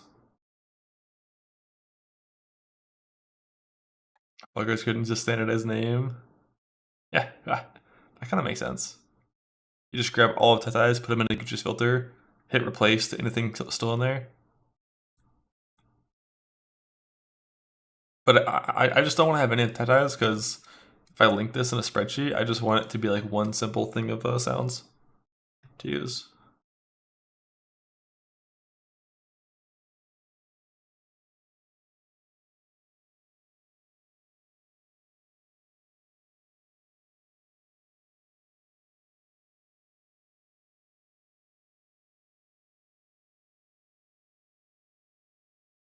So, these ones I'm just gonna update manually.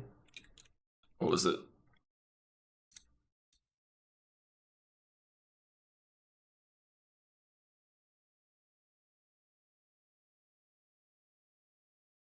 Goofy sounds backslash. I love the stop using now bit. It's like you run a map with it and it just yells at you. Yeah, I've only got 5 of these, so we're just gonna do it like this. Wrong slash. That's a front slash.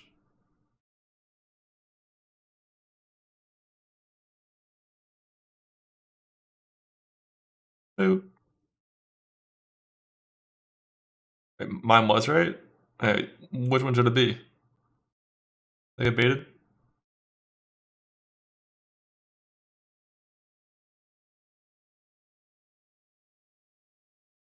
It should be forward.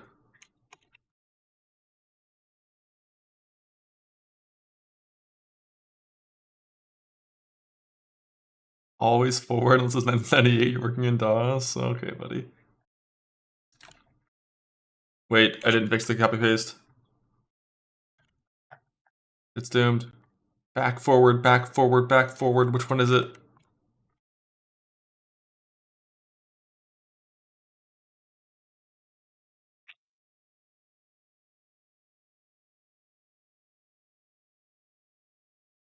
Where even was this other thing at? Forward. Let's see if it works.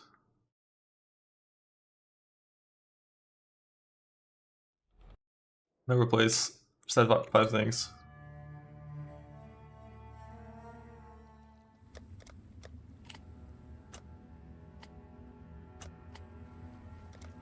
Loaded successfully. Login. Alright, so the things I need to add to this is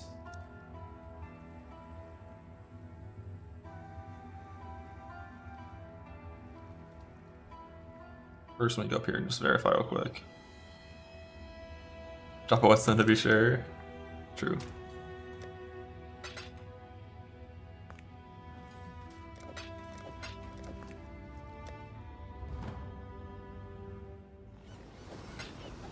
Alteration. Whetstone.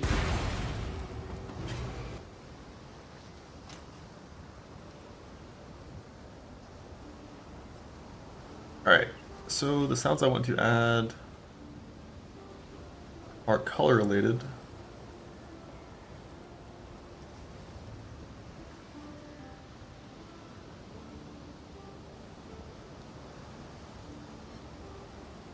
I don't know if I really want to add sounds to rustic sashes.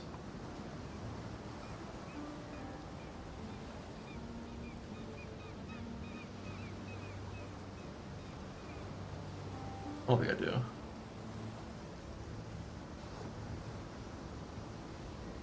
Down here in sockets. The alert sound, what's it again? Gucci sounds slash. So we're just gonna do that. And then copy this. And then rrrr dot mp3.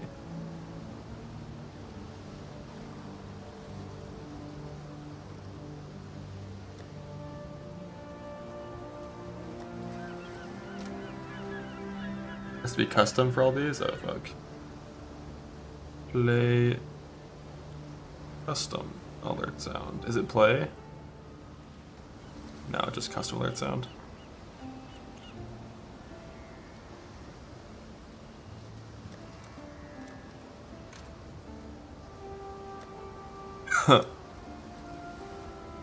Where's the 4 red?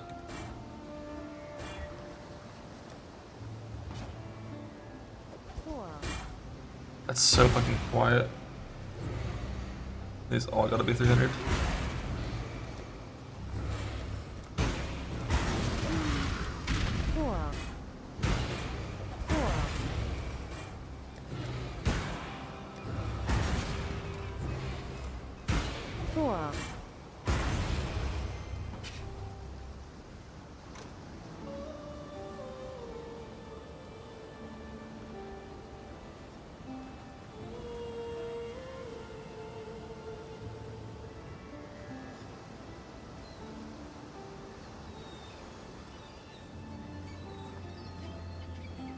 Oh, what about red, red, green? Do capitals matter for this? Who knows?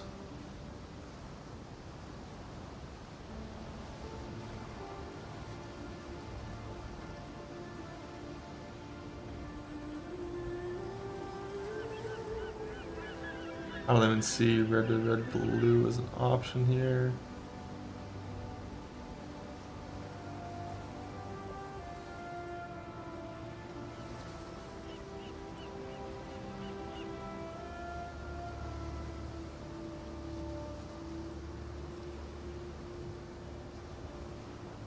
Red, red, green, green.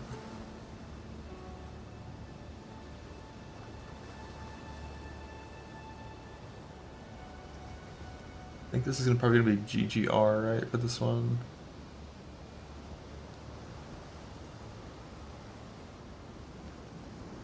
Yeah, there's not one for just GGR. It's only if it's gloves. The fuck?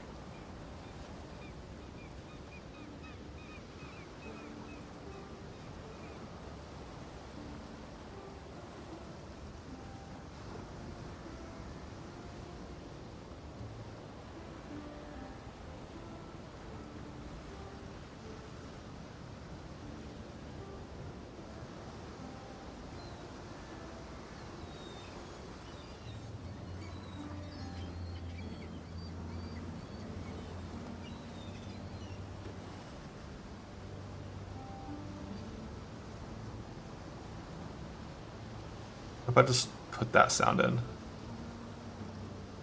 Like, fuck it. Why not?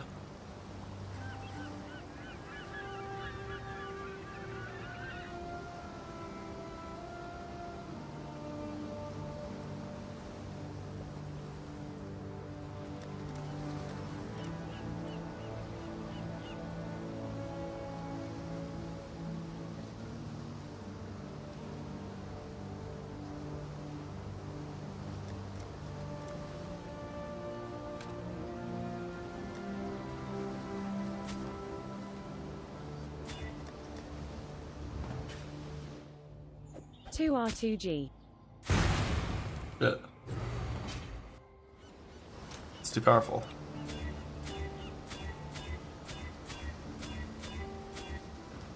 Huh.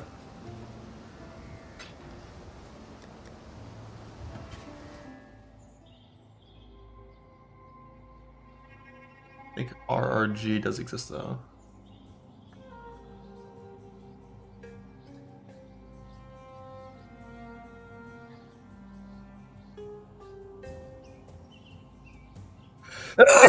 Start. I don't see a listing in here for triple red. Am I dumb?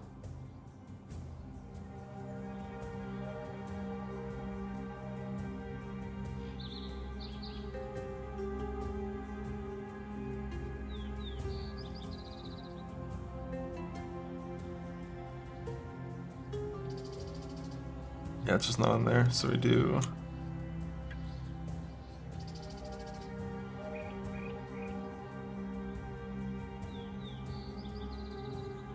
Fake instead.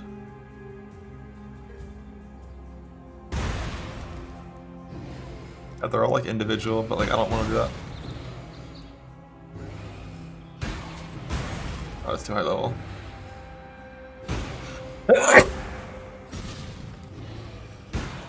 start.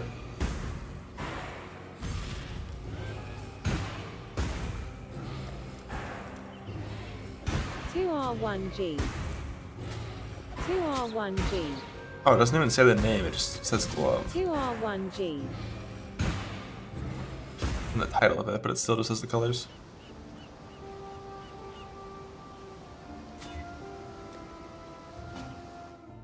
Two R1G.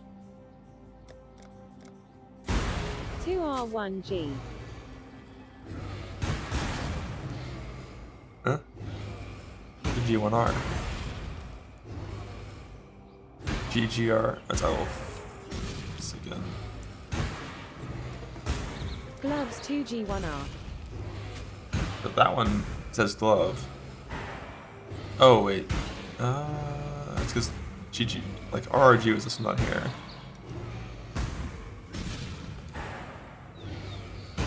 This one, it does say glove. Even though it's not glove. Because there's not sound effects for those.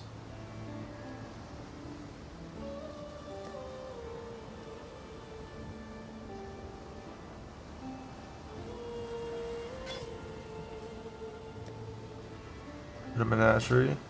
Probably. 3R1G. Glove 3R.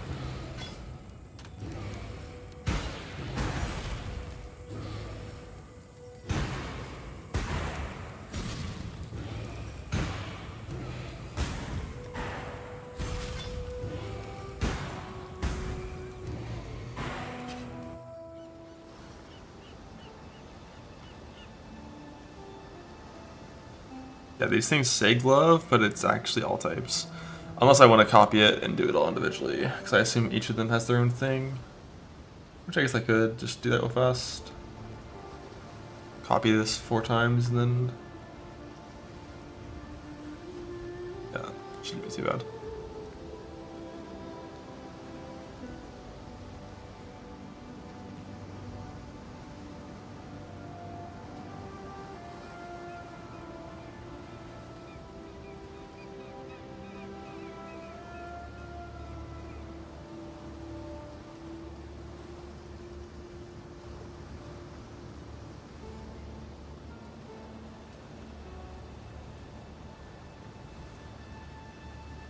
I think it's helm or helmet? It's helm.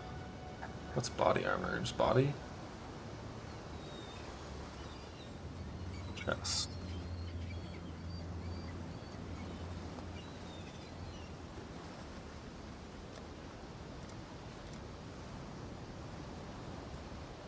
So many errors. What's wrong with it? That... Wait, where's the item level on this one? Oh, fuck. I don't want to have to use my eyes. What the hell? Item level, anything extra? Testing. Nope.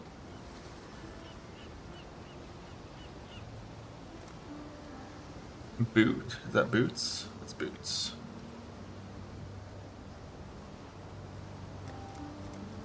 Loaded. Anything else wrong with it? I don't see anything else wrong with it.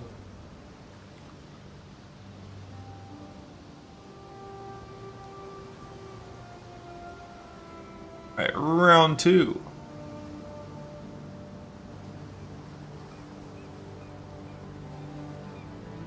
Alright. Nothing wrong that time, right?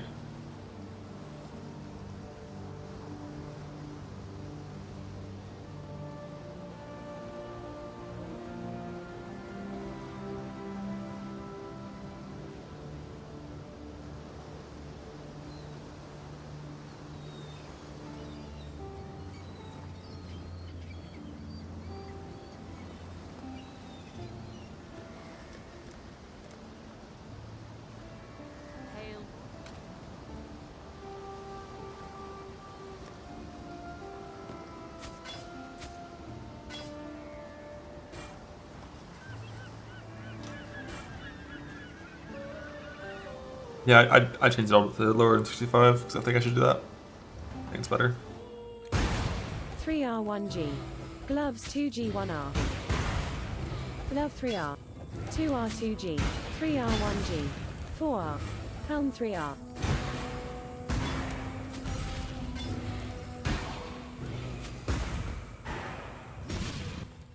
It works. Huge. That's all I really wanted to do. Just get all that working. Although,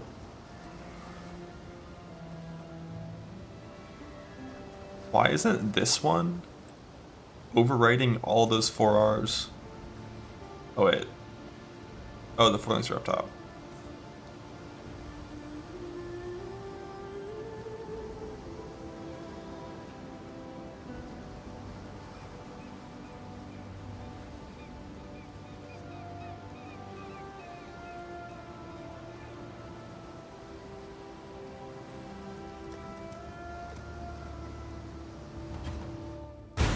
Helm 3R. 4R. 3R 1G. 2R 2G. Glove 3R. Gloves 2G. 3R 1G.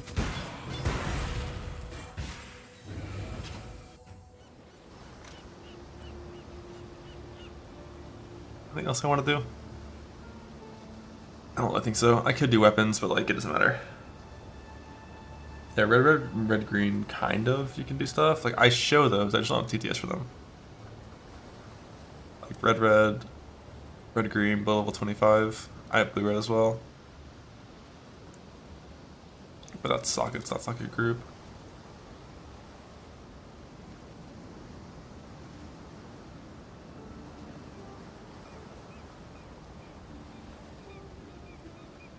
I definitely could do some more Act 1 stuff with this.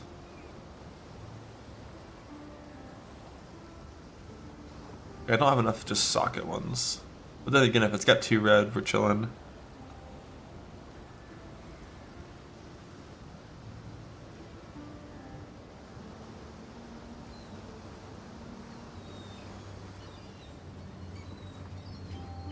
Yeah, that's fine.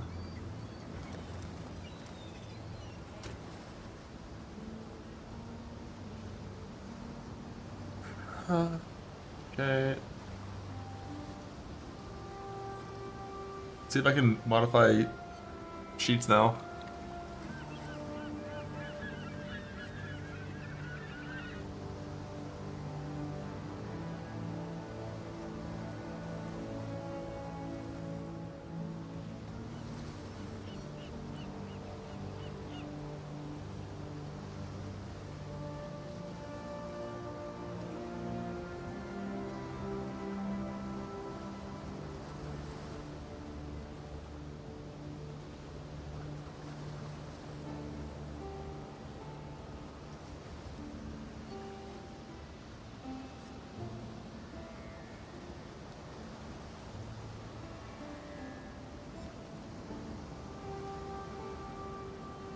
Flashbang.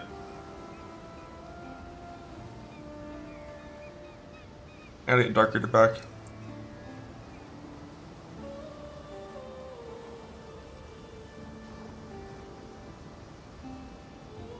Oh my god, why are you that color? Oh, it's not the right gray. It's not the right gray. It's not the right gray either.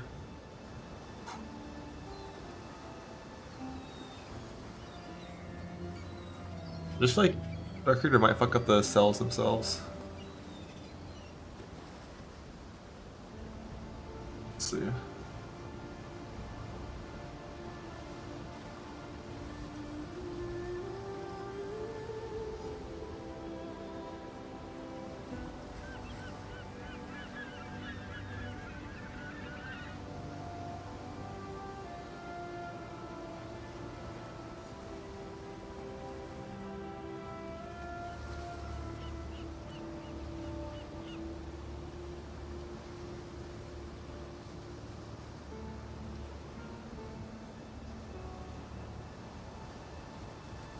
Thoughts?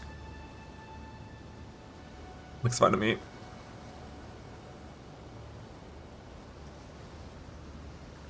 Leveling filter.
the actual axe section itself.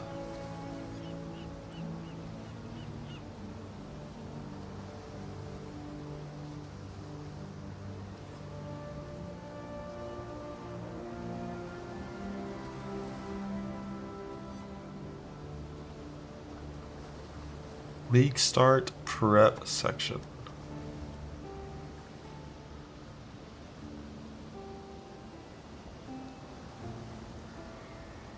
I already have the forklift over here, right? Or no? That's the part that I really just... I still don't fully understand. So like, this link right here, you can copy filters that I already use. But to be able to modify them in Filter Blade, you have to have a different link that like fork stat filter, or can you make it yourself?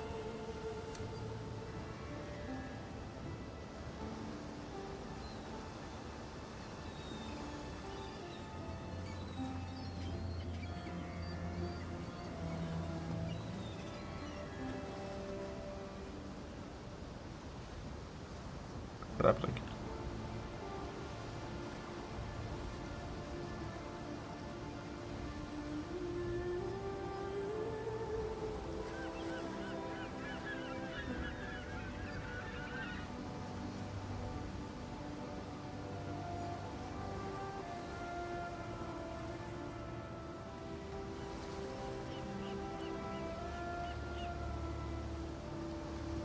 You can just load it up and save it as your own from this link? Okay.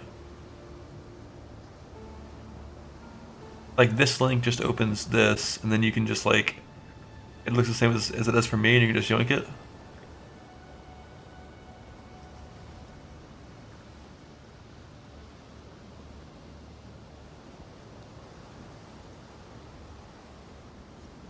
We're gonna just delete Zerker League Start. And I'll redo that later. Currently I'm only updating the template to be correct.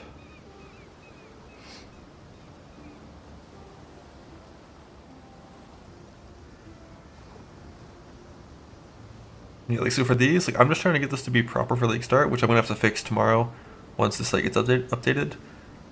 And then as soon as I fix this, then I'm gonna save as new for myself and update that new one. And this will never change.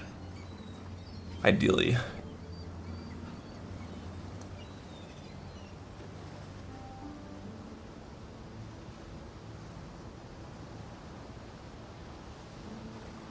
And then so League Start Prep is not exactly the Zerker Shatter.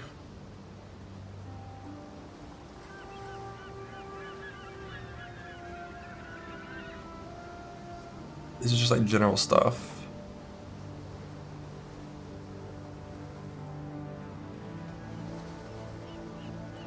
Don't need this, it's in the main page.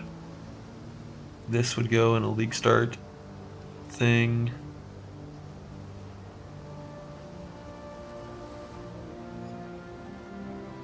So this is the current setup, which I'll just put there for now.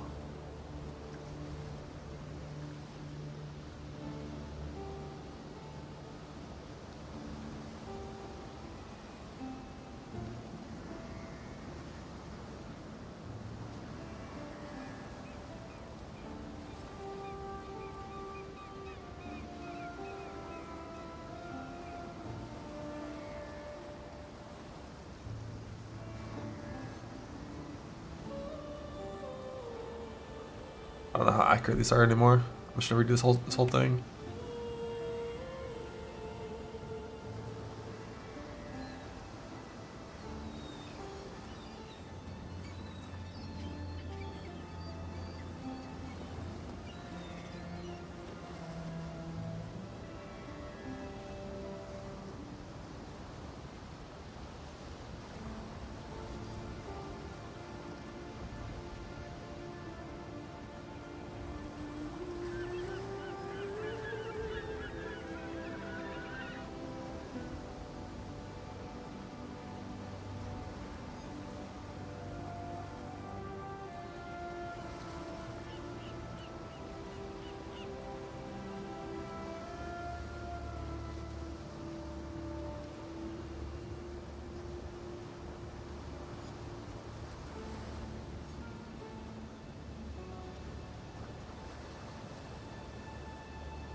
Alright, so this is...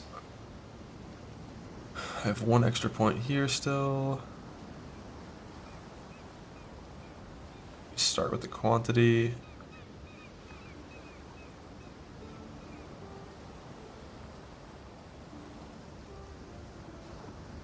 Ritual block. I think it's just worth it nowadays in these scenarios. In hardcore, of course. There's no reason to do it in softcore.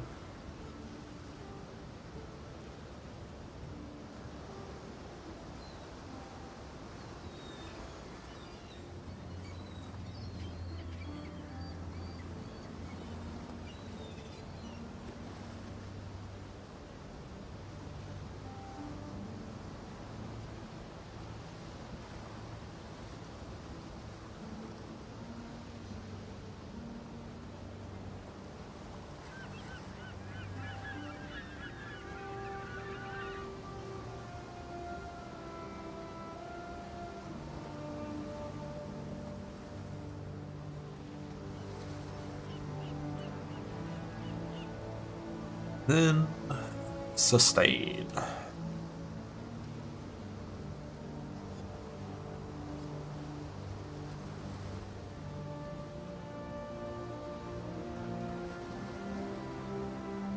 So I don't know if I want to come up here and get Distinguished Demolitionist.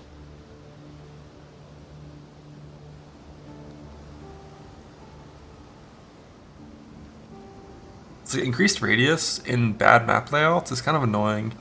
It's like the same problem as Big Bomb, where like you hit too much shit.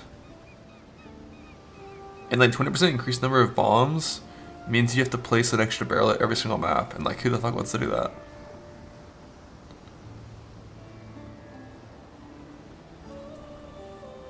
But I probably should. It's probably worth it.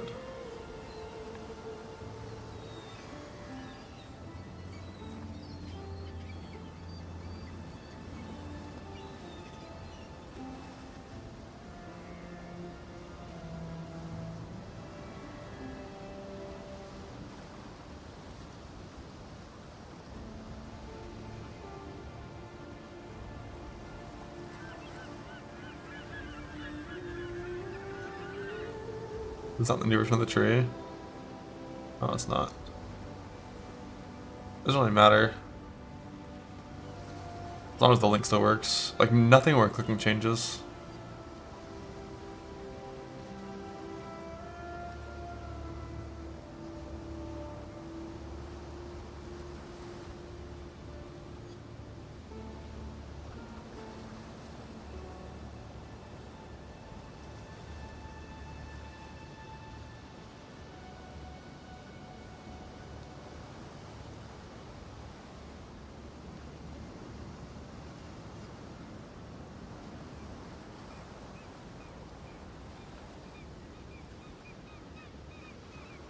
Ah, I destroyed it.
Do. Hmm.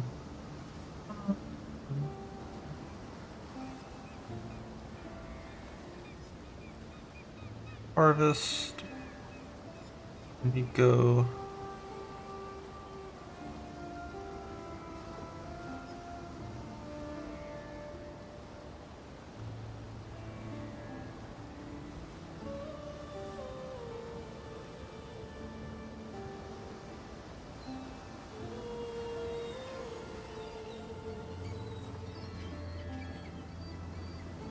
On a big bomb?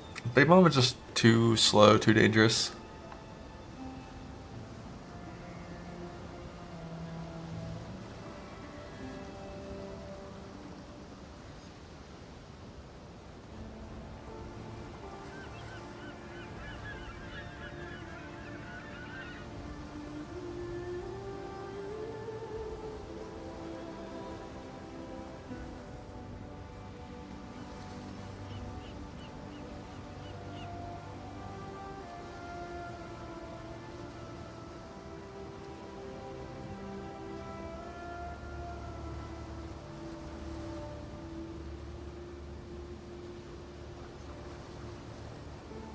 Harvest after what?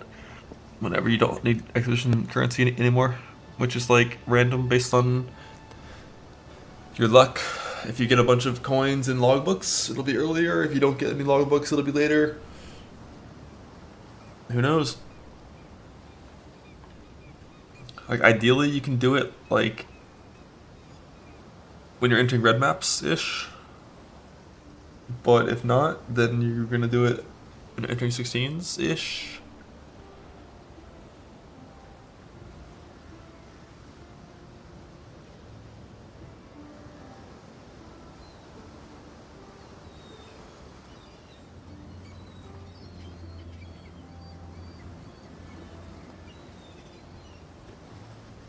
Ah.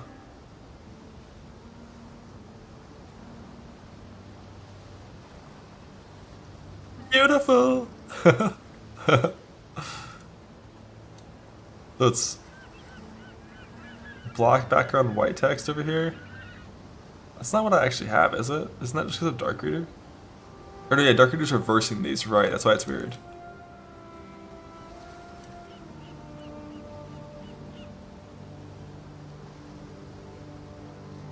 I think.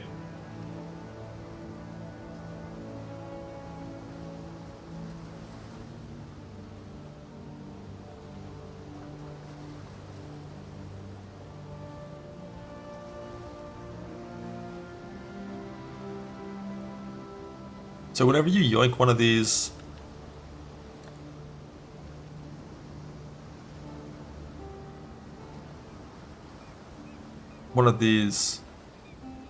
does it give you the option to like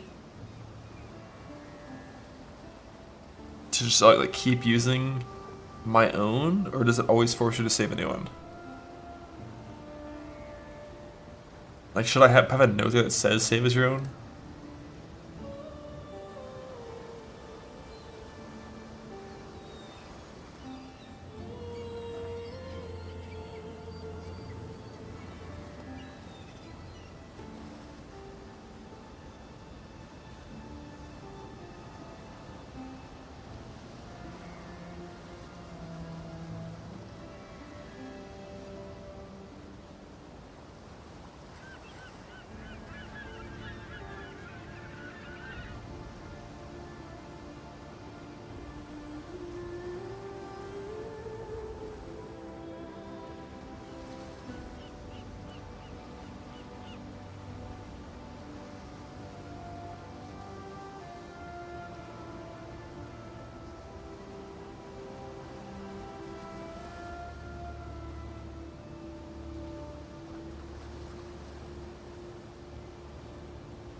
One thing I didn't do right on this. When are we entering reds? Probably somewhere around this tree. Getting rid of the old betrayal.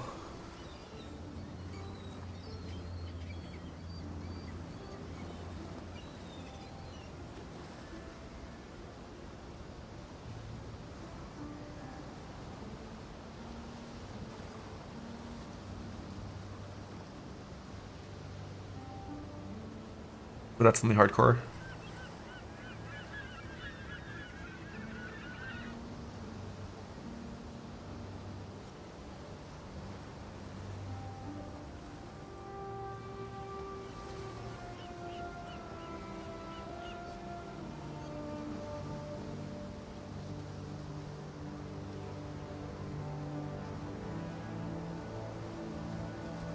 Ah! I don't know what I did. But he got mad.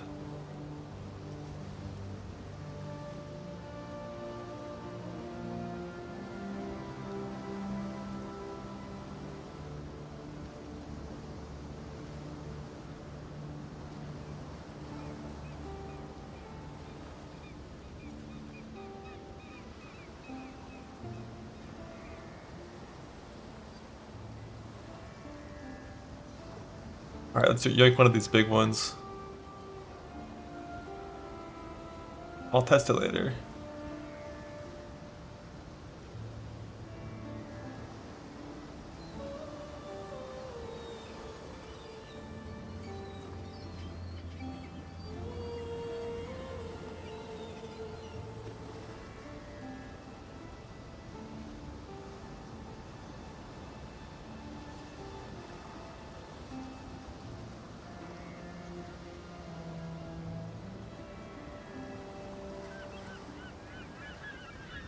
Beautiful. I'm gonna test that with the controller later.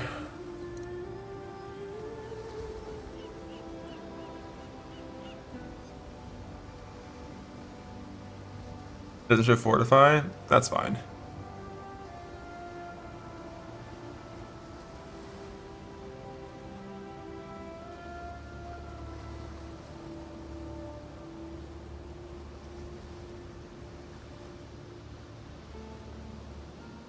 Yeah, controllers don't have a cap on their gig size, apparently. Should need to pass X6 anyways. Yeah, I mean, Fortify is X6. But also, like, Pull was X6 too. If that one's in here.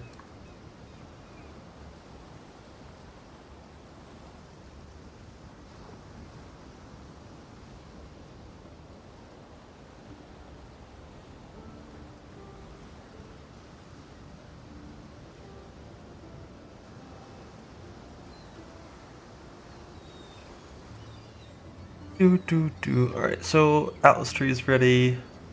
I can't do filters yet. General POB rough idea is ready, except for the Uber version. I didn't bother making the cluster version of this yet, which I'm gonna do now.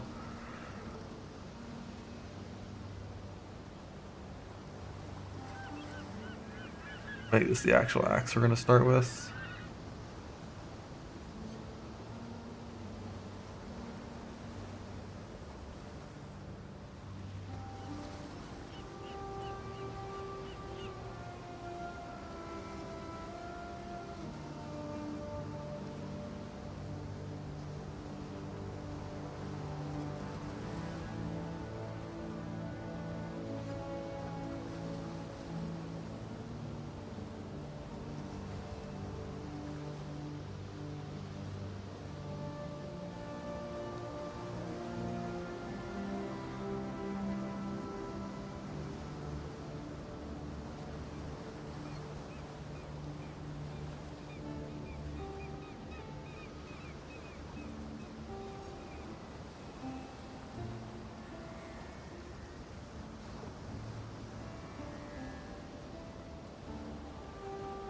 Ooh.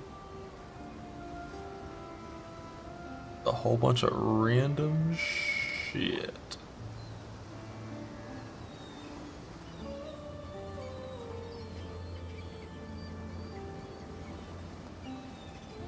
Armor and stuff? Yes, sir. And like one random res mod and like a fuck it. Hey, look, I crafted one too.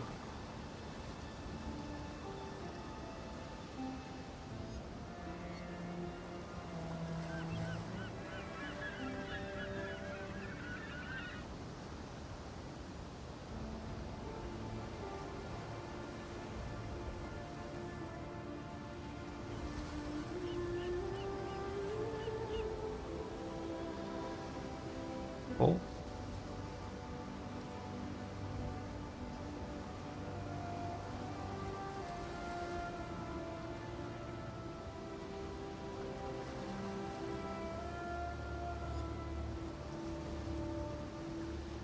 Perfect. What a character. So beautiful.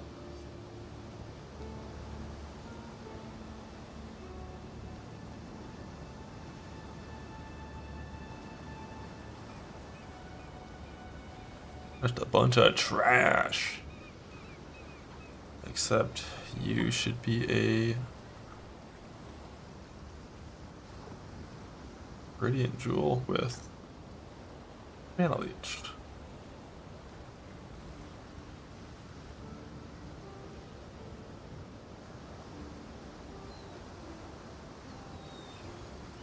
One says it. Cast Never Shaken, Molten Shell, Life Tap, Battle Mages Rallying, Infernal Intimidating, Seismic Generals, Blink, Blood Rage, Faster Blood and Sand, Trial of Fury, Blink to the Mercenary, Pull, Fist of War, Autosert, Overexert, Speed Boots. Pretty much everything past 10%, probably you would never really care on slammers. On shield charge builds, you would still care though. Ironing, Rustic Jade, early game shields. I don't know if you ever buy this shield. Like, I guess you would if you had to. So it should be there. But even if you don't want to. Stay sharp out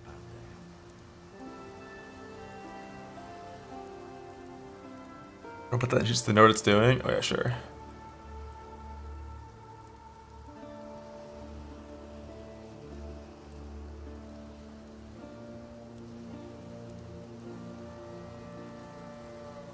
With Rotted. I think Rotted can't hit breakpoints that the armor shield can.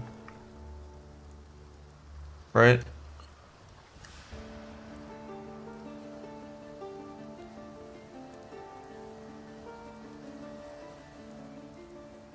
Like the level 2 shield can roll up to 45 if you get lucky on the size, which gives you 3 shield charge breakpoints. Whereas I think this one only ever has 2, right?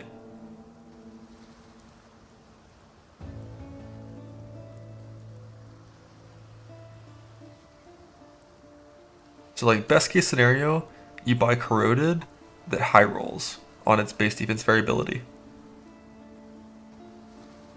And if you get an armor scrap in Act 1 and it would bring you over a 15 stat breakpoint, you definitely use it. Best shield is Pine. Oh, 100%, yeah. But you don't buy that one off the vendor, because this one costs a transmute off the vendor, whereas the other ones cost a wisdom scroll. You have to drop this one on the ground.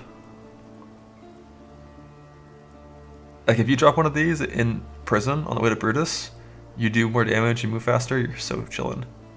So chillin'.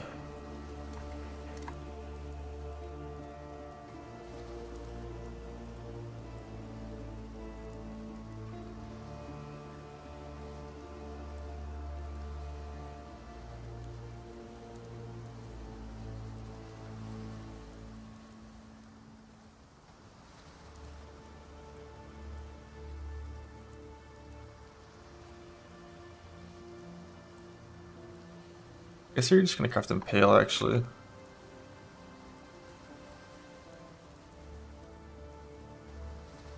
Right, like.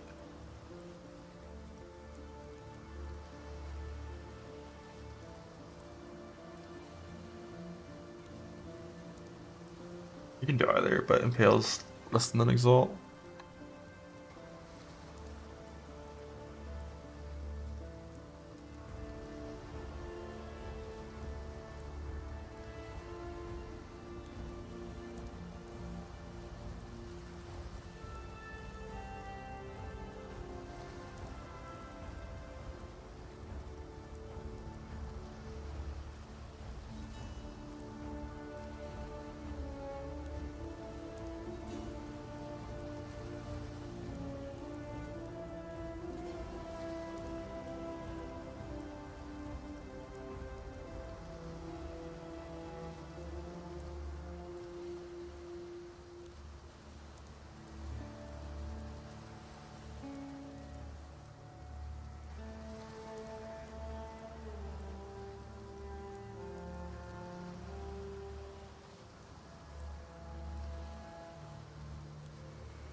We still have Fortified Notes up there. I like Fist of War, I think. I don't know. Maybe not. I think we have a good axe to good melee fizz. Yep. That's correct. So this will not have quality, this will not have quality, that will not have quality.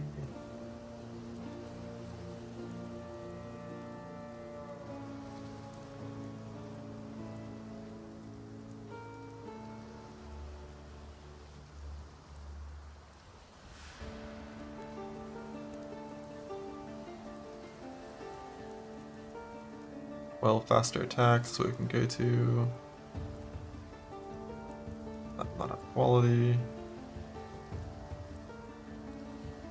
Is there a reason I have my links? So we have one 4-link, 3 red, 1 green, one that has to have 2 off colors but not linked.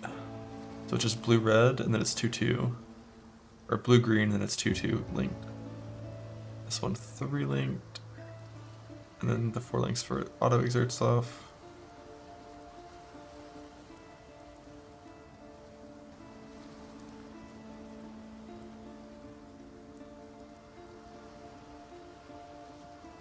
Except acid damage taken out, enduring cry in.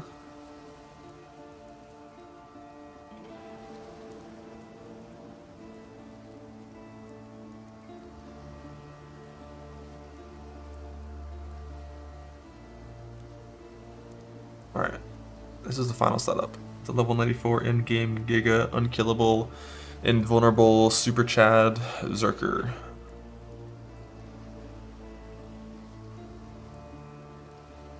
I'm probably not going to bother farming the Avoid Shock, I'll be honest. Just life pot off the shock, who cares?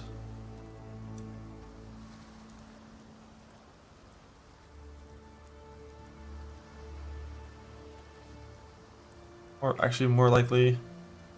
Alright, they fixed this again, so you can just do...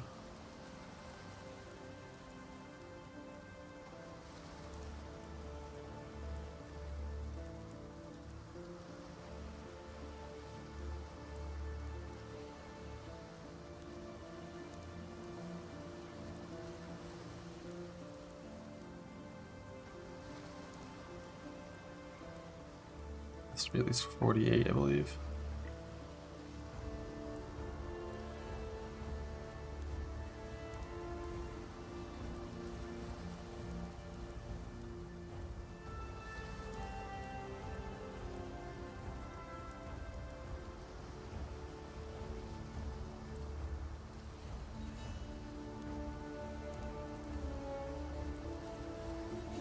Yep, alright. That's the bit.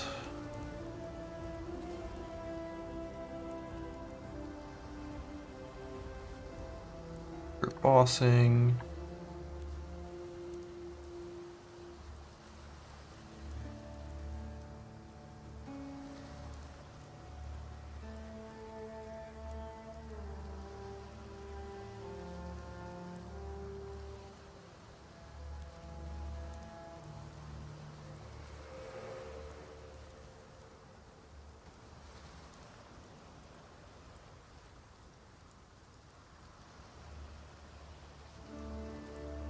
Still too many points clicked.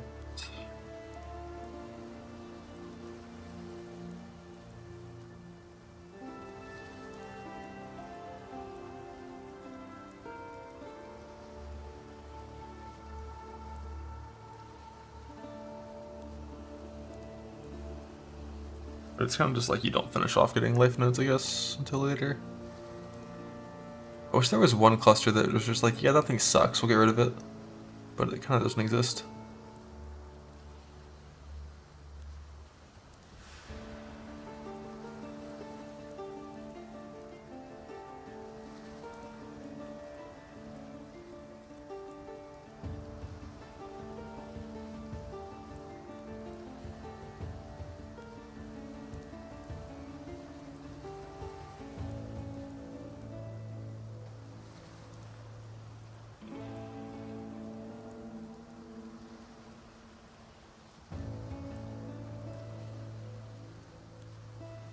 What did I click besides unwavering the life node?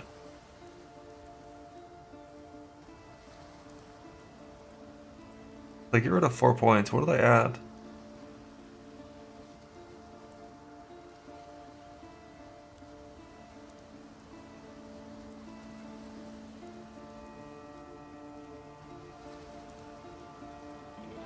Oh, the mastery's back for crit reduction.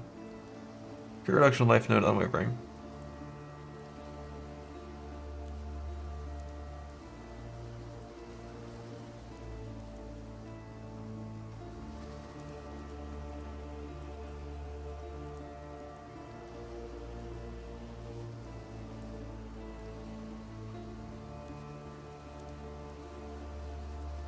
Add a few more trees.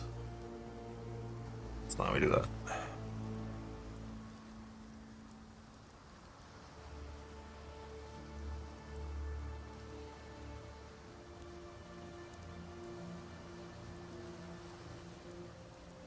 What do we drop it before this? It's Bastion Breaker. Oops, that wrong.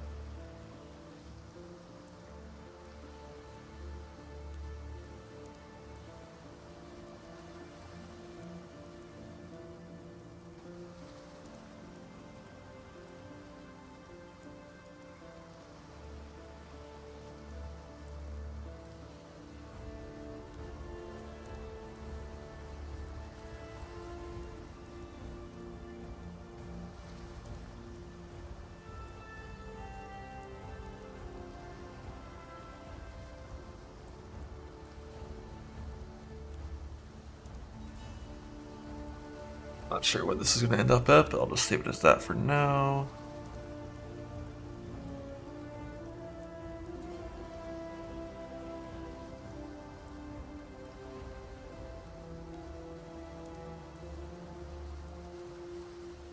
We get rid of that.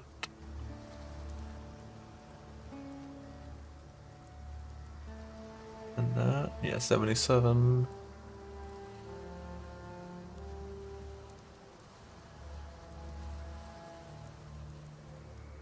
Map entry.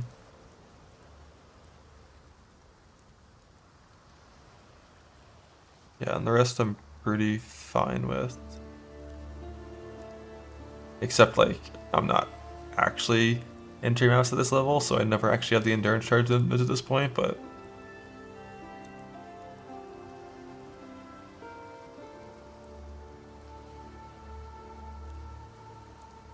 Where's all the int coming from? Right, just having turquoise amulet.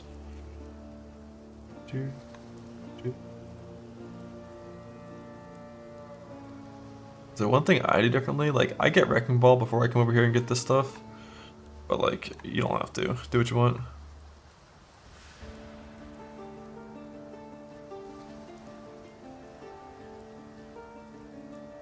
Okay, I like the trees.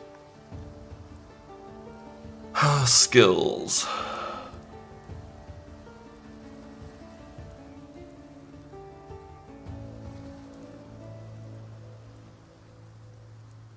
What's the next link?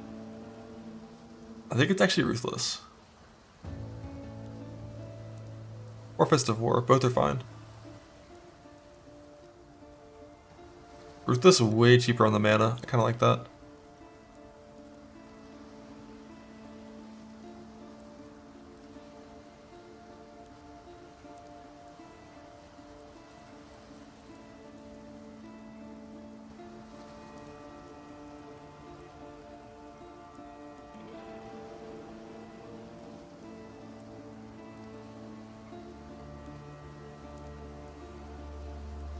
Damage taken for the mapping gems.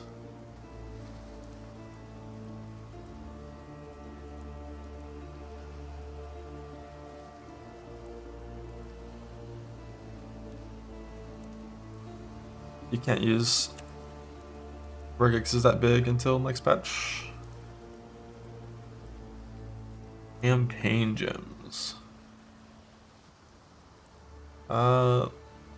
I guess I split this into 2 sections. One, say in the video that any and all things should be directed towards Rue. Yeah, of course, always. Like, campaign should be like level 38 gems, and then like before that.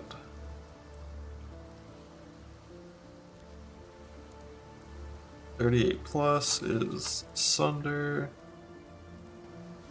Overexert, Pulve, Fist of War.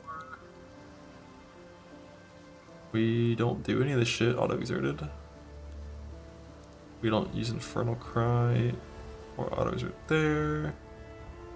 We don't use General's Cry here. We can Infernal Cry this if possible.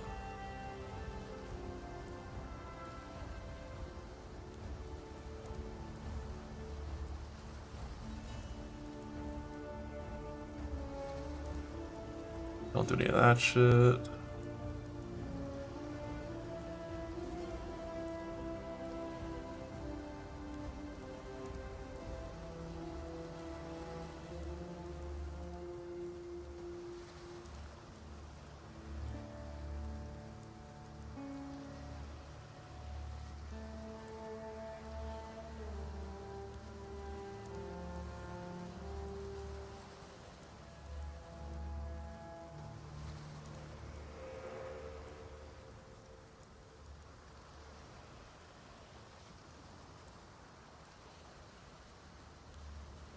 We don't usually have that.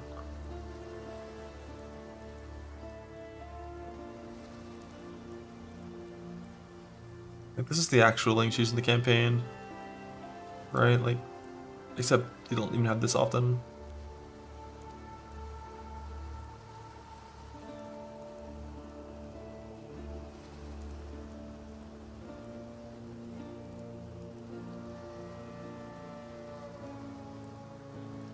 That's just heard of Ash in the campaign, right?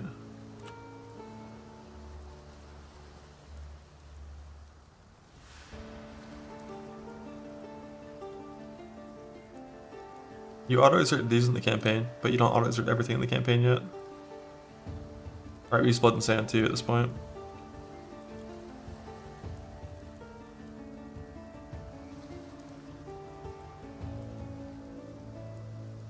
Let's look at this.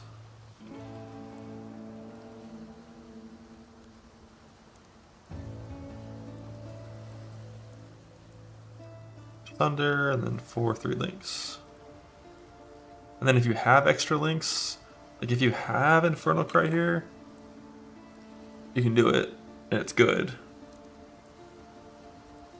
But you don't always have 2 4 links like that early.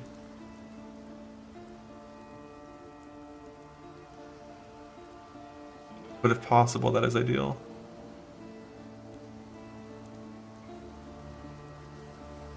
Yeah, this is it. Golem. Normally I do manually cast Vol because my links don't work for battle mages, but like we don't fuck with golems. Like the health in it is nice, I agree. If you like it, do it. It's totally fine, nothing wrong with it. I just don't really bother normally.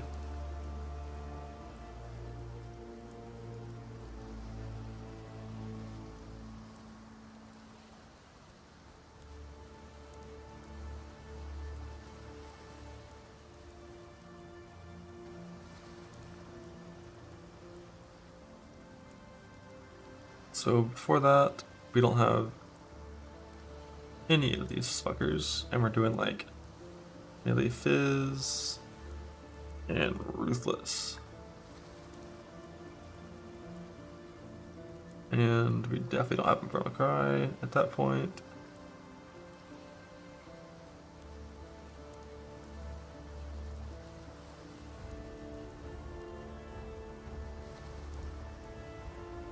Levels Battle Mage's Cry. 24.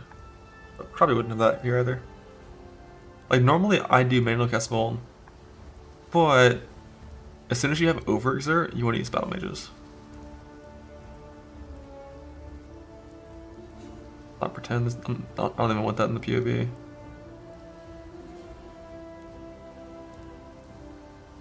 Yeah.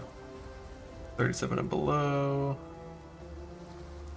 38 plus. Mapping gems. Bossing gems.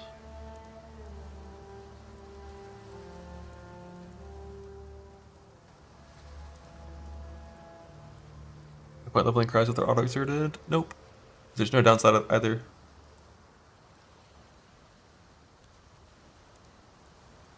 Okay, my gems on the Mana Man? No, I'm only doing these things on what I'm playing. CDR comes from quality. Mana cost does not increase with levels on the auto exert. Auto exert heart sets the cost to 10.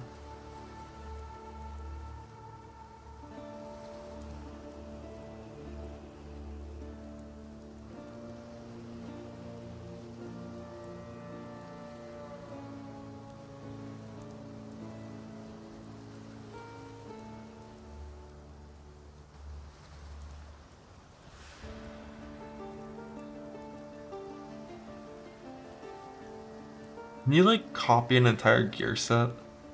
I don't I don't want to fuck with the gear. Like doing different tabs for this stuff.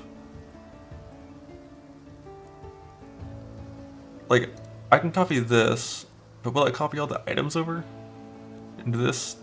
I think I'll have to do it individually.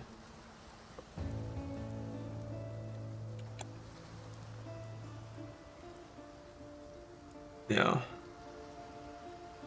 Unless there's a different way to copy that, you have to do it individually.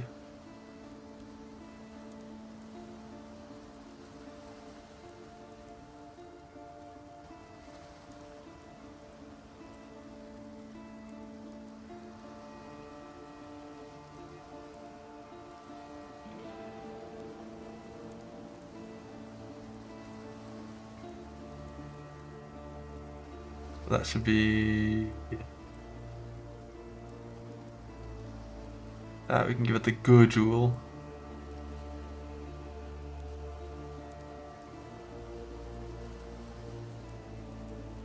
In 89. Oh, so jewels are tree based?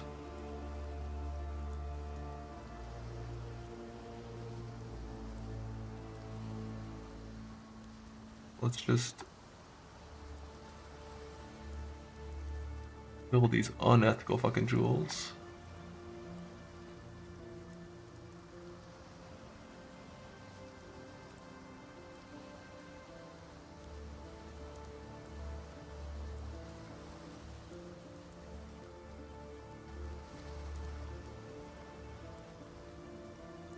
So I kind of turn my lights on. The sun's gone down and it's getting dark in here and I'm scared of the dark.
Alright, back to it. I think. Is this fine?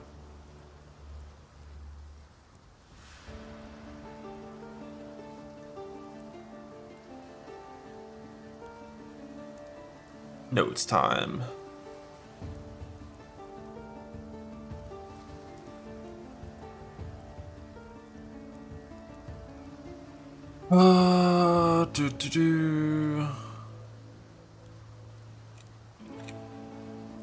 Yeah, I don't care.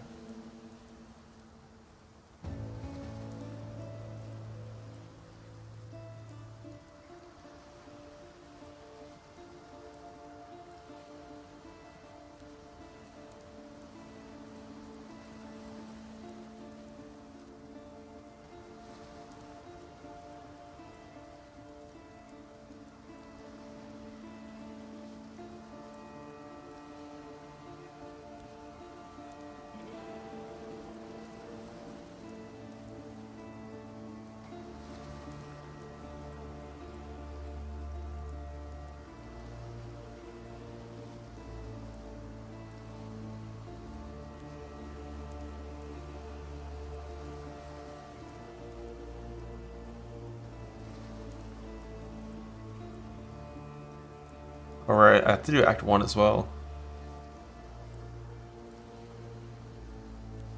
For shield charge.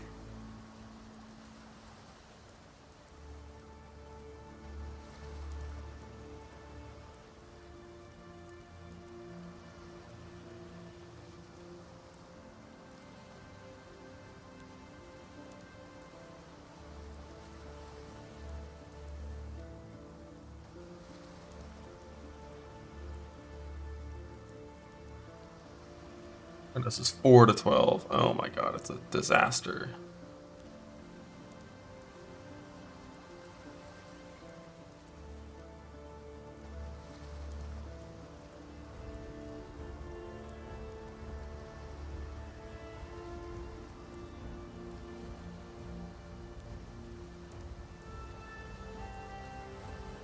You use anything else besides these 6 things?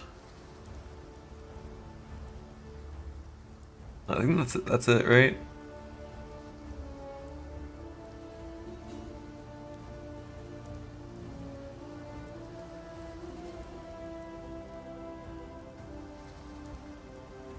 Manage. New 1 to 4. Holy fuck. Who does this? No one's so dedicated.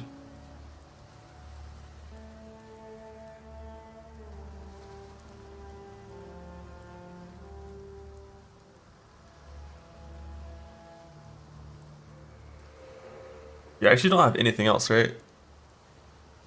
When you're leaving town, you only have ground slam until level 4, so huge.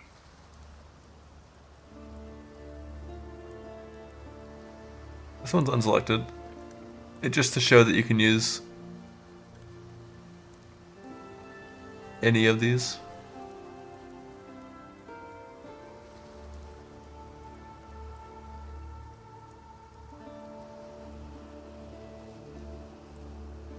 I'll include some notes for Act 1.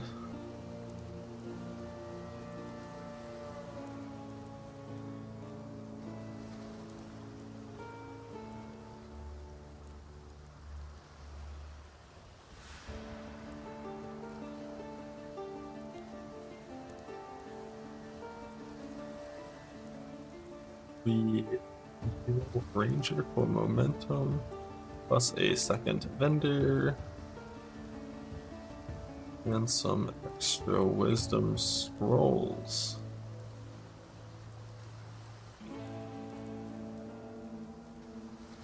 You need to buy an iron ring. You need to buy a stone axe. You want to buy an iron ring plus rustic sash and some items with socket colors. Like socket colors. You need to buy a stone axe and a 2R item. You want to buy an iron ring and a sash plus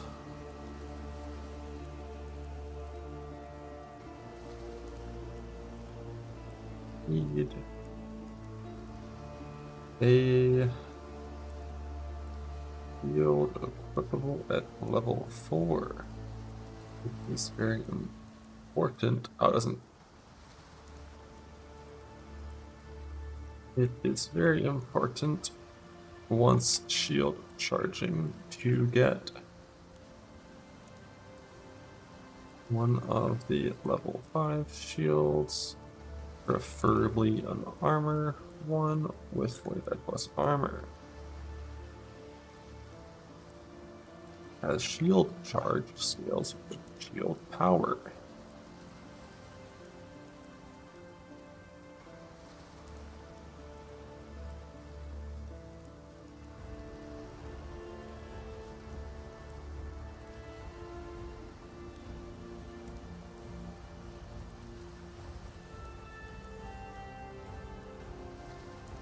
Let me click the Dex plus int node. Buy a Jade Amulet with your first transmute. by intimidating Try with your second transmute. Which probably should have a pre-auto section here as well. Call this 24 plus.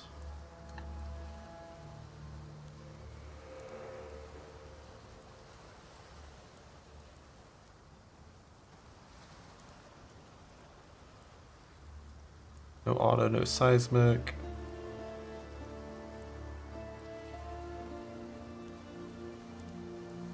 Well, the Dweller. Would I even write Dweller?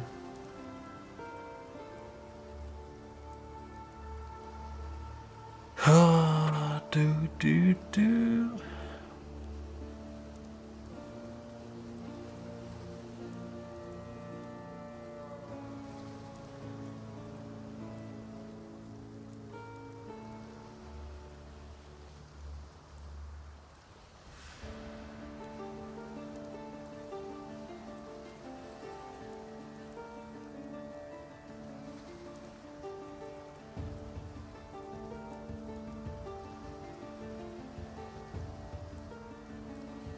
Yeah, both gems, faster momentum, use faster once you hit level 8.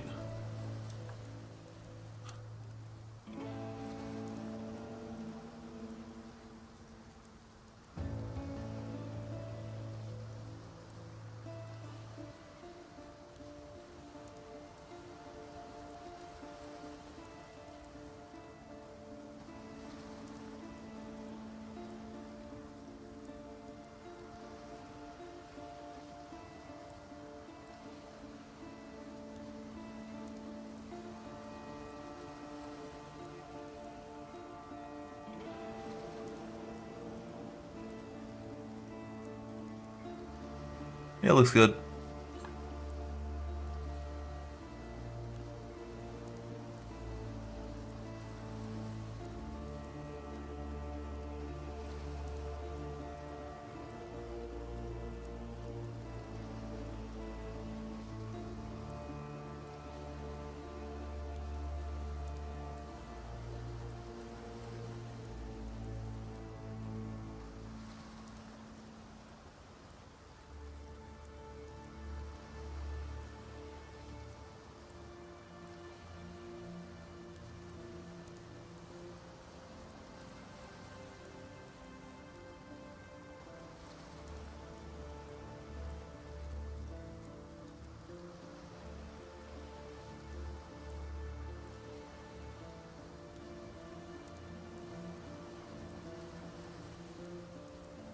Pink. Light pink.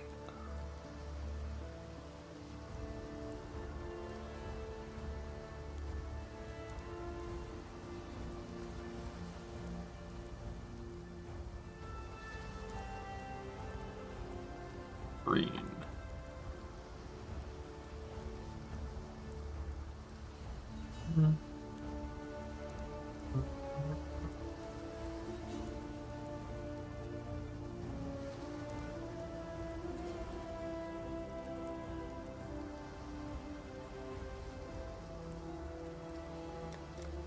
Filter campaign 1 loads.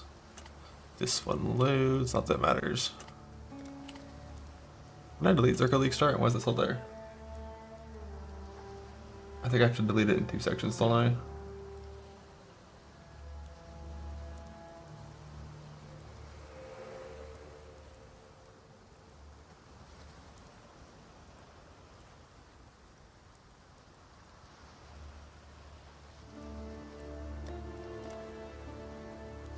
New Ziggy D video? Holy shit. Oi, Exile, over Let's here. go. Let's have a word, eh? Beat me, and the choice is yours. Take my gear, recruit me, or send me packing. That's the Triathlon code. Come on, let's see what passes for strength in Raycast. It didn't one-shot G'day, him, folks. flats. Ziggy D here. On a recent trip to the GGG studios to host the Q&A, It's I running had away. a bit of spare time to do an early playtest of the new Mercenary system in Secrets of Oh, the it's Atlas. kind of squishy. My first mercenary encounter was pretty funny because I was a ranger wearing a sack with like a curly branch bow. And I come across this ranger looking mercenary with fancy gear and MTXs and a mixture of skills and movement skills and teleporting around and blasting things, looking really epic and making me feel like, you know, quite the pleb. There's one thing us Trathans respect. It's strength. And you show yours. You lead, I'll follow. It was actually a little tricky to get this first kill at this point. What with low damage and no gear and no mana.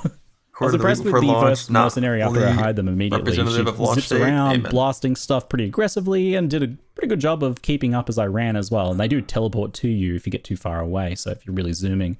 It's also worth noting that since this was recorded, they mentioned specifically that they've sped up mercenaries even further and made them more aggressively teleport to you if needed.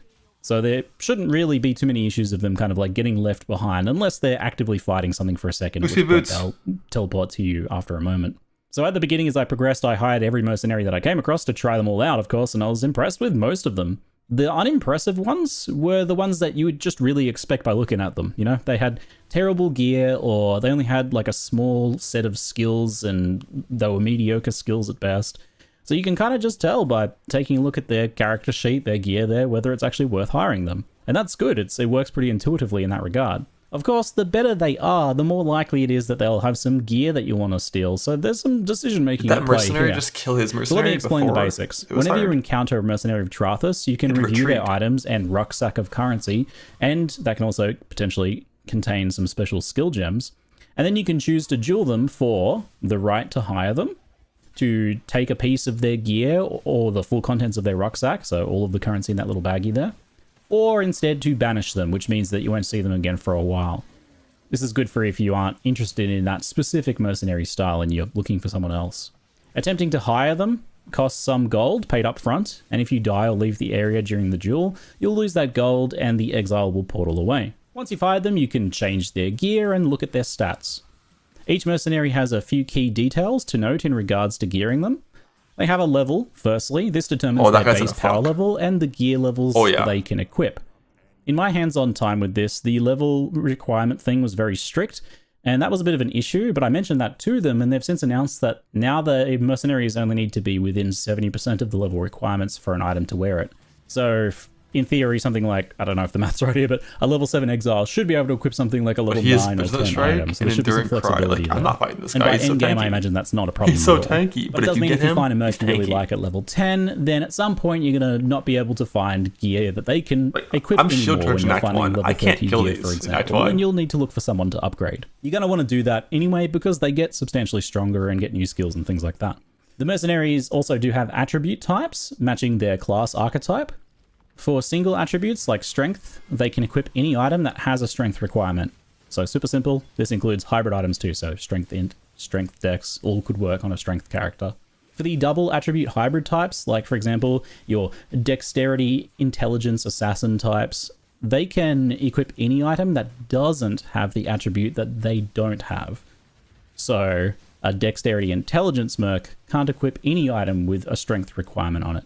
Jewelry doesn't have any requirements and can be equipped on any mercs as long as it fits their level requirement. And I actually found it really helpful to keep a few good rings, belts, and amulets around for kitting out new mercenaries.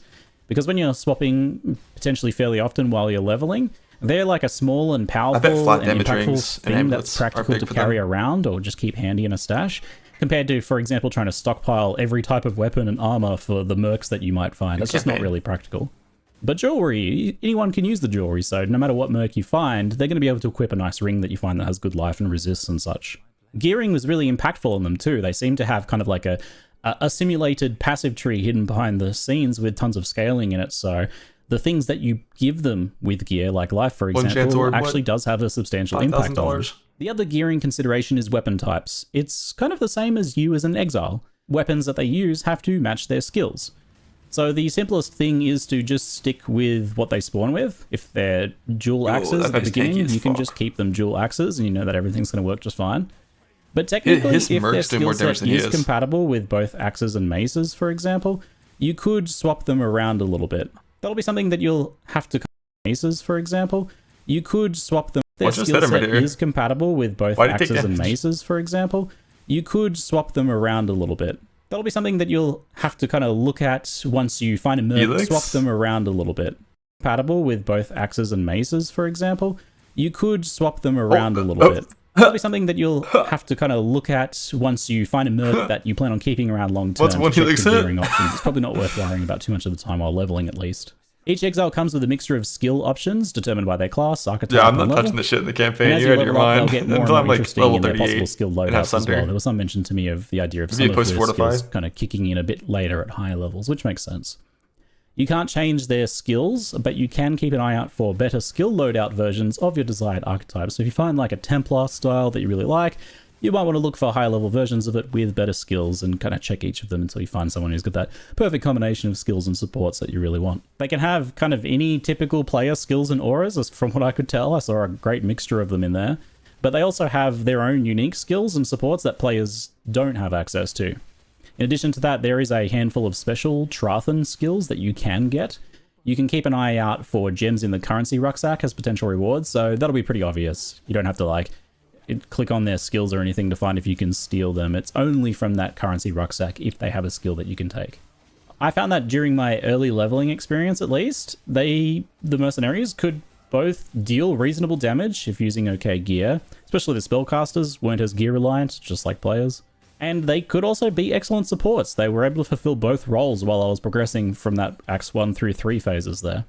I imagine at endgame, if you get very powerful, very high DPS, then you're probably going to want to use a support mercenary, right? Something that's going to give you some extra benefits to enhance your strengths. But I will be very curious to see whether like a damage-oriented mercenary can fulfill a good role at endgame. Overall, you're really going to want to keep an eye out for any good utility skills that debuff enemies or buff you. OP. So, for example, I saw Skitterbots that can chill and shock enemies, or Smite, which is an attack, but not immediately obvious, but it also has a buff. It gives you bonus lightning damages, like a mini aura for a while. They can also have actual auras, curses, and even Val skills. Things like Enduring Cry and Decoy Totem do a great job of getting mercs to tank for you as well, and tanky they can be. Some of the very early mercenaries with little to no gear died. They had pretty low health pools because they had like all scaling but no flat health on their gear, for example. And obviously with no resistances, they could kind of die to elemental damage from bosses and things like that over time if they didn't really have any recovery. So like this guy did a really good job of Merveil, but he had no cold resistance and he died kind of right at the end. But when I was checking their stats, their life totals quickly far exceeded what players get. I think I saw something like 4,000 life when I had like a few hundred. So it seems like their increase to life in the background that they have is massively multiplying the life that they get from gear. I'd put something with 50 life on them, they'd get several hundred life. Again, all these numbers probably not final, but it does seem like that's kind of the idea of how they work. That keeps gear impactful too, which is really good. And any mercenaries with healing skills or regen were very, very tanky. So tanky, in fact, that when I found a god tier merc tank in Act 2 that I actually really wanted to hire, I was like, oh man, this guy's insane. These skills look crazy. I should have maybe clued into the fact that that would be a problem. I couldn't kill him. So I couldn't actually beat him. And I had a mercenary with me that was really high DPS too. I think they were like Frostblades or something, and they were blasting away earlier prior to this. But this guy just had so much mitigation, so much resistances and things. And it was like, you know... and Einhar. When they buffed Oak, but far worse. He had lots of like multiple layers of regeneration and, you know, we'd slowly get the health down and you just heal back up. So I did end up finding a similar mercenary to this one at a higher level when I had more DPS overall and I was able to get them. So it's probably just kind of an early game low DPS problem.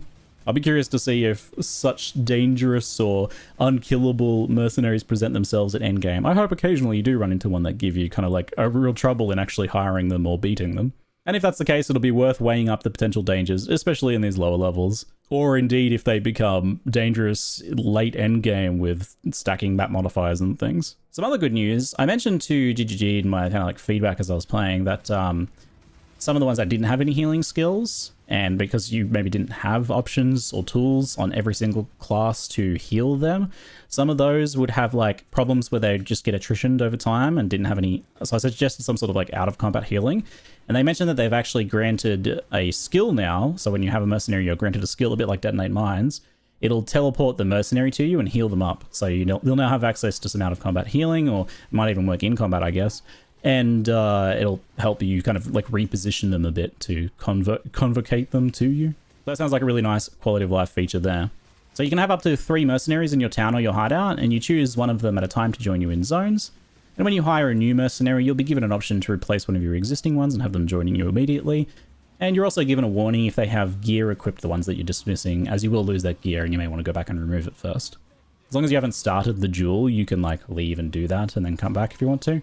But I think if you stop using mercenaries and you plan on replacing them anyway, you're probably not going to have any gear on them. In the version that I played, you had to go to town to manage your current mercenary's gear, which wasn't really great while leveling, because, you know, you find good items, you want to give it to them, you don't really want to have to portal for that. I mentioned this to them, and the great news is that they changed it, so you can manage their gear in zones now. I feel like with all these things, GGG's like doing their week 1 quality of life fixes that they typically do before launch this time. It's awesome. So good. So they cost a bit of gold to hire and a bit of gold to revive if they die, but they don't have any upkeep costs outside of that. And I found the gold costs while leveling at least to be very reasonable. I was hiring like every single merc, and only doing that and a couple revivals did I actually run into one situation where I couldn't hire someone because I didn't have enough gold.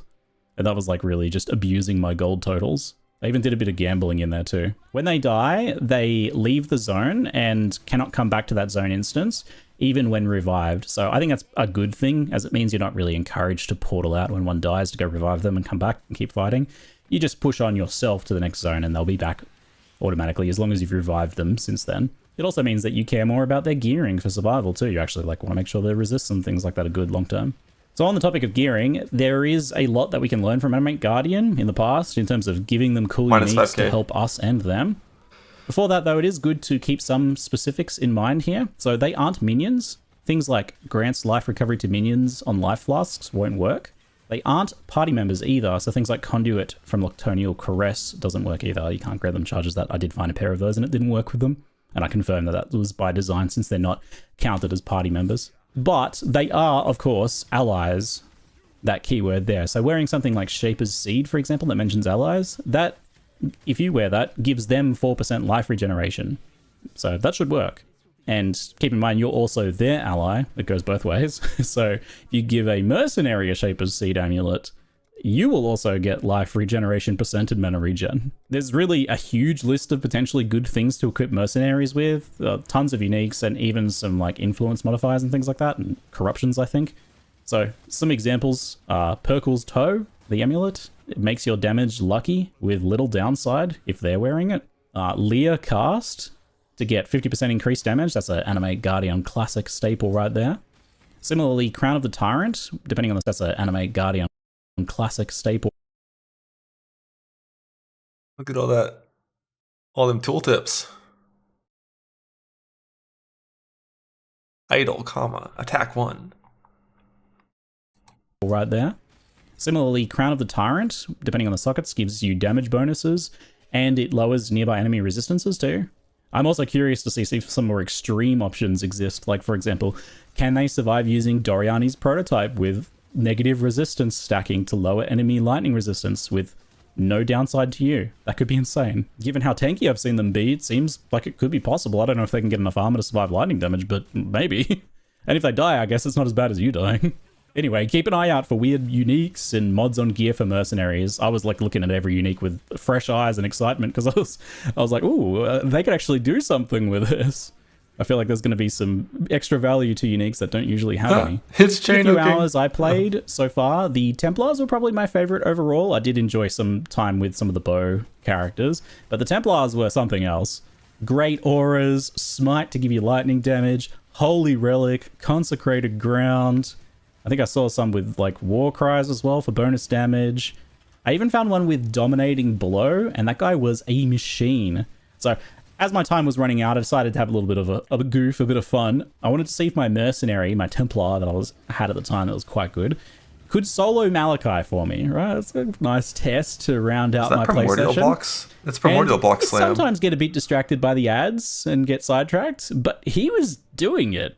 And probably faster than some of my kills from back in the day when Malachi first came out, to be honest. They really made these mercenaries fit this bill of half a player pretty well. Probably better than many players because they don't die, which is typically what happens if you're at a party. Your allies are dying all the time. This guy was totally going all the way soloing Malachi by himself. And when he actually got smiting with a few of the dominating blow minions out, he could actually put out some really decent DPS. And he was never even close to dying either, with his recovery skills and defenses and things like that. An absolute Giga Chad to be sure. Unfortunately, as good as he was, no one can defeat the final boss. The server's going down for maintenance. Yeah, I was playing on the internal office servers, so I can't really complain, I suppose, but big thanks to GGG for flying me out and having me to the studio for the Q&A and giving me a chance to play the game and make this video. Hope you guys enjoyed this first look at the Mercenaries and Secret. That's not bad damage. Malachi is like the squishiest campaign boss in the game, I think. Like pretty much like every character I've ever played just like one shots that guy. Like when you factor in like if mercenaries didn't give monsters more HP, for sure it's not bad damage. But like that fucker's not gonna contribute to relative to the amount of health that it adds to the boss.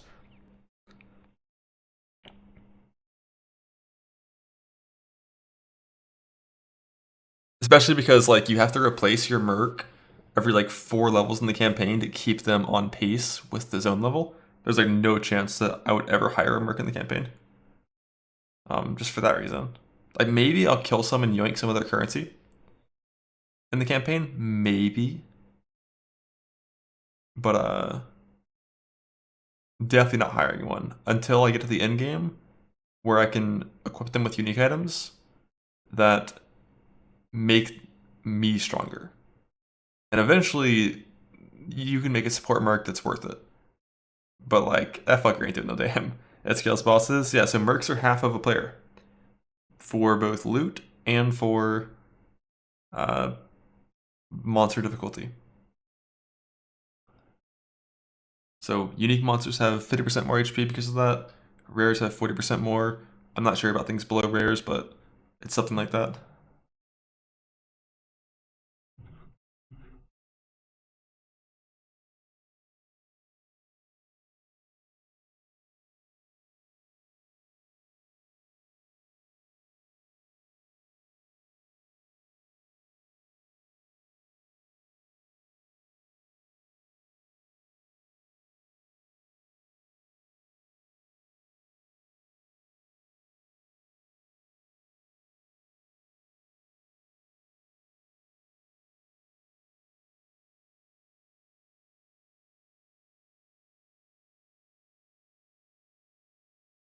Made a merc that's dog shit, but has like 150 MF. We'll see. I'm trying to think, like for like a physical slammer, like what kind of things can you put on them that would really make you stronger? Like Learcast ain't close to enough. It's I feel like not just mercs, but also for players, like Orobots never really work too well with physical belts. There's just not too many extra ways that that scale it. Guard with the ephemeral. Yeah, there's gonna be some big defense stuff you could do. But in hardcore self-found, I'm not gonna have enough damage to tank that massive monster life bonus until super late game.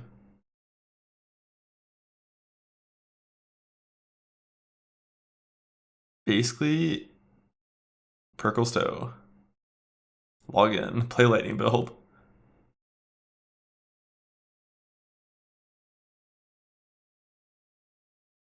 You need to count what that reduces max HP.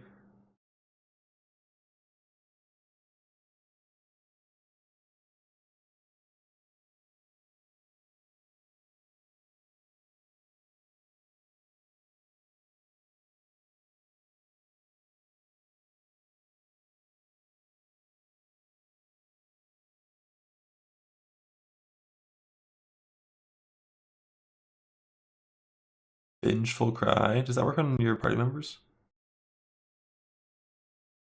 You don't want to play lightning? You're going to. LS Energy Blade Trickster. Yep. Crit LS Energy Blade Trickster. Get your lucky from Perklestow. Also throw fucking Durani's prototype on there as well. Yeah, Fub staking PB is good. For a non-suppression setup.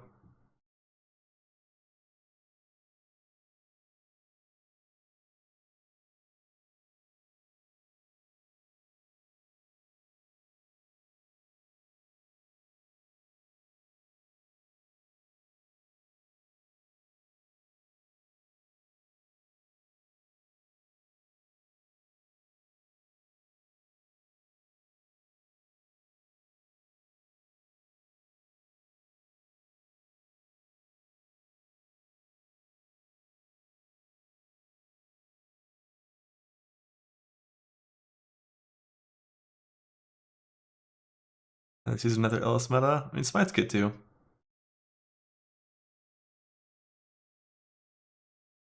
Especially if you're going crit. Because then you can use medium clusters for Smite and better supports.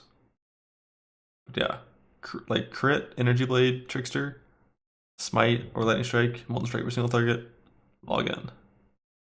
Log in.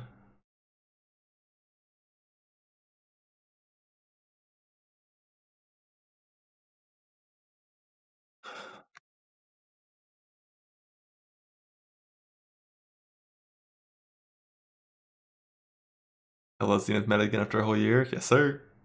And I'm excited. Slams to start into Trickster. Let's get it. There's gotta be some champ stuff too. I just don't know like where all the fort stacking mechanics come from.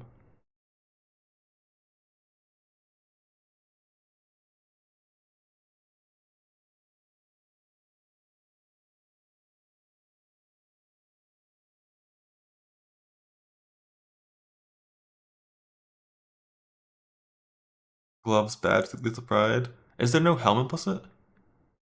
Or not implicit, helm influence on Crusader?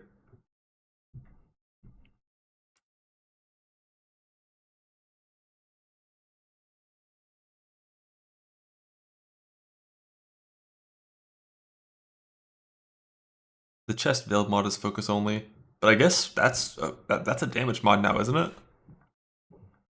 Not for max fort. Oh, so the old fort effect one got turned into max fort, but it also went legacy. Because like my old Crusader gear has max fort on it.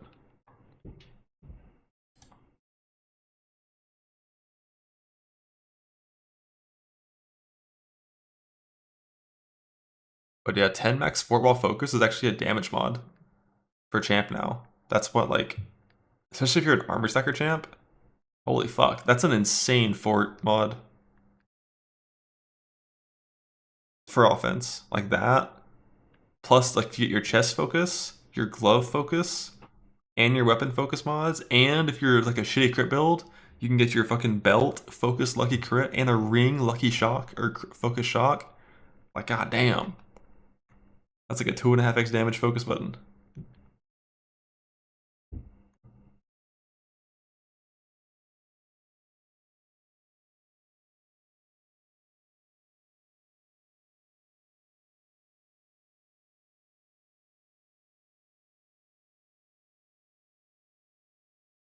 Flip Calv, thanks for the prime.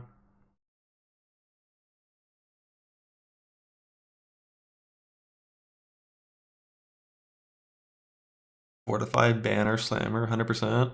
You're just gonna press fortify, drop your banner, press berserk, activate your tincture, and then one shot the universe. Then what? What next?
Six from the tree, 10 from gloves, 6, 7 from badge, 2 from lethal pride.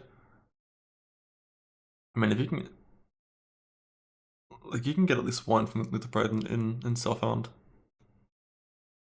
Maybe 2 if you're lucky, if it's a bunch of notables there.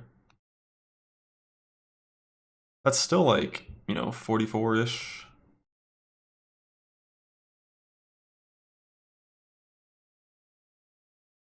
Pretty decent.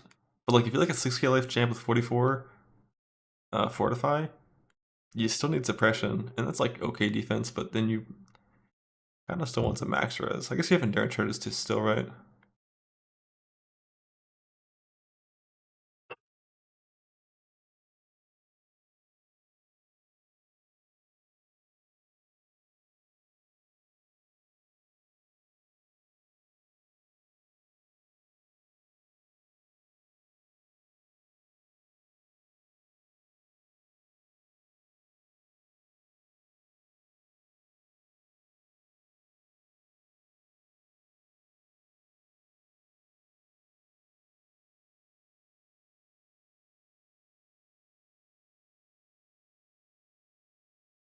The Emperor Magic item recombine it and bring it back if it fails? No. The item you get from recombine is totally different. Like different like ID.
I see, I'll keep getting all scuffed.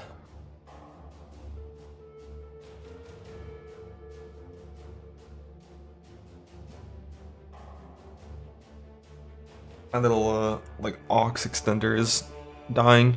I have to twist it. That's why sound evens out again. Vengeful Cry and Punishment, but Phase Run in your Battle Mage Cry? Well, Phase Run Battle Mage Cry is kind of fake. And it consumes your charges.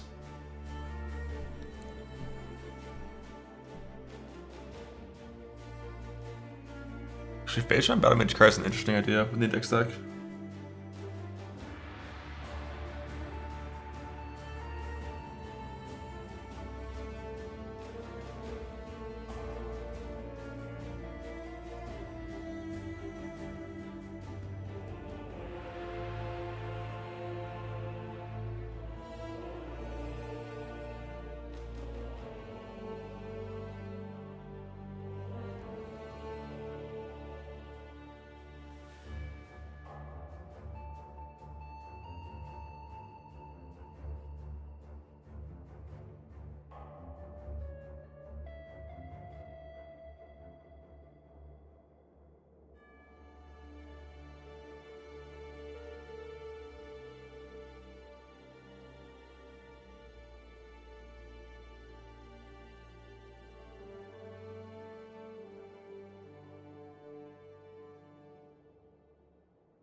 Shatter does just more damage than staking does on single target, especially in the early game. Like in the end game, staking cannot scale it with a bunch of things like big old tinctures, balance of terrors, and yoke, and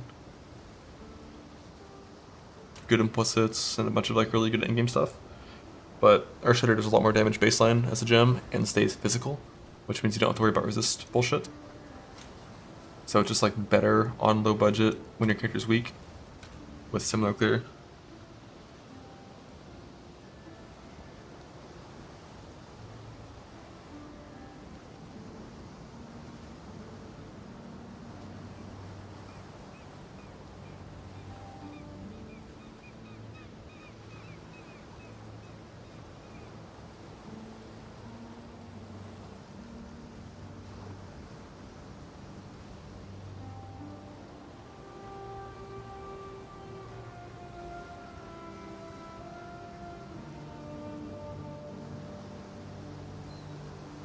Bunch of Zark is bait.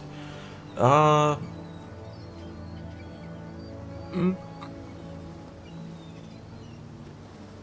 little bit. I think early game self-hitting like that is going to not feel good at all. I think late game, once you get recouped and divine shield rolling, it's fine, but early game, yeah. Or Shatter, log in.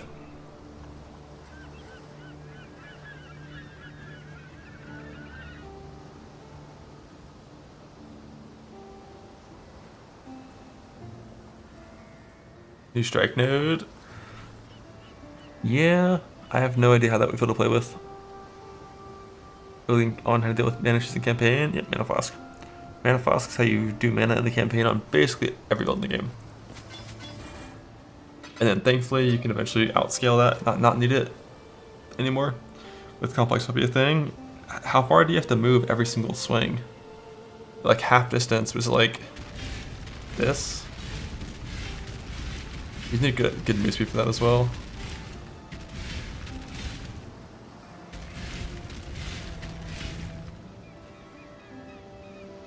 Yeah, if you have super high attack speed, it's not going to feel good at all.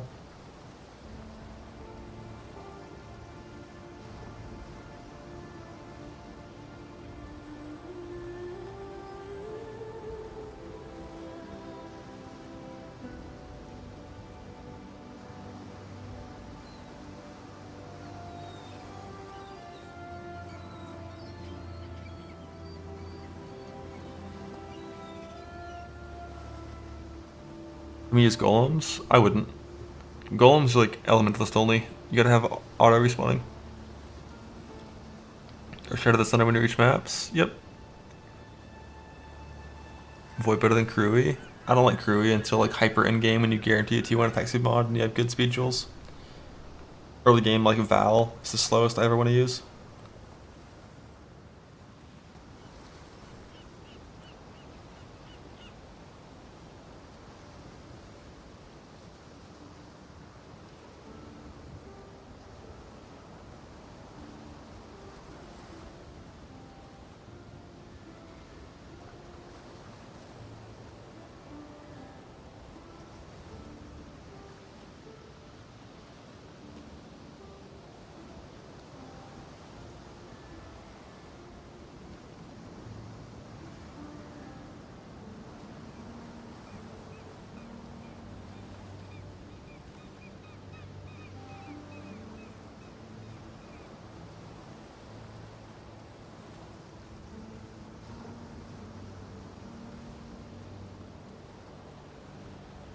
You don't have an Enduring Flask. You don't have an Enduring Flask in the campaign. You just press Mana Flasks. That's why whenever I'm doing campaign, I have like 30 to 40% mana unreserved. You just press Mana Flasks. And you use 2 of them for a pretty long time. Like 2 Mana Flasks, pretty much until like very late campaign. Like until you get Enduring, basically, you just kind of play 2 Mana Flasks.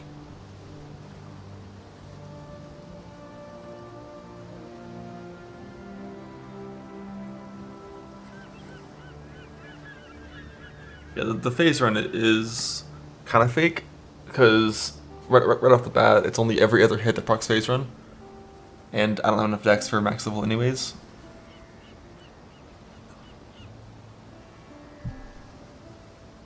Mana Flask minus mana cost crafts. Yeah, basically. Like, My plan is just enduring. Like, I'm still using life tap here, just in case you don't press Mana Flask, you just die if you can't attack on Zerker. So I still use life tap, and then eventually when you get 2 minus mana crafts, you can get rid of the Mana Flask as long as you have a Leech Jewel. So then you drop the Mana Flask, get a new Flask, change life tap to Brutality, and then you do more damage, you don't worry about mana anymore, and life is good. Life is good. I think start just doing like an actual Force Stun run.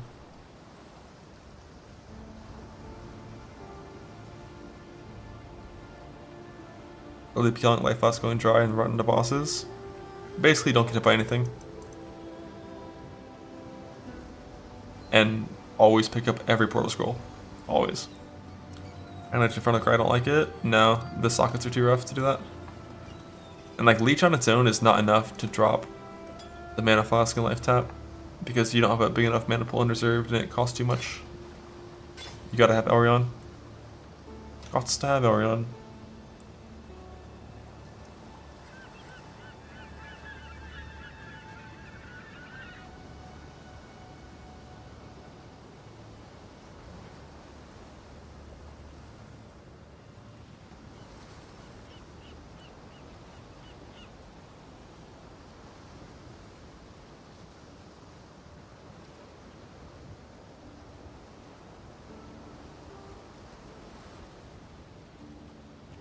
Jung's new video. Who is it? Good bait? Oh, just the new Frostbite Mines video. Recommend actually doing this.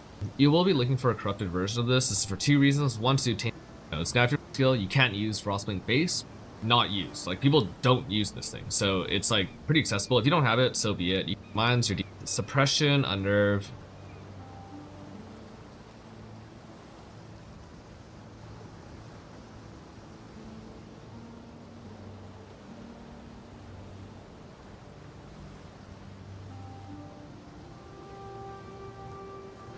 Kind of around the core trade consistently. Great at pushing, really good early game, weaker than it, but we'll still 100 million DPS. It's not bad. Born in the Shadows at this point, I think, with my correct. It's Wintry Blast Mines.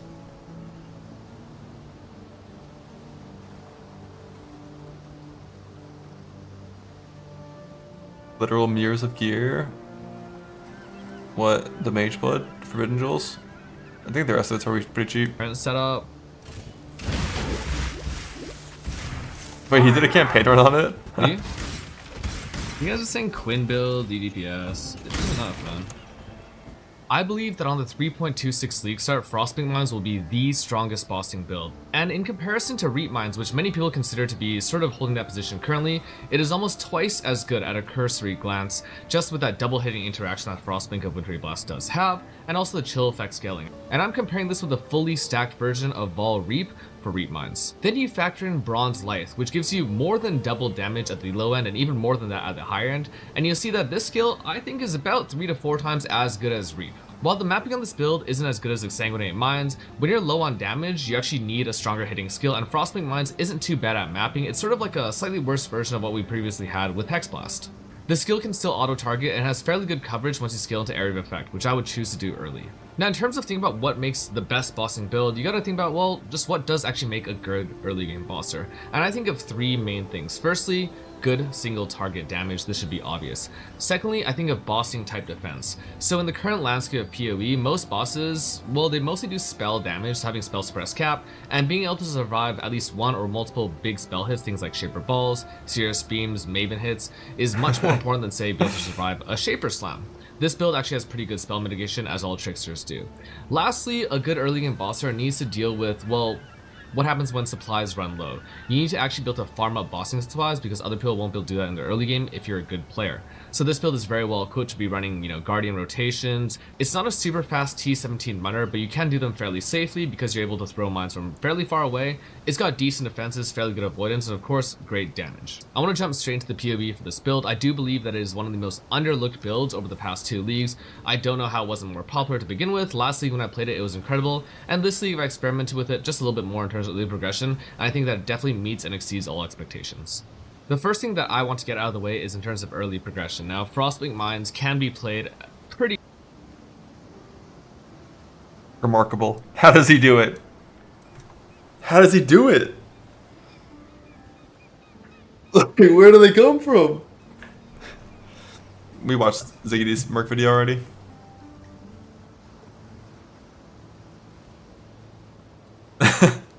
A straight fucking face. I love it.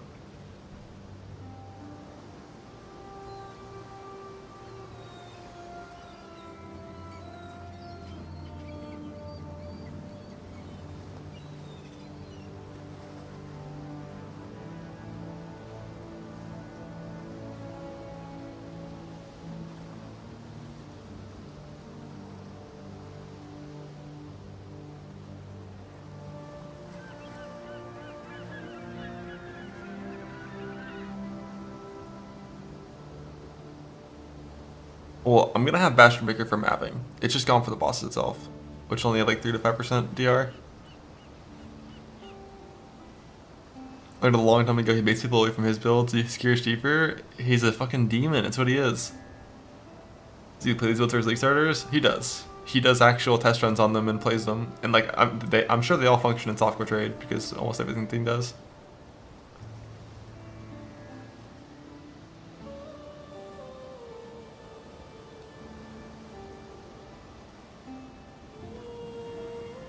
We like on POB on bosses and without Bastion Breaker, when you're hitting for 500 to 1,000 to 1,000,000 per hit, the boss DR was only 3 to 5%. But I can compare POB's armor value versus the actual data mined armor value and see if it is similar.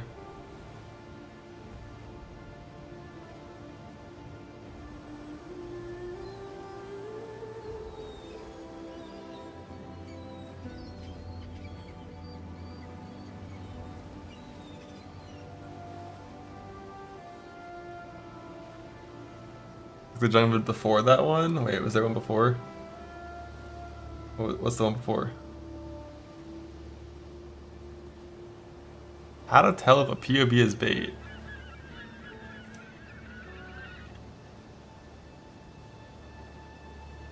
I had this thought, right? And it basically has to do with all people asking me, like, is your build bait or whatever, things like that. And to be honest, I don't really know how to answer it. I don't really know how to answer that question. But I was thinking, like, why is that even a question? Shouldn't this be something that you should be able to, like, figure out on your own? Can't just, like, Am I about to get flamed? Use your brain and look? I tattoos over here. But I realize, like, a lot of people actually struggle with, I guess, opening up a POB and see if it works, right? And I get why sometimes the interactions are really complex. Sometimes there's like a bunch of like manual config things that are hard. Like the rolling magma build, who knows? Like what's the hit rate on it? Like what's Arcus brand range do? Does it get deleted or something? Like can the balls remove early? Can they go too far? How much the min products can play with? All these things. But those things you can kind of troubleshoot yourself. But it's not hard to, I think, actually evaluate a POB on what it is, right? So take this one for instance. This is Fub's POB. This is Fub. I opened it and I saw this and I was thinking, oh man, I think it's gonna be like I think there's gonna be a lot of holes in this. I'm gonna be honest. That's kind of what I thought when I opened this up. There's not. It's good. It's solid. And I guess like this is how I do it. The first thing I do when I open a POB is I look at the defensive set before I do anything. I don't give a shit about damage. The first thing I look at is defenses. And I ask myself, the first question I ask myself is, what are the conditional defenses? How much they matter? How consistent are they? And kind of remove them. So like if you take all the conditionals on this for defense, you can see it's still like decent, right? 20k max fist, 55k max LE.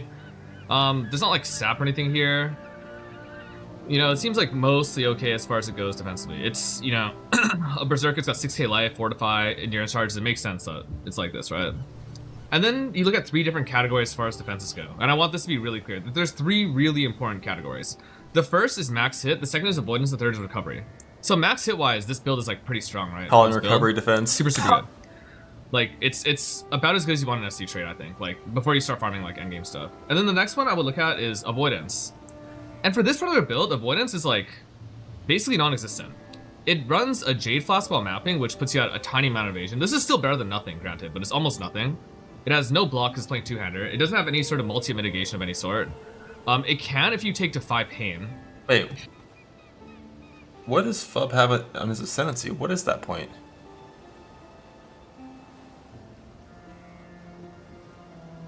Oh shit, Carnage has moved in this new tree. I didn't realize.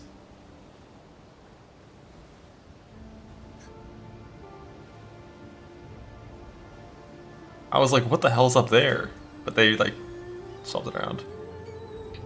But I think his original POB had aspect on it. His aspect, rage, exert. There's double rage aspects and yeah. But if you take the 5 pain, then maybe, right? I'm not sure how well this is gonna perform, but if like a pack of cannibals shoots at you, you'll just die. So it's not great. And the third thing is recovery. So this build has no avoidance, right? Recovery and avoidance are kind of side by side. It has like leech. I think it's running like an attack leech chat as well. Volcanic Fissure is multi-hitting, so it's not that bad. It has 5% instant leech, which isn't that good. There's no increased leech rate on this, no overleech or anything like that, so it's okay. There's like constant degen because of this. There's almost no regen. So it's like mediocre in terms of recovery, right? It also runs a life flask, which is like important. So it's like mid-level recovery.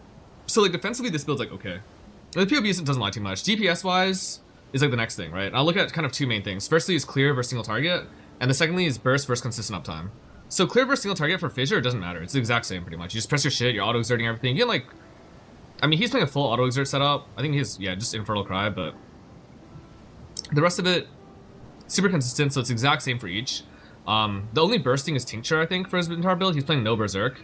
So this is like really, really easy to do. And without the Tincture, still more than enough. With the Tincture, I mean, you're gonna have that, right, in your burst window. And because the DPS on this is high enough, the burst versus non-burst, so clear versus non-clear, it doesn't matter in this case, right? Burst versus non-burst, even if this was like giving you 150% more damage, it would be fine because the damage threshold at which you're at in this POB is more than enough, right? It's like, it's very, very, very high. So I think it's strong enough that it doesn't matter. I think we lost other loadouts, by the way, because of the update to my POB. Okay, that's like DPS wise. So it's pretty simple, right? And third thing to look at is movement. And like movement wise, this is pretty good. It's got reasonable attack speed, not super slow. It's running a Vol Axe 1.46. It's running Leap Slam, faster attacks. And it has like actually okay move speed as well for looting, especially once the Quicksilver's up. Oh, it's a Warcry onslaught. So it's like really, really consistent in terms of its movement. It's not super fast. The Leap Slam's okay, but you should have all 3 things usually on a POB as far as move speed goes, right? Flasks for enough movement speed, looking for onslaught phasing as like your conditionals that are like slightly better, and then a movement skill. Shield charge, leap slam, whirling blades, and then also frostlink. If it's missing those things, I don't consider it a complete POB. And then the rest of it is looking at things like suffix pressure. In this case, the suffix pressure is actually like okay high. It's not like super, super bad or anything. And you also have options to take this and stuff, so it's not super hard to like actually cap out your res. Especially with this kind of tree, helping Illyria and stuff like that. And then gearing wise, it's fairly deterministic because it's messed up, okay? So like that's an example of a build that's like pretty good.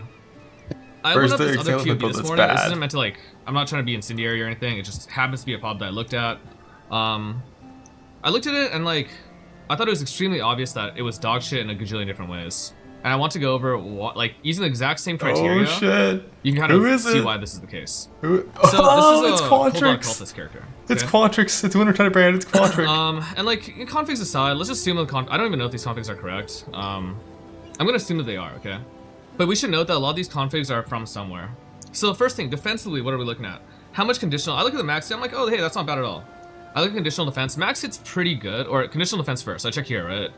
And the first thing I note is like, oh, whoa, Molten Shell is ticked. Okay, I hate it when this is the case. I don't know why people do this. I mean, it's important to have, but like, it's not really up that much. And then like, you know, the flasts are up and everything. So like, unconditional defense, you know, there's this stuff. Occultist is what, mitigation based over here. There's no enfeeble or anything like that, I think, on this character. So that's not bad. Like 12k, 30k is not bad, right? I think it's okay defensively. I don't like it when it's here, but again, like that's why in Fuzz POB, the Molten Shell was already unticked, right? It was active, but it was unticked. Occultist by itself is actually pretty good defensively. You get a lot of max ES. It's got a decent sized pool, 2.4, 4.4, so it's not bad. This is playing no suppression as well, but it's not really playing, I don't think it has endurance charge generation, no fortify, so we'll just struggle in those ways. And it doesn't touch any, okay, so that's the max hit, it's okay. Next thing I look at what is avoidance, right? Avoidance-wise, this has 76 spell block, which is really sick. It has 23 block chance, which is not good, and it has 23 evasion, which is a huge problem because you can't really take to 5 pain on this, right? Spell block is nice, but it's actually not that important in maps. But this basically has no evasion. I mean, it has the Jade Flask too, but firstly, this is like a dot build, so you actually need to have defense on it. Even if Wintertide can like target quite well and stuff, it's not bad, right? Avoidance is almost non-existent though. This thing will die constantly mapping. It is not a map viable build. In bosses, you won't notice this at all, but in mapping, this will feel like shit. And then recovery-wise, it's probably okay. You get 100 flat ES off Occultist. It has a lot of life regen. I would probably click Zeo on this. I'm assuming it has Zeo on this before or something like that. Wait, does that make sense? I think it probably had Zeo on it before, surely, right?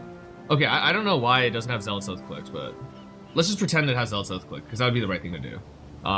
It doesn't, though. When I'm looking at the POB online right now, it doesn't. Well, that's something else altogether. So like, already it's got 2 of the defensive sets are a problem.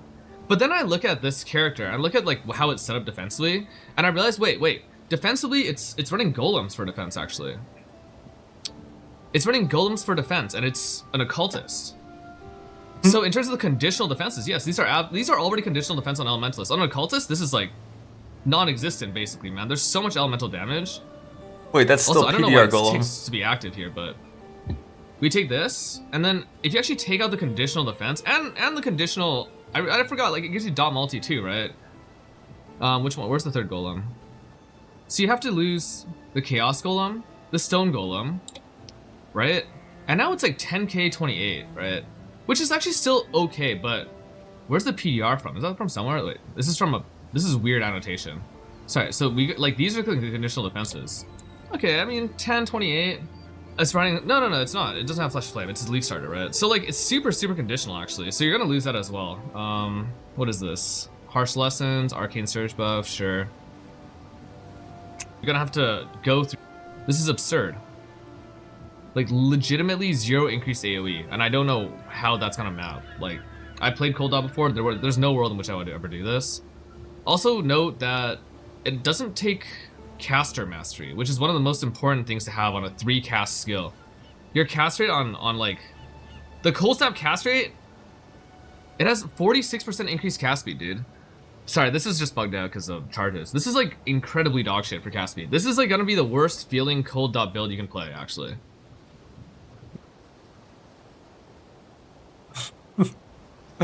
Jesus.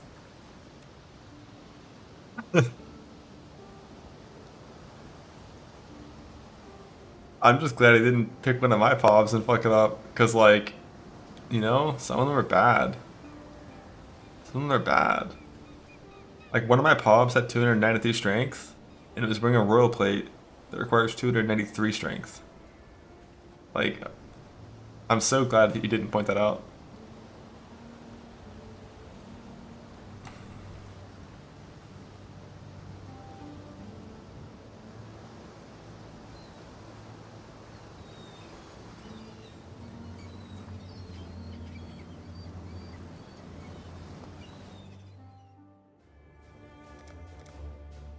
Do I have a standard Zerker? Like, I'm probably not fighting the bosses in standard, but if I do, we have this guy set up for it.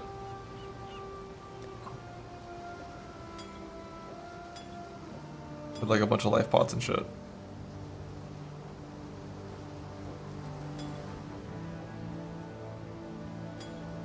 Huge. And where's the speed pot? In case we need that one.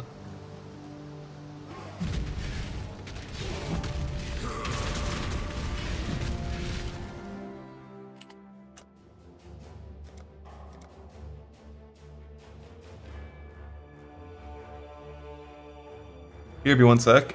I need to go to the bathroom, and then I'm going to do probably just some Act 1 runs, I think. Because I think as long as I make it to Sundering, we're good from that point forward.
1915 Marvel possible. I've done 1930 before on Marauder. So I'm sure something that 19's possible. It just like requires really good shield charging and good vendoring and whatnot. Someone just all caps tweet. Is there a new one? At this time of day? No way. Holy shit, a new tweet. Yo!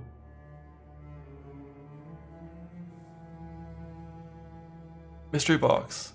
You knew 18 with Mule? Like actual 18 flat? Yeah, my Marauder sucks at net one. Do you ground slam Dweller and Brutus? When I was ground slamming Dweller with a stone axe, it felt worse than shield charge.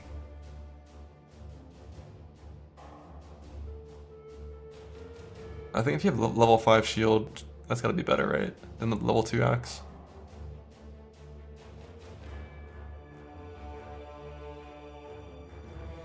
Oh, this is Dawn of the Hunt stuff, but it's in Po 1. Ground slam kite with bleed. That makes sense. Like shield. So do you not drop totem on that boss?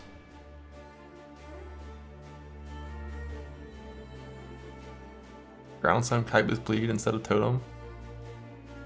Because like shield charge, you can't really kite with bleed. It's not big enough.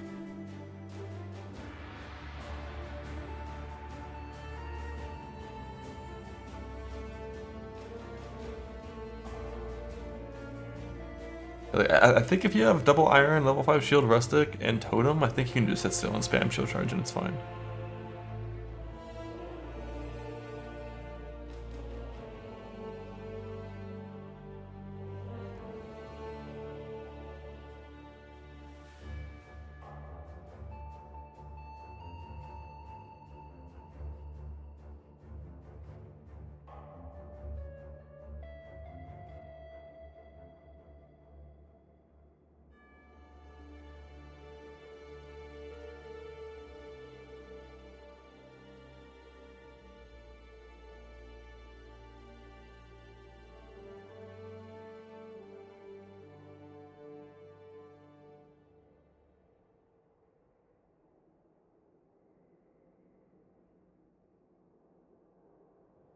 All in Gamba? What's the Gamba?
If I could beat Rebel in 1915, yeah, we'll see. Slam Brutus for shield charge. I think if you have a level 8 stick, you slam him, and if you don't, you shield charge, I think. I remember 40 minutes, 7 hours. Yeah, I didn't play very much today.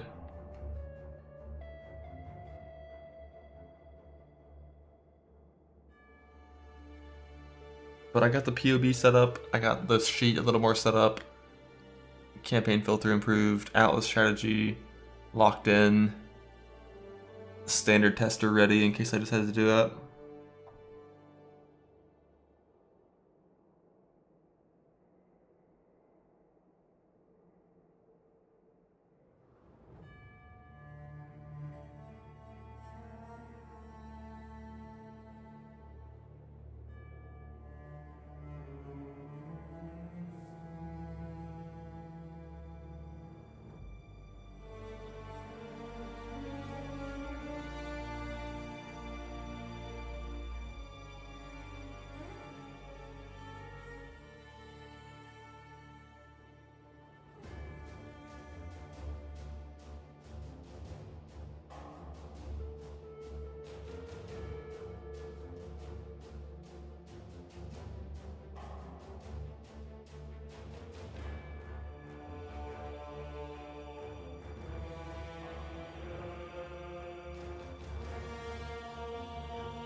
Alright, let's get it. 1915. Easy.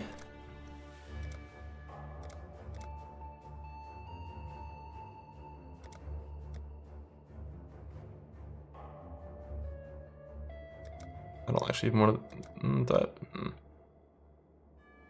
don't want my tabs to get fucked up.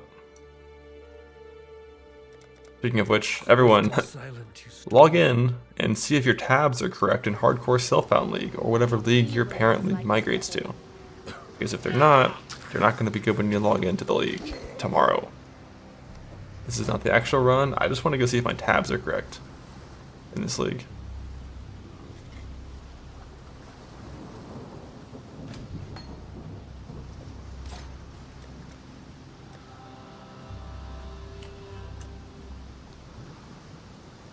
Folders carry over? Yeah, they should.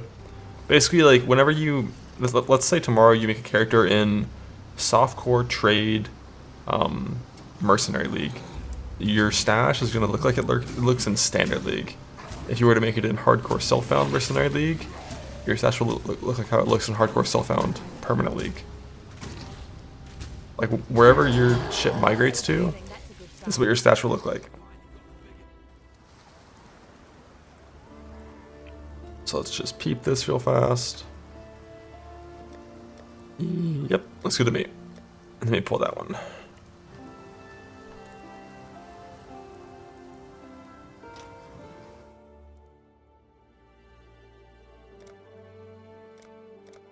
We're gonna migrate solo self-found out, and then go solo self-found with the ranger.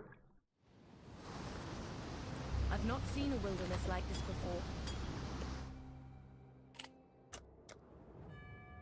Do you think you are savage enough to face the land of the damned, Marauder? We offered you truth.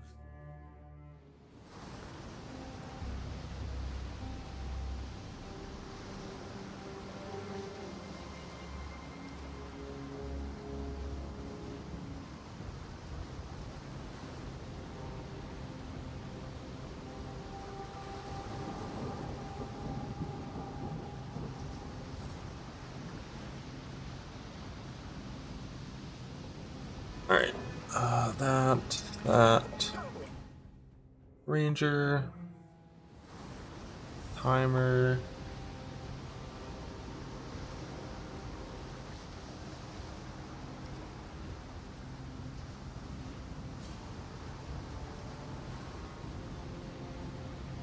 easy.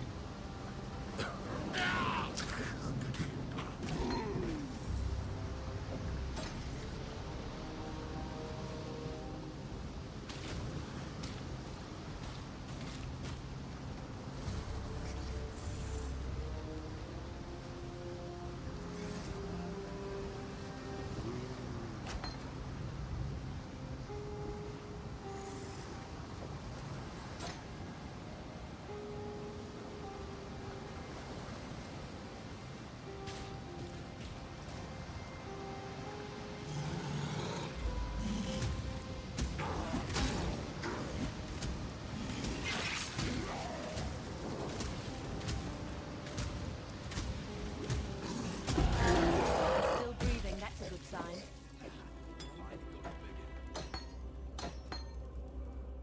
Ranger Hill looks so unethical, and what the hell? Fine work with him.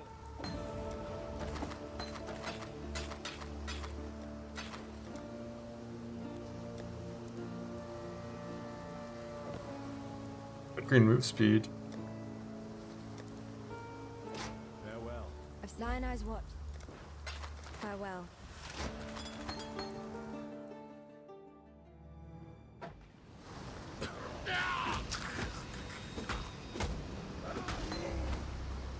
The dead should remember their place. Red red green shield too for the shield charging.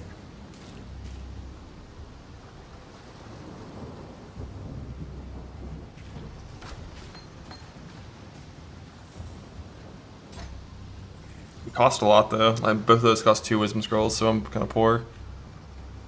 I have 9 transmute shards in the stash.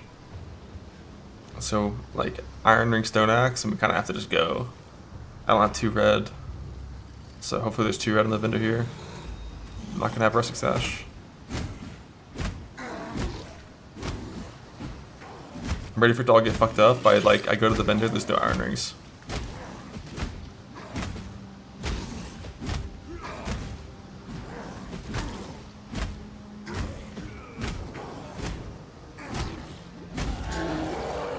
See another dawn. Or that actually. Talent lionize. While we live, we are blessed. Yes? Ah, got it. Oh no, this one. Fine. No stone axe.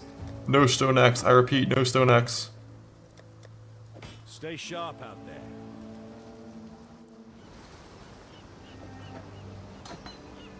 I am surrounded by living corpses, dying Oriathans.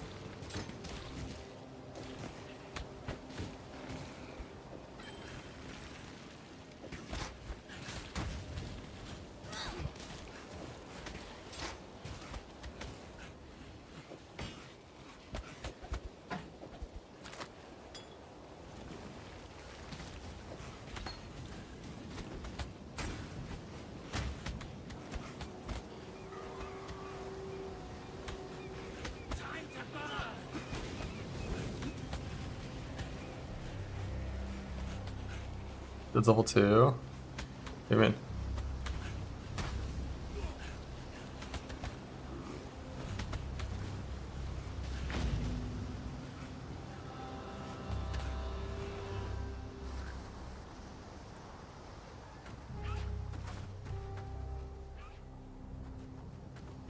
Oh shit, it's a top-down mud flats. I don't know where to go.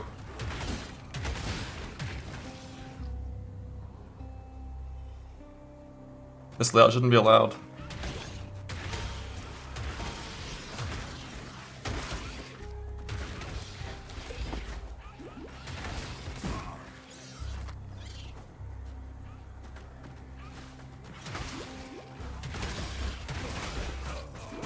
No, stop stunning me! No, it's bullshit! Dominus wanted me to die here. I will disappoint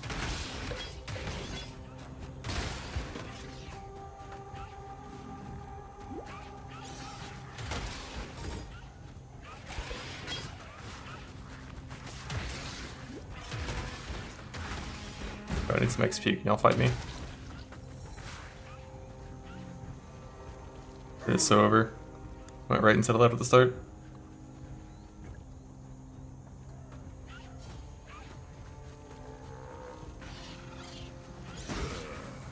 R1G. Loop accuracies in the gutter. Fuck that 2 red.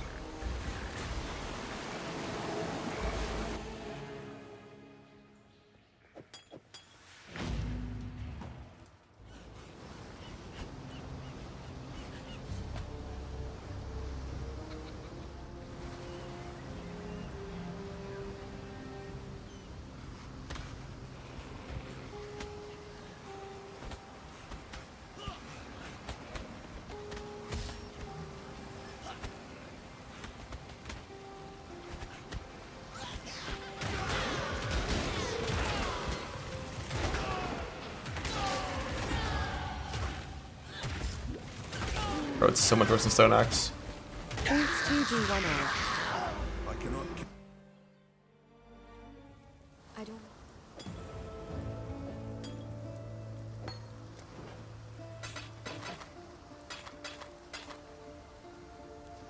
That's a mana blast. Not doing it this time.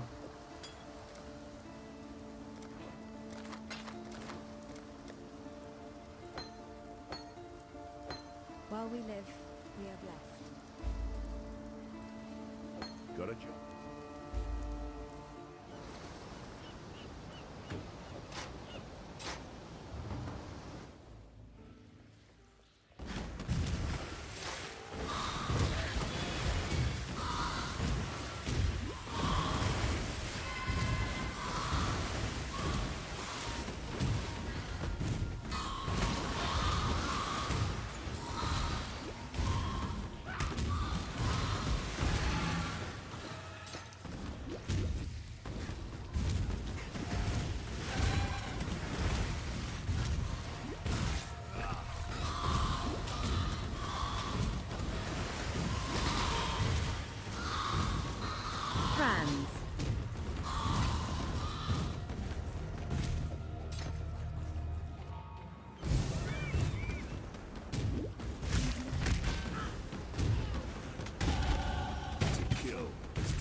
Where are the monsters at my ledge? That was the impiest ledge I've seen in my whole fucking life. Holy shit, I'm level 5. It's doomed.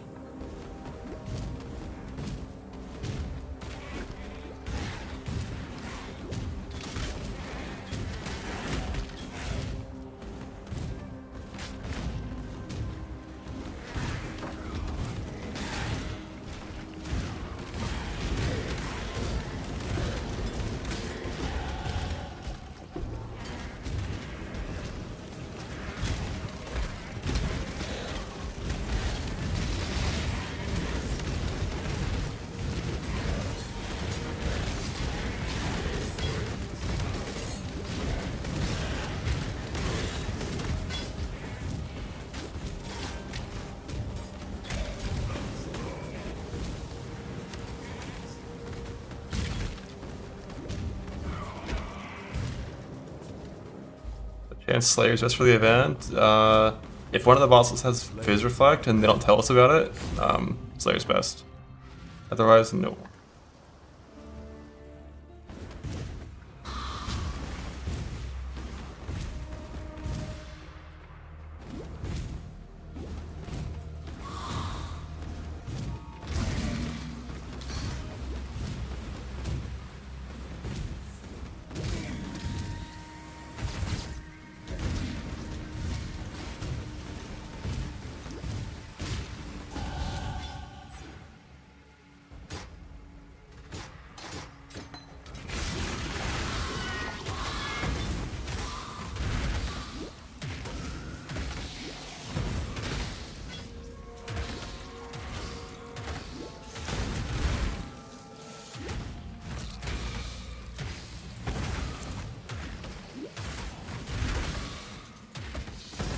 I think this is better, even though I had like the shittiest setup possible. Like no rustic, no iron.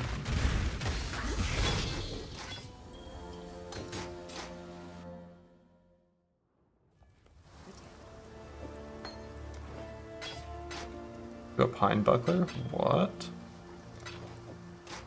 Take care.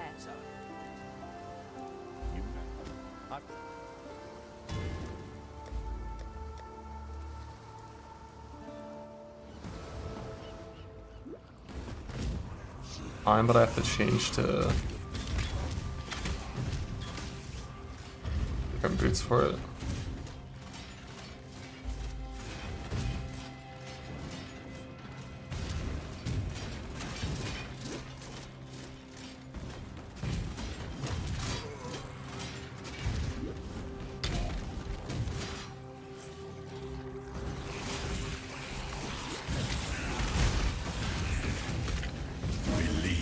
The strongest man Somebody. of them all. Get down here.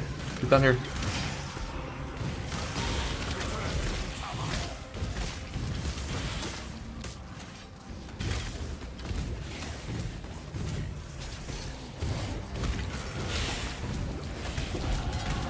Alteration.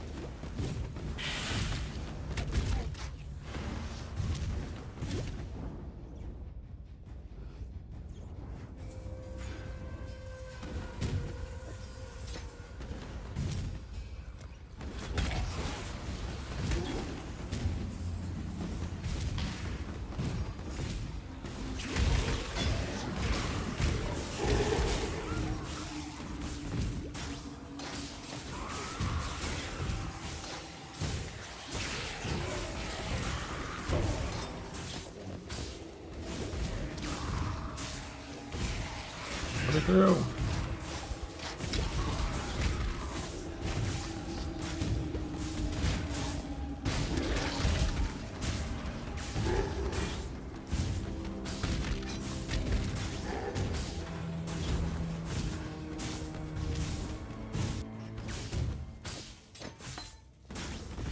Your brawn is about to meet its match.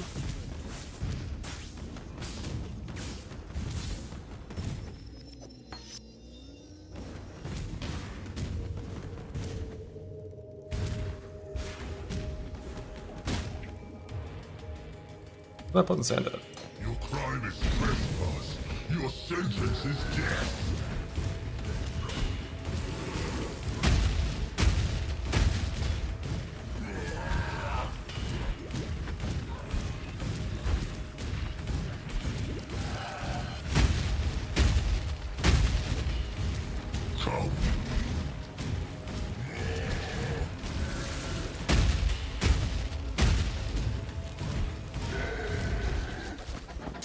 spirit.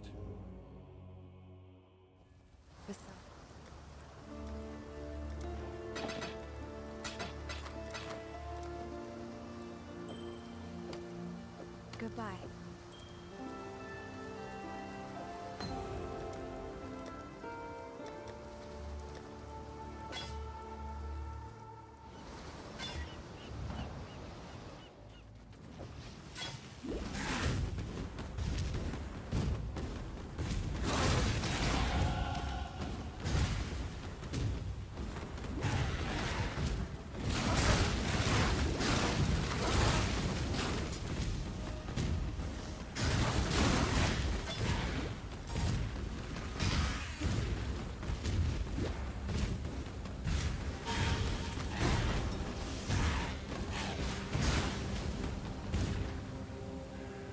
Yeah, pine damage is so fucking good. Mother of the dead. This your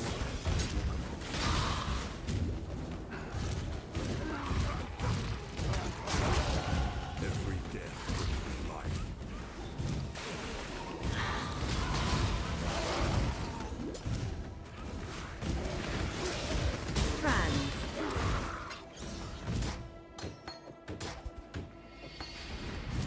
Ah, I didn't mean to go in. Ah.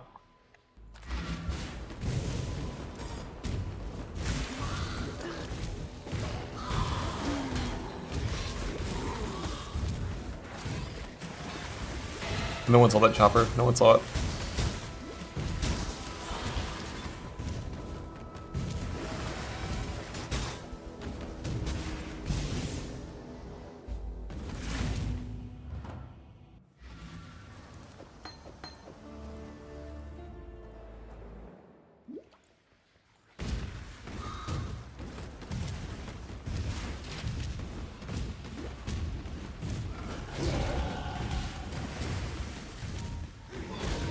Where'd he go?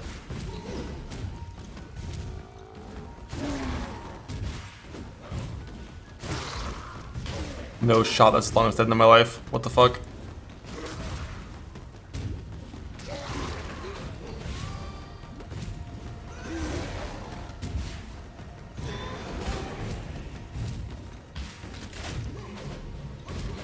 But down here, like, what the fuck is this exit? It's a dead end too, right? It's not. No, there's a thing in the way. As a gentleman of honor, it pains me greatly to do this. Hard times call for hard hearts. Sure, were the circumstances you'll do precisely that.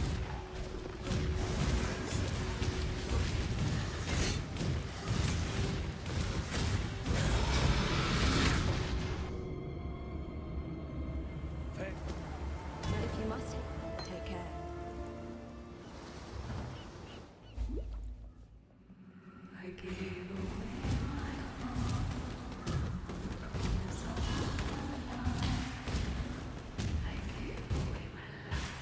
No, no, we're trapped.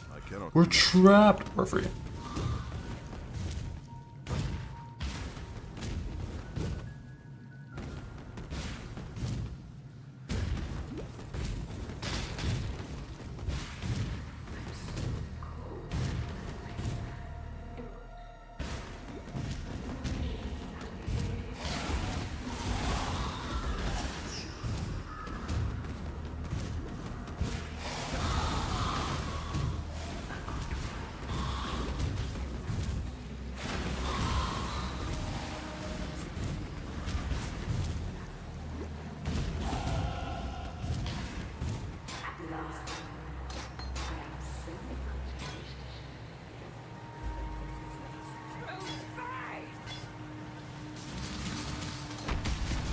Oh, I just played. My keyboards are so scuffed. They're so scuffed. How do we do it? How do we do it?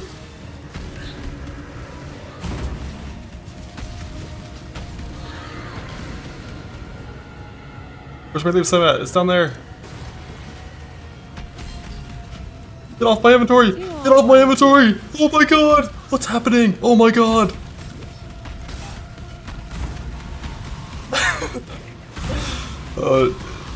Guys. Downers get fucked, you dumbasses. You thought I was gonna fuck that run up? Bro, it's washed. It's the... How are you gonna call that Alk roleplay? That's Quinn roleplay.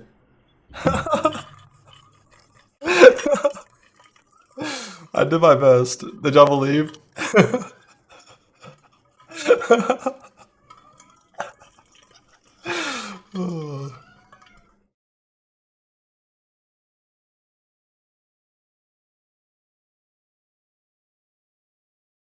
I mean, that was rigged. That was a rigged run. That's the first time I've ever had Moosewood boots, and I had the right close and shield charge, and I got a Pine Buckler. Like, come on. Scripted. It's actually disgusting how much better Pine Buckler is than, like, level 1 shield. Yeah, the mace is pretty unethical, too. But that shift graveyard lit was some BS, you know? That was some BS. In for Frostblank, Dex Ant notes. Alright, I'm gonna flee. I'll probably try to stream start tomorrow, like around 3-ish hours before league start. My plan is to wake up around 9, get food ready, eat a ton, and then league start. I gotta fix filters at 9, but that's no big deal.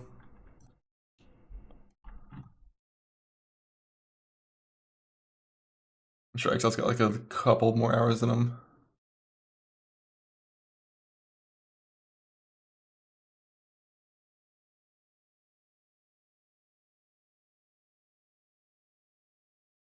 See ya tomorrow. It's time.